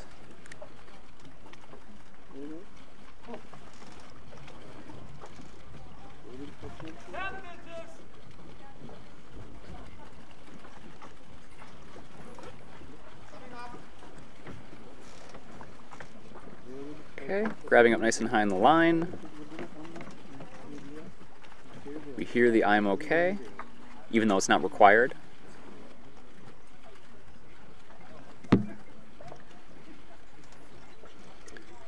There's the tag. And there we go, we got a white card.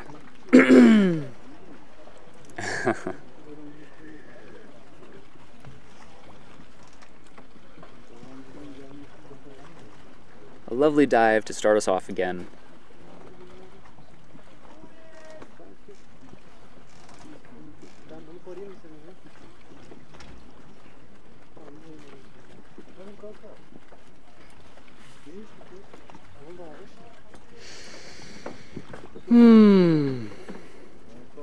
Yes, lovely.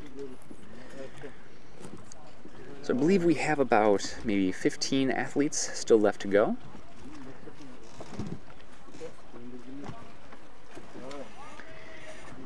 Here we can see the setup that the athletes are using. The judges are on the boat. Some of them are keeping track of time, others are recording. We see the long pole holding the line. That line is attached to a quick retrieval system that will pull the athletes up and the bottom weight up very quickly if necessary, which again is why we have all the athletes using lanyards here.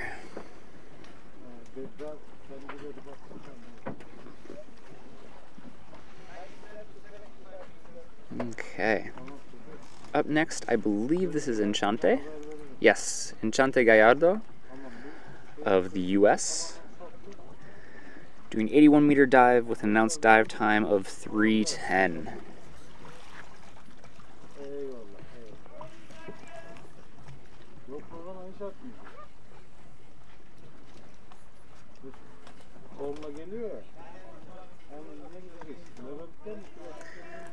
I went out for dinner with a lot of the U.S. team last night, and it was tons of fun. Yeah, it was myself, Enchante.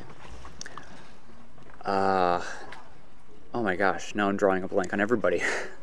Fatima Korok was there of Hungary. Oh my gosh. Please excuse me, it's been a long day. But we went out for burgers and just had tons of fun.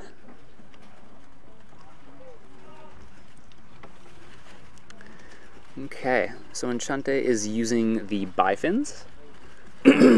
Again, athletes are allowed to use bifins during the constant weight discipline. They can either use bifins or a monofin. It's entirely up to them. And that is different than during the constant weight bifins event where you can only use bifins.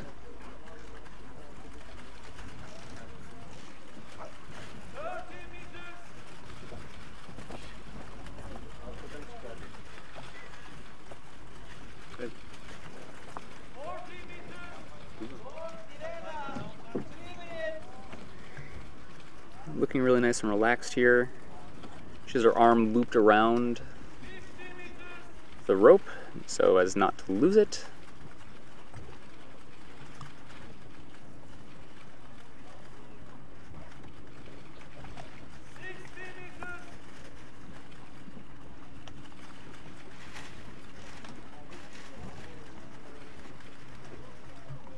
Holding onto her waistband, or her weight belt now.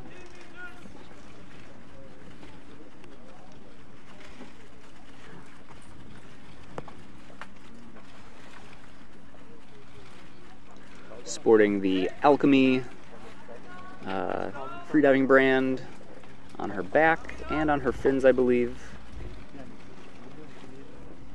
Alchemy just released a brand new neck weight that I know a lot of divers are really loving. I had a little bit of a chance to try it as well, and it's really, really cool. It fits really nicely around your neck. And also it moves and sort of conforms itself to your own neck.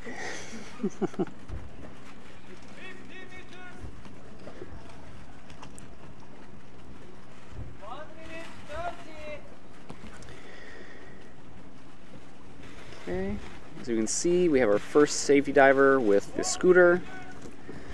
Again, on dives deeper than 80 meters, we have a scooter that comes down to meet the diver first.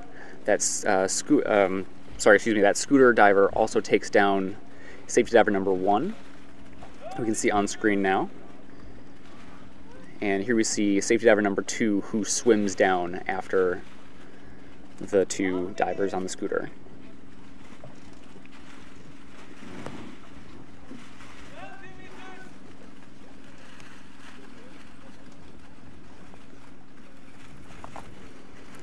Okay, going up, staying nice and relaxed. Come on, Enchante. Yeah, legs definitely getting tired.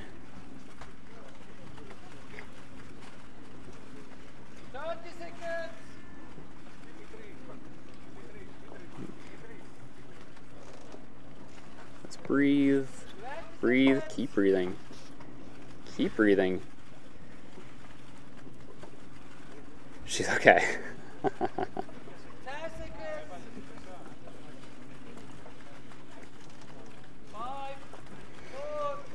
Okay. Waiting for the judge's sign.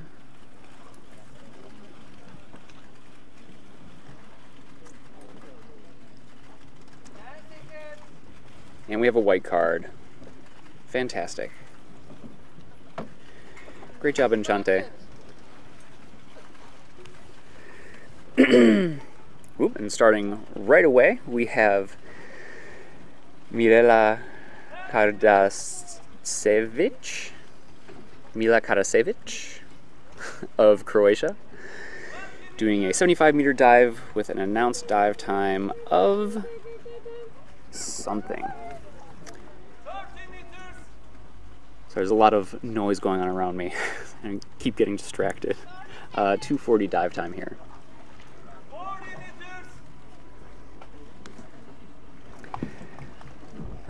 Mira started diving about 4 years ago.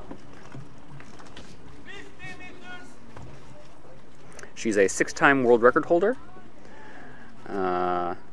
Currently holding the dynamic no fins record, so swimming back and forth in the pool, of 206 meters.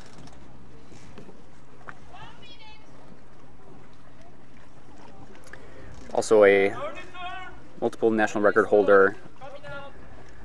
Ooh, early turn. She holds national records in dynamic no fins, dynamic and dynamic bifins, and constant weight no fins.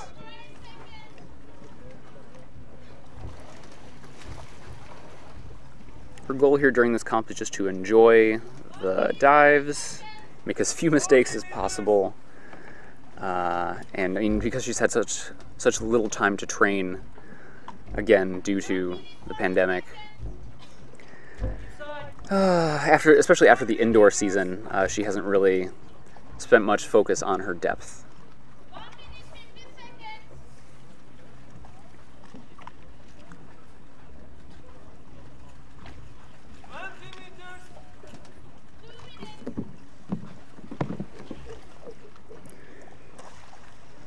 So I'm sure she'll come up looking nice and fresh on this dive.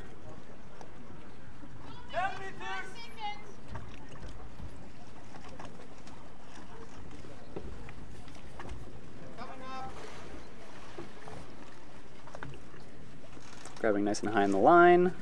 She's okay.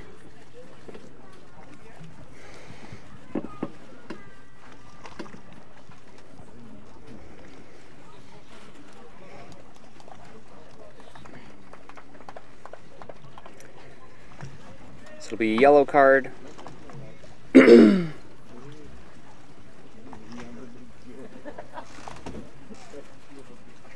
Probably very frustrated.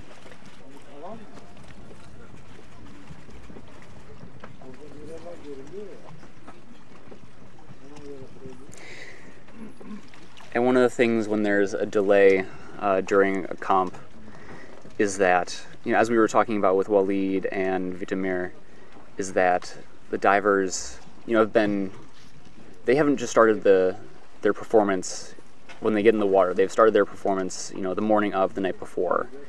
And if they're getting ready, they're all set to go, and then suddenly the competition stops. That's a, you know, it's a huge slam on the brakes for what they were planning on doing. And that can have an impact on, you know, your relaxation, your excitement about the dive. That can impact everything.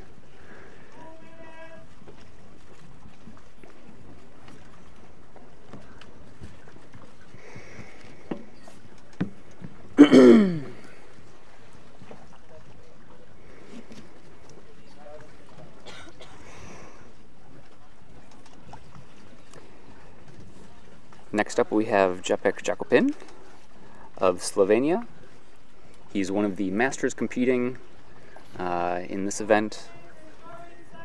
He's doing an 81-meter dive with an announced dive time of 2 minutes and 30 seconds.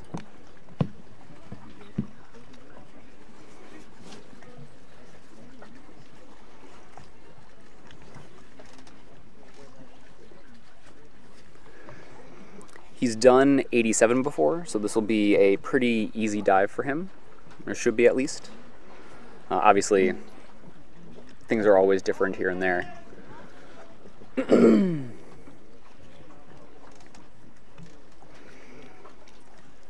He started apnea training in 2016 and has been training regularly since then. And all these competitions that he does serve as motivation for him to continue going, continuing to grow in the sport and push himself and train.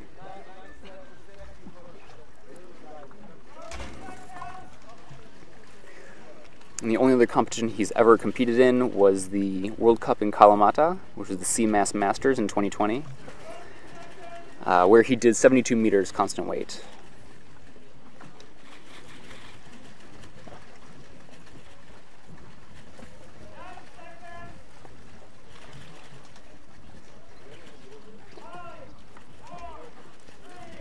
You can see him packing, which once again, a little bit of a struggle there with the nose clip.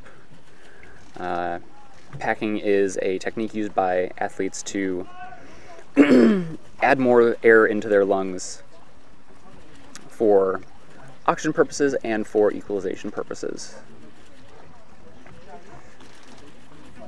We can see again the hand on the nose.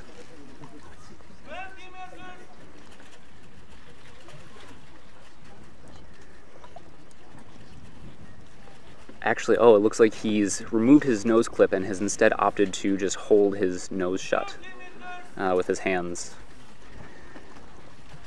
Yeah, I have to say, I recently started using a nose clip as well, and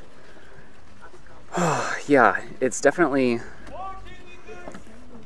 a different feeling, and I've struggled quite a bit with finding a nose clip that fits my honk and schnoz. And also sort of stays on. Yep, so an early turn there. And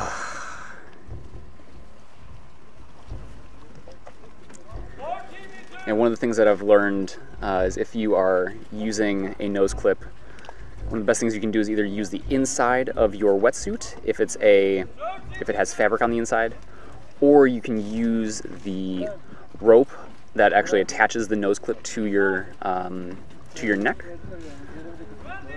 or you can use even the line, like the dive line in some instances, to wipe the oils and sunscreen off of your nose so that the nose clip will just stay on much better. Yeah, totally fine. Definitely just issues with the nose clip on that one.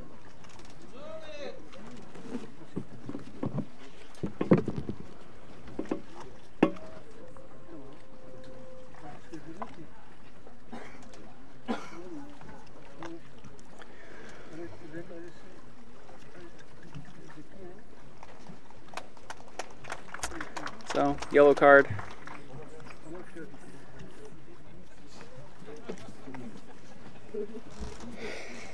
I mean, good on him though for continuing to go down, holding his nose, doing what he can. Because, I mean, I know if it were me, I would have turned around right away. So yeah, still making it down to I think 53 meters is, yeah, still really good.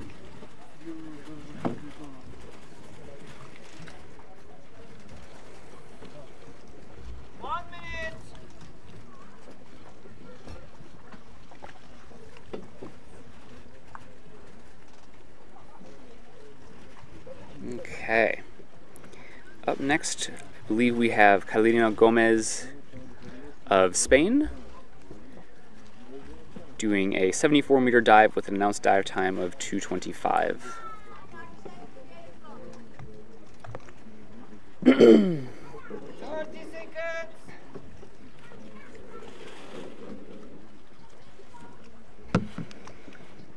Again, if you notice her goggles, it's that very round lens in them. Those are fluid-filled goggles. So what she'll do is she'll fill them with water. Either filled already or she'll fill them as she turns. And so there's no airspace in there for to create any kind of pressure. But the lens will actually make it so that she can see underwater by reflecting, by refracting, there we go, the light into her eye. It's basically like using underwater glasses.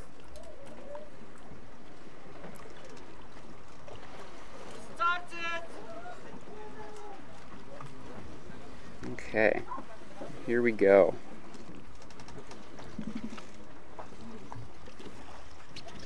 Once again, official photographer, just hanging out.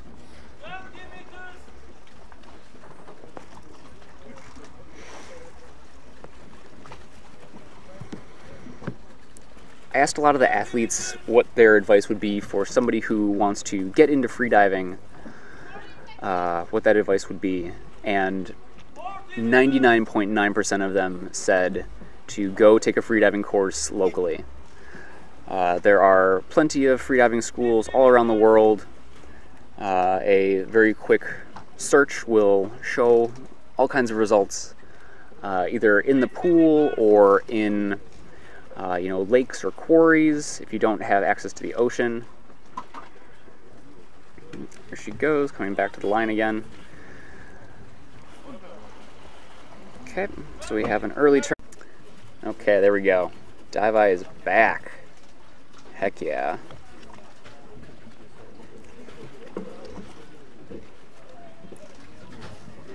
Looks like we may have had a bit of a power issue again, but we're good and back now. There we can see one of the bottom plates. You also saw at the bottom a light with a camera at the end. That is the bottom camera. That allows the judges basically to review footage, make sure the diver is actually getting to the bottom, making sure, yeah, we can see a better shot of it now. That's the camera setup. Yep. Rolling around in circles. But that footage is used to help the judges review everything, help the athletes sort of show that they've done a complete dive and all of that.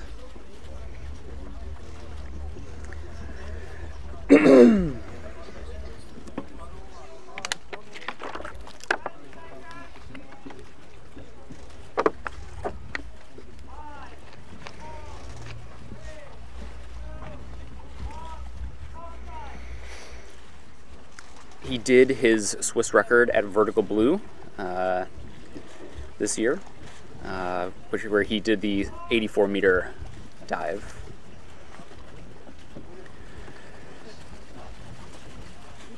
He trains in Geneva Lake, where the water temperature is 5 degrees Celsius, and then jokingly says that there is no thermocline.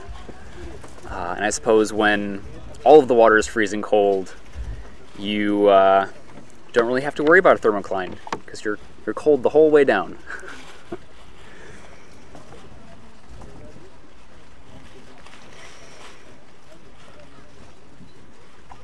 His favorite discipline is constant weight because he loves the power that comes from using a monofin, the sensations, the technical aspects, and of course the speed.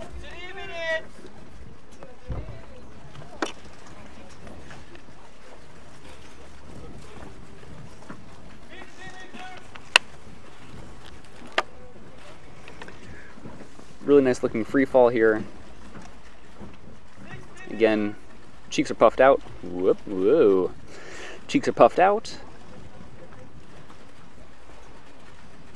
He has his thumbs once again in those elastic bands, as we've seen a few times today.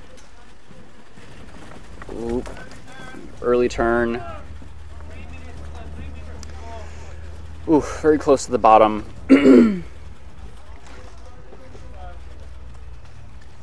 One of the things that I know about myself is that when I'm doing a dive and the urge to turn kicks in, it's usually a very fast urge, and you get this feeling.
seconds.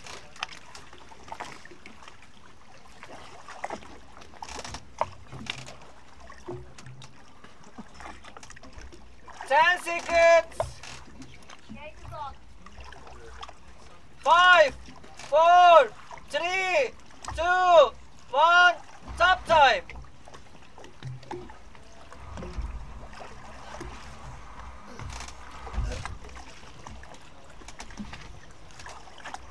Seconds.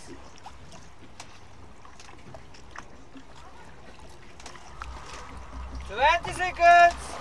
Started.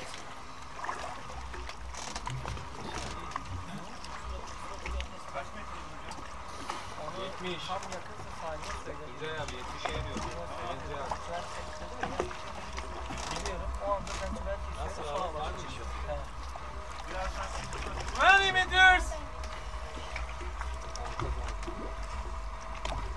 30 meters.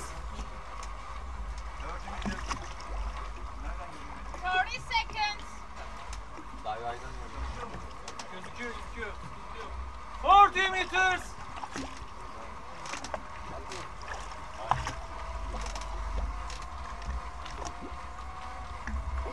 50 meters.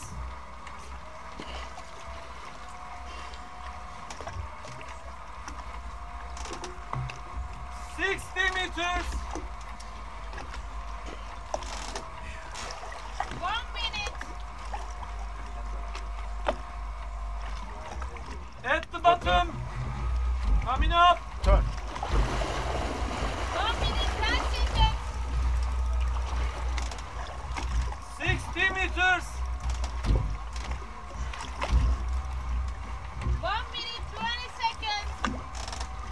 50 meters.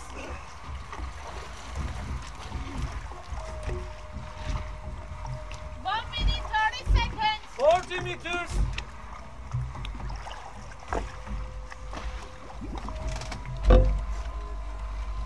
1 minute, 40 seconds. 30 meters.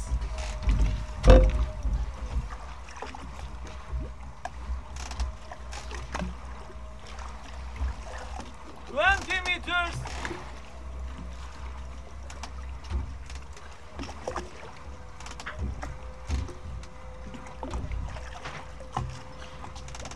10 meters.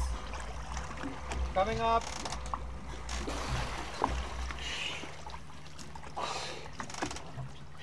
I'm okay.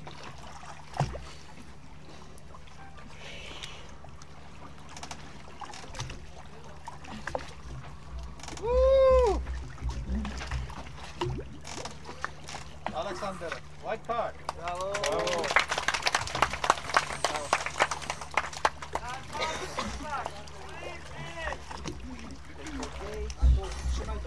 Trzymaj będę. Chwilę poczujesz jak ciągnie, bo odłączam ciągarkę.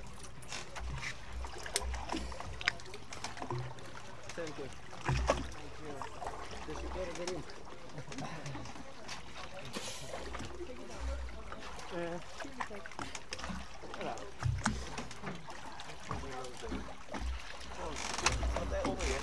Zaczęło ciągnąć, tak?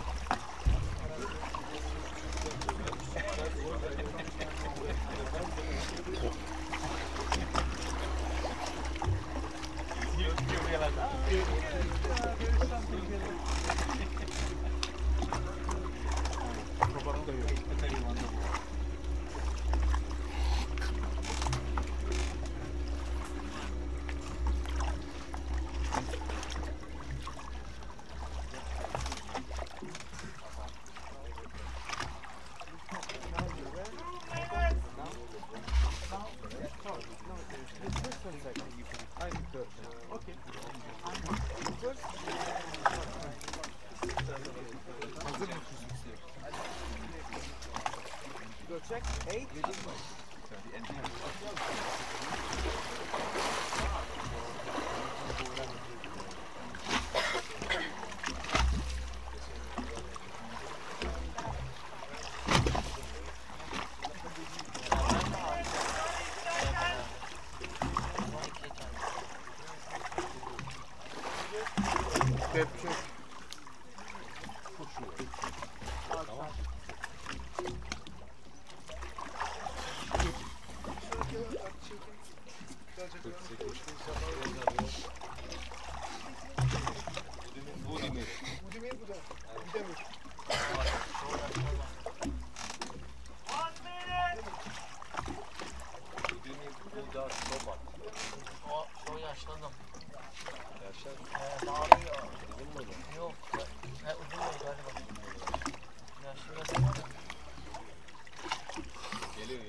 Okay, I'm back. We may have found a solution to the power problem. So we think we have enough to sort of finish off the rest of the day. Currently on the line, we have, let me quickly check my notes here.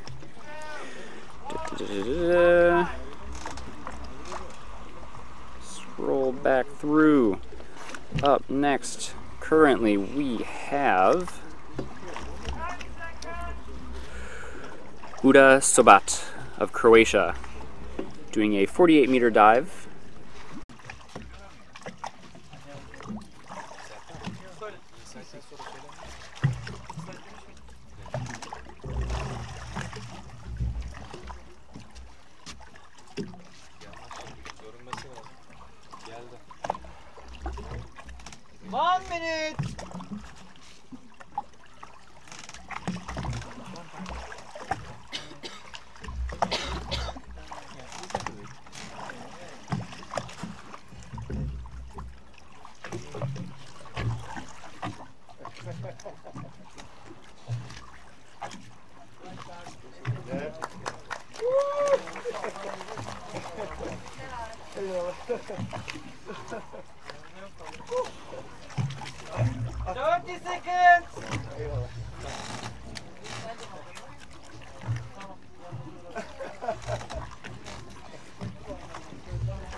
But yes, so the battery's been sort of going off, and so we now have we're now hooked up to another boat next to us that is going to provide us with power for the rest of the dives.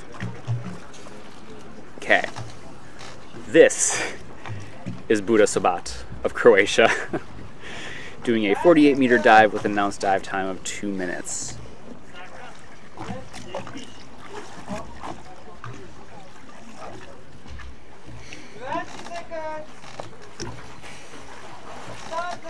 Buddha holds the Guinness World Record for the longest static using pure oxygen, which he set at 24 minutes and 37 seconds.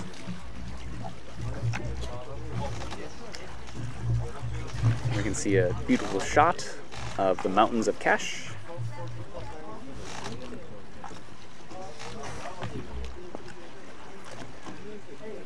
We might not have dive eye for this, so I'll try and listen for the depths.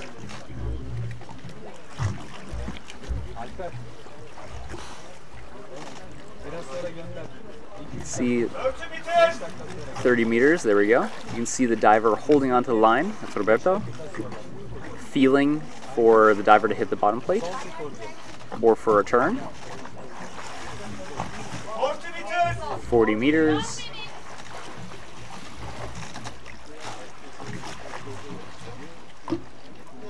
You saw one of the safeties diving before he even hit the bottom.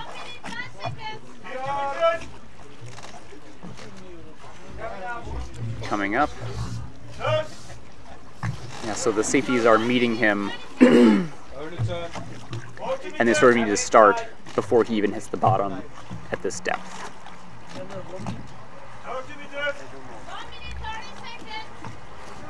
Okay, here we go. One of our safeties swimming down.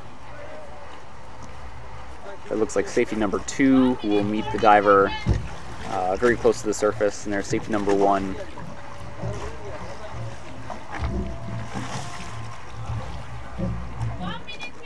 Okay, there we go.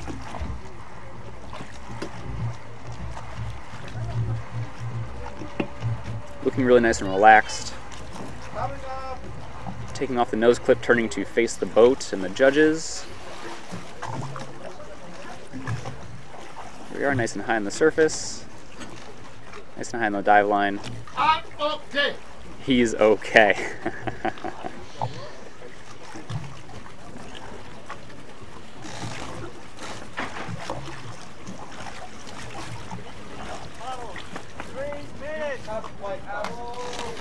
Okay, and a white card. Fantastic. Very nice job, Buddha.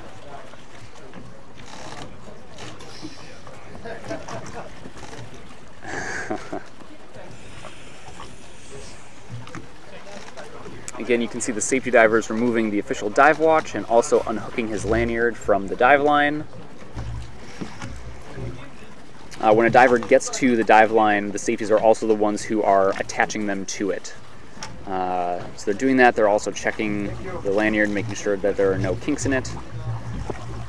And again, with safety being the priority, the safety team handling and checking all those things is under their purview. So in that way, all the diver has to do is just come up to the line, hold on, do their breathe up, and begin their dive. Thank you so much.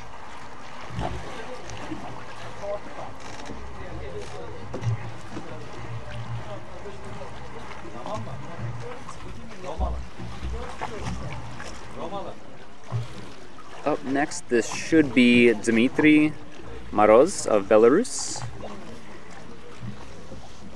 doing a 70-meter dive with an announced dive time of 2:45. Yes, cool, there we go.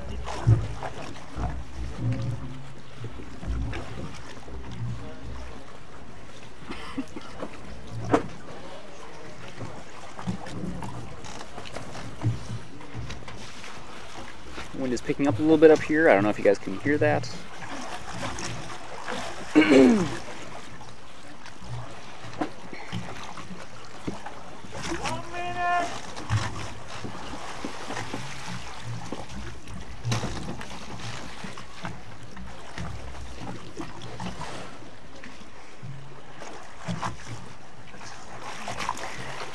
As I was saying earlier, you know, when it comes to freediving, it's not only just diving 100 meters on a line in the middle of nowhere. with nothing around. Most of what freediving is, at least in my mind, is doing fun dives, diving on wrecks or on coral, and it's just mostly about having fun. And again, one of the best things that you can do if you are interested in trying out freediving is taking a freediving course. There are courses all around the world in many different places. They take the level 1 course usually takes 1 or 2 days depending on where you're going. And yeah, I mean, a freediving course will teach you how to dive safely. You will learn the physiology of and what's happening to your body as you dive, how your body protects you at depth, and how you are adapted to dive.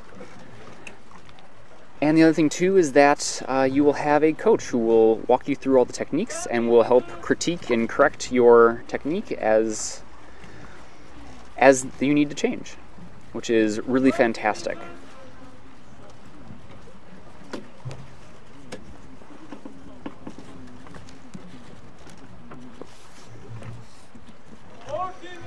Okay, hitting free fall now. Once again, free fall is the period of the dive where you are negatively buoyant, and so you are sinking.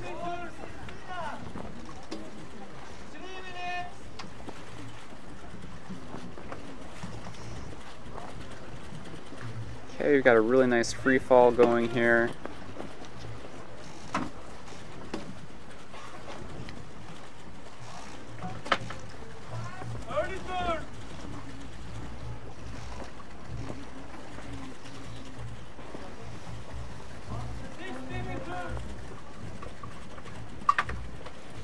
Okay, had a bit of an early turn there.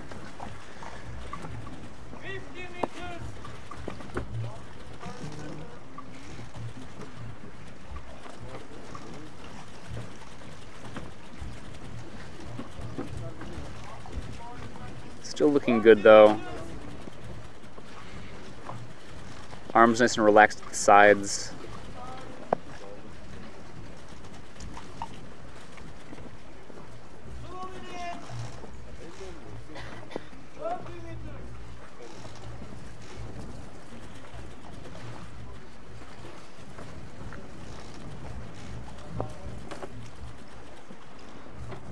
Legs definitely getting tired at this point.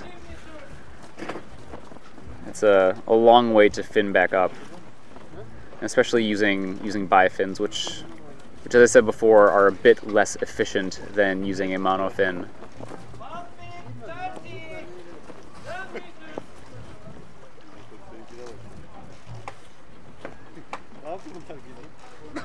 We're coming up. Here we go, grabbing on. He's okay.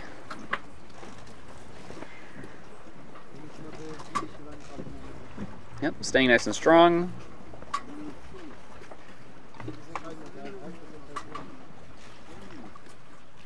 Shaking his head for no tag. So that's a yellow card.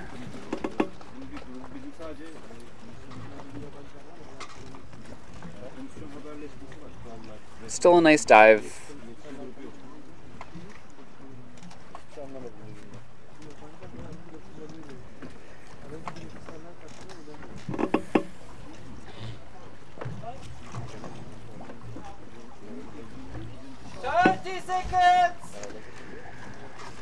Oof. Sorry guys, I'm getting a little tired. I woke up at 6 this morning to be on the boat early to get everything ready, and then we had the delay in the beginning of the day, and so I'm a little talked out maybe.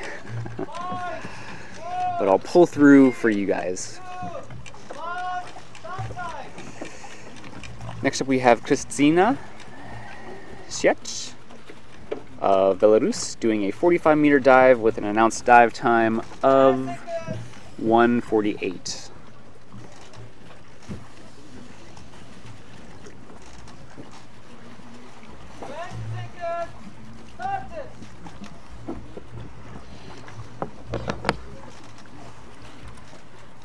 Okay, here she goes. You can see she's wearing a mask that covers her nose as well. So as we saw earlier in the day, she is holding her nose to regulate the amount of air that goes in and also to equalize. I don't know if she's able to do hands-free or not. But generally, if you're not wearing a nose clip and you're, sorry, no. If you're wearing a mask, excuse me, you need to, oh, there we go, there it is. If you're wearing a mask like that, you need to be regulating the amount of air that goes into your mask, and also you can just equalize that way as well by pinching your nose. That's at least how I do it. I'm moving away from using a mask because it uses a lot of air as you go deeper and deeper. Or it takes up a lot of your air that you could use for equalizing. So I'm trying to move away from it. But when I do dive with a mask, usually I will hold the nose in order to regulate the amount of air that goes into the mask, rather than just letting it flow freely. Okay.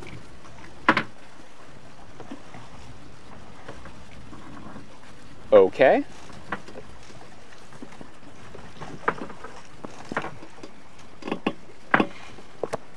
Nice and easy dive for Christina.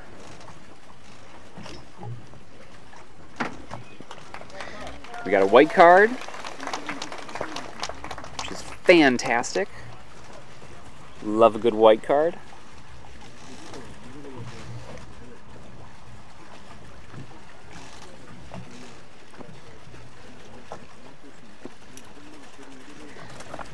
Okay, very nice. We have, I believe, 2 dives left.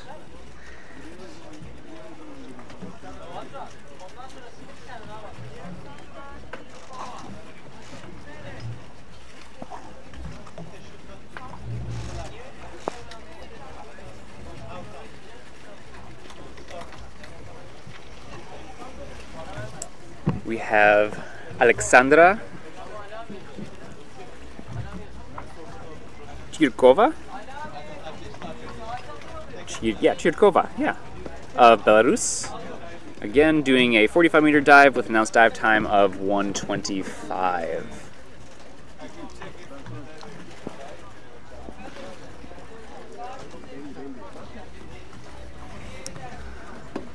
This is her first competition, so her main goal is to just get all white cards. So diving probably a little bit shallower than what she can do. But again, as we were talking about with Walid Boudiaf of Tunisia, that's definitely, you know, first day, first comp, you want to start off strong and confident and sort of build that, that confidence as you progress forward.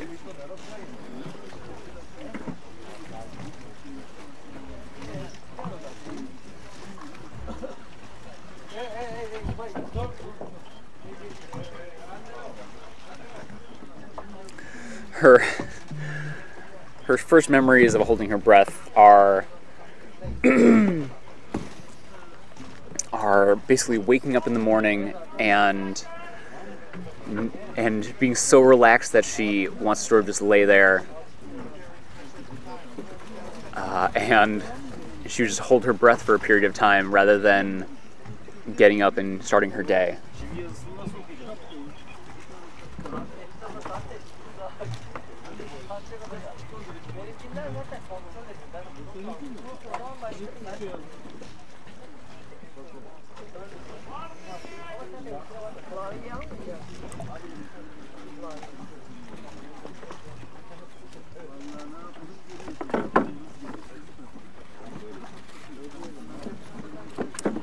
She loves diving in the Red Sea, mostly does freediving for sport.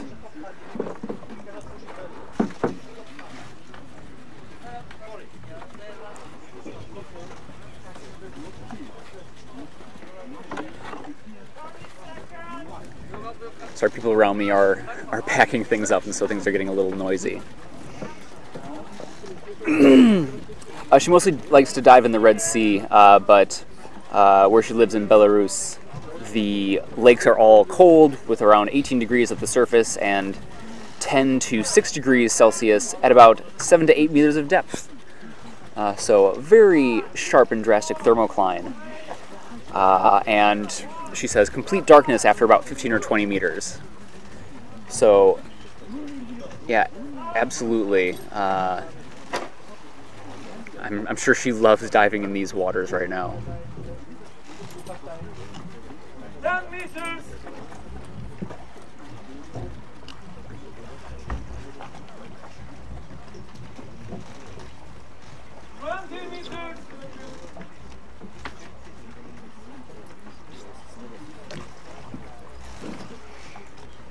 Okay, we can see her holding her nose as she goes down. Again, as I was saying before, sometimes you can have a bit of a wardrobe mishap with the nose clip not wanting to stay put on your nose. And so sometimes it's just easier to hold it there rather than do something different with it. Okay. 40 meters. Here she comes. Nice powerful kicks. 30 meters. And again, noticing too the movement once again in both the front and a little bit in the back. She can maybe add a little bit more amplitude at the backward pull of her kick. But nice fast dive. Ooh, comes skyrocketing out of the water. I'm okay. Tag. Give me the white card.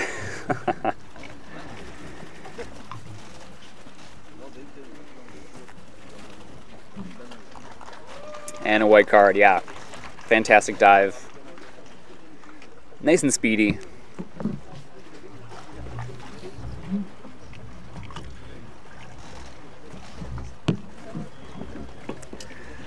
Nice dive. Big smiles.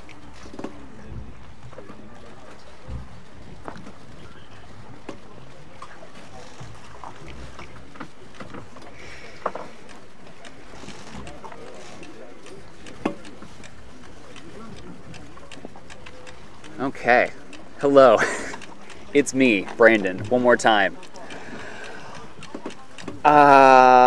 Since we're looking at me, that might mean we're done. On my list, I have one more diver diving, although with all of the delays and stuff, it could be that Pamela Sangbini of Lebanon may have gone back. It's unclear to me. But, yeah. Let's see, one more time. I'm Brandon Reed. I am a freediving instructor. I'm a breath training coach. And I will be your commentator throughout this competition. If you have any questions, please do either reach out to the CMAS Freediving International group on Instagram or on Facebook, or you can reach out to me individually on Instagram at Brandon Freediver. Ask me any questions. If you want to talk to somebody, if you want me to ask a question to somebody else, send it to me, and I'll see what I can do. Okay, we do have one more dive. Ah, there we go. That's my stuff. And that's me. There we go. Hello. One more time, Brandon Reed. Hey. Cool, yes. So we have one more diver diving, Pamela Sangbini of Lebanon. She is doing a 28-meter dive with an announced dive time of 1 minute and 5 seconds. She is the last of the Lebanese who we chatted to earlier. Again, a new team to freediving, but really amazing that they're all here and showing us what they've got.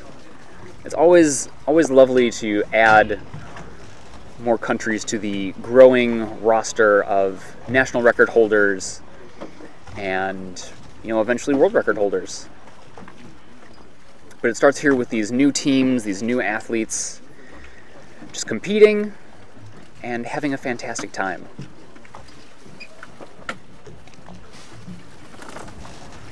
You can see Pamela sitting with the pool noodle between her legs, keeping her airways above the water, doing her breathe up.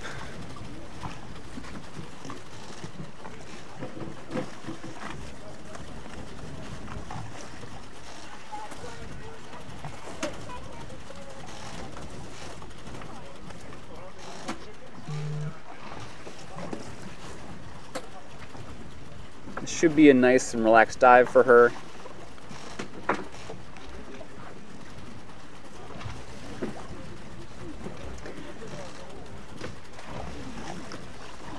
And once again, you'll notice too that she has a dive watch attached to her neck weight.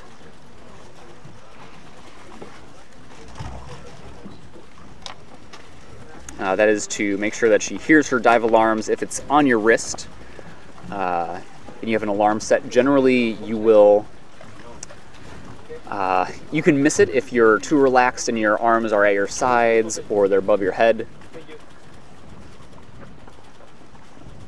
So a lot of divers will either put it attached to their neck weight or they will stick it in their hood where they can actually hear the dive alarms.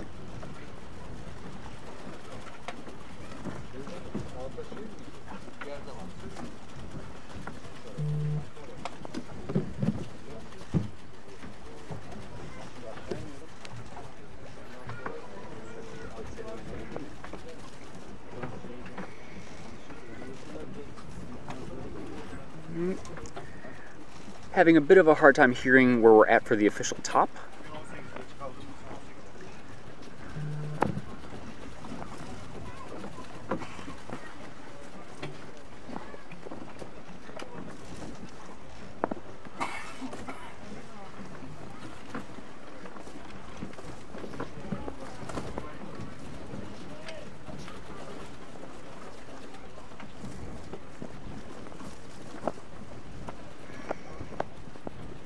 Once again, I want to make sure that you guys are all following all these athletes on social media. You'd be surprised how much a follow helps these athletes. It helps them get exposure, it helps them reach a wider audience, it helps them find sponsors.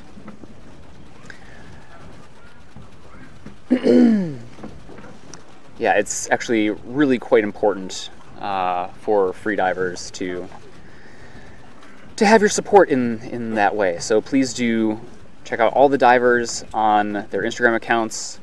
Generally, once again, you can find them by searching their name. If you can't search if you don't find them searching their name, add freediver at the end, or start following athletes that you do know the names of, and then just basically go through their friend list and make sure that you follow all of the athletes who show up on their feeds.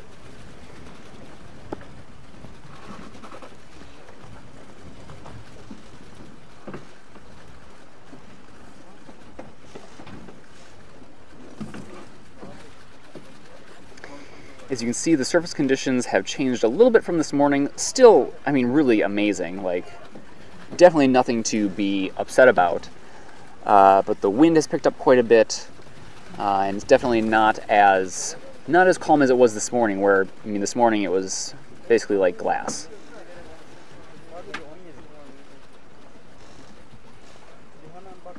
Feeling around for a nose clip.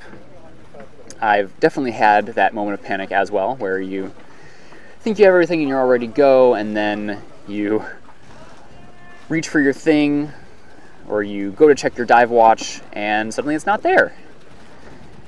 And then you realize you left it in the car or on the boat.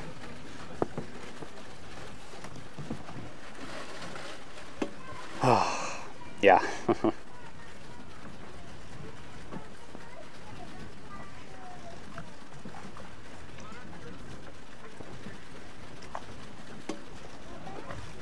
Okay, we must be getting close to official top.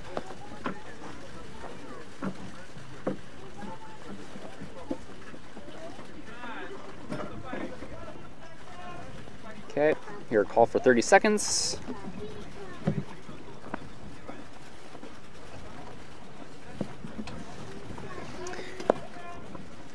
Shout out to everyone who has just started following me in the last 5 minutes. I think I've had about maybe 12 of you start following me, so thank you for doing that. Make sure you're doing the same for all the athletes as well.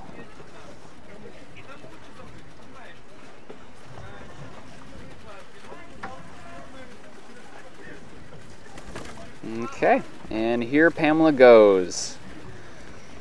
Going with bifins.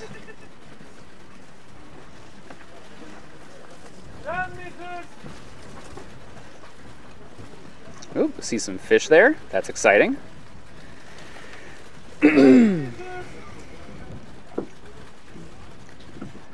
Slowing her kicking technique down a little bit. Oop, reaching the line, grabbing the tag. Coming back up.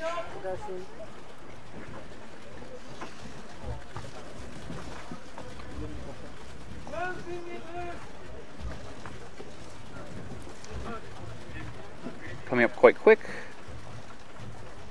There we go, stretching the legs out a little bit. That's what you want to see. Cutting it nice and high in the line. Everything off. She gives the okay sign, which is what we're looking for.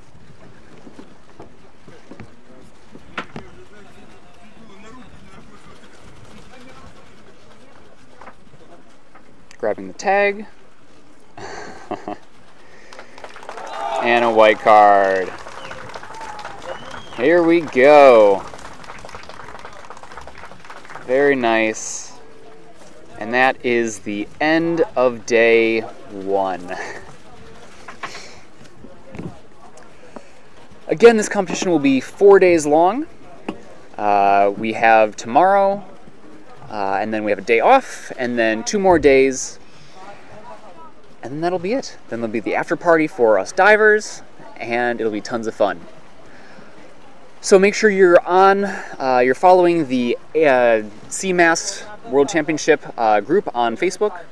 That's where we'll be posting all of the live stream links, any updates to dive times, all of the start lists as well.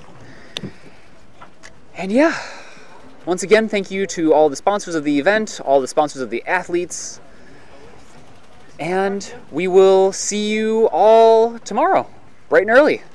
Cool. Have a nice day. Bye.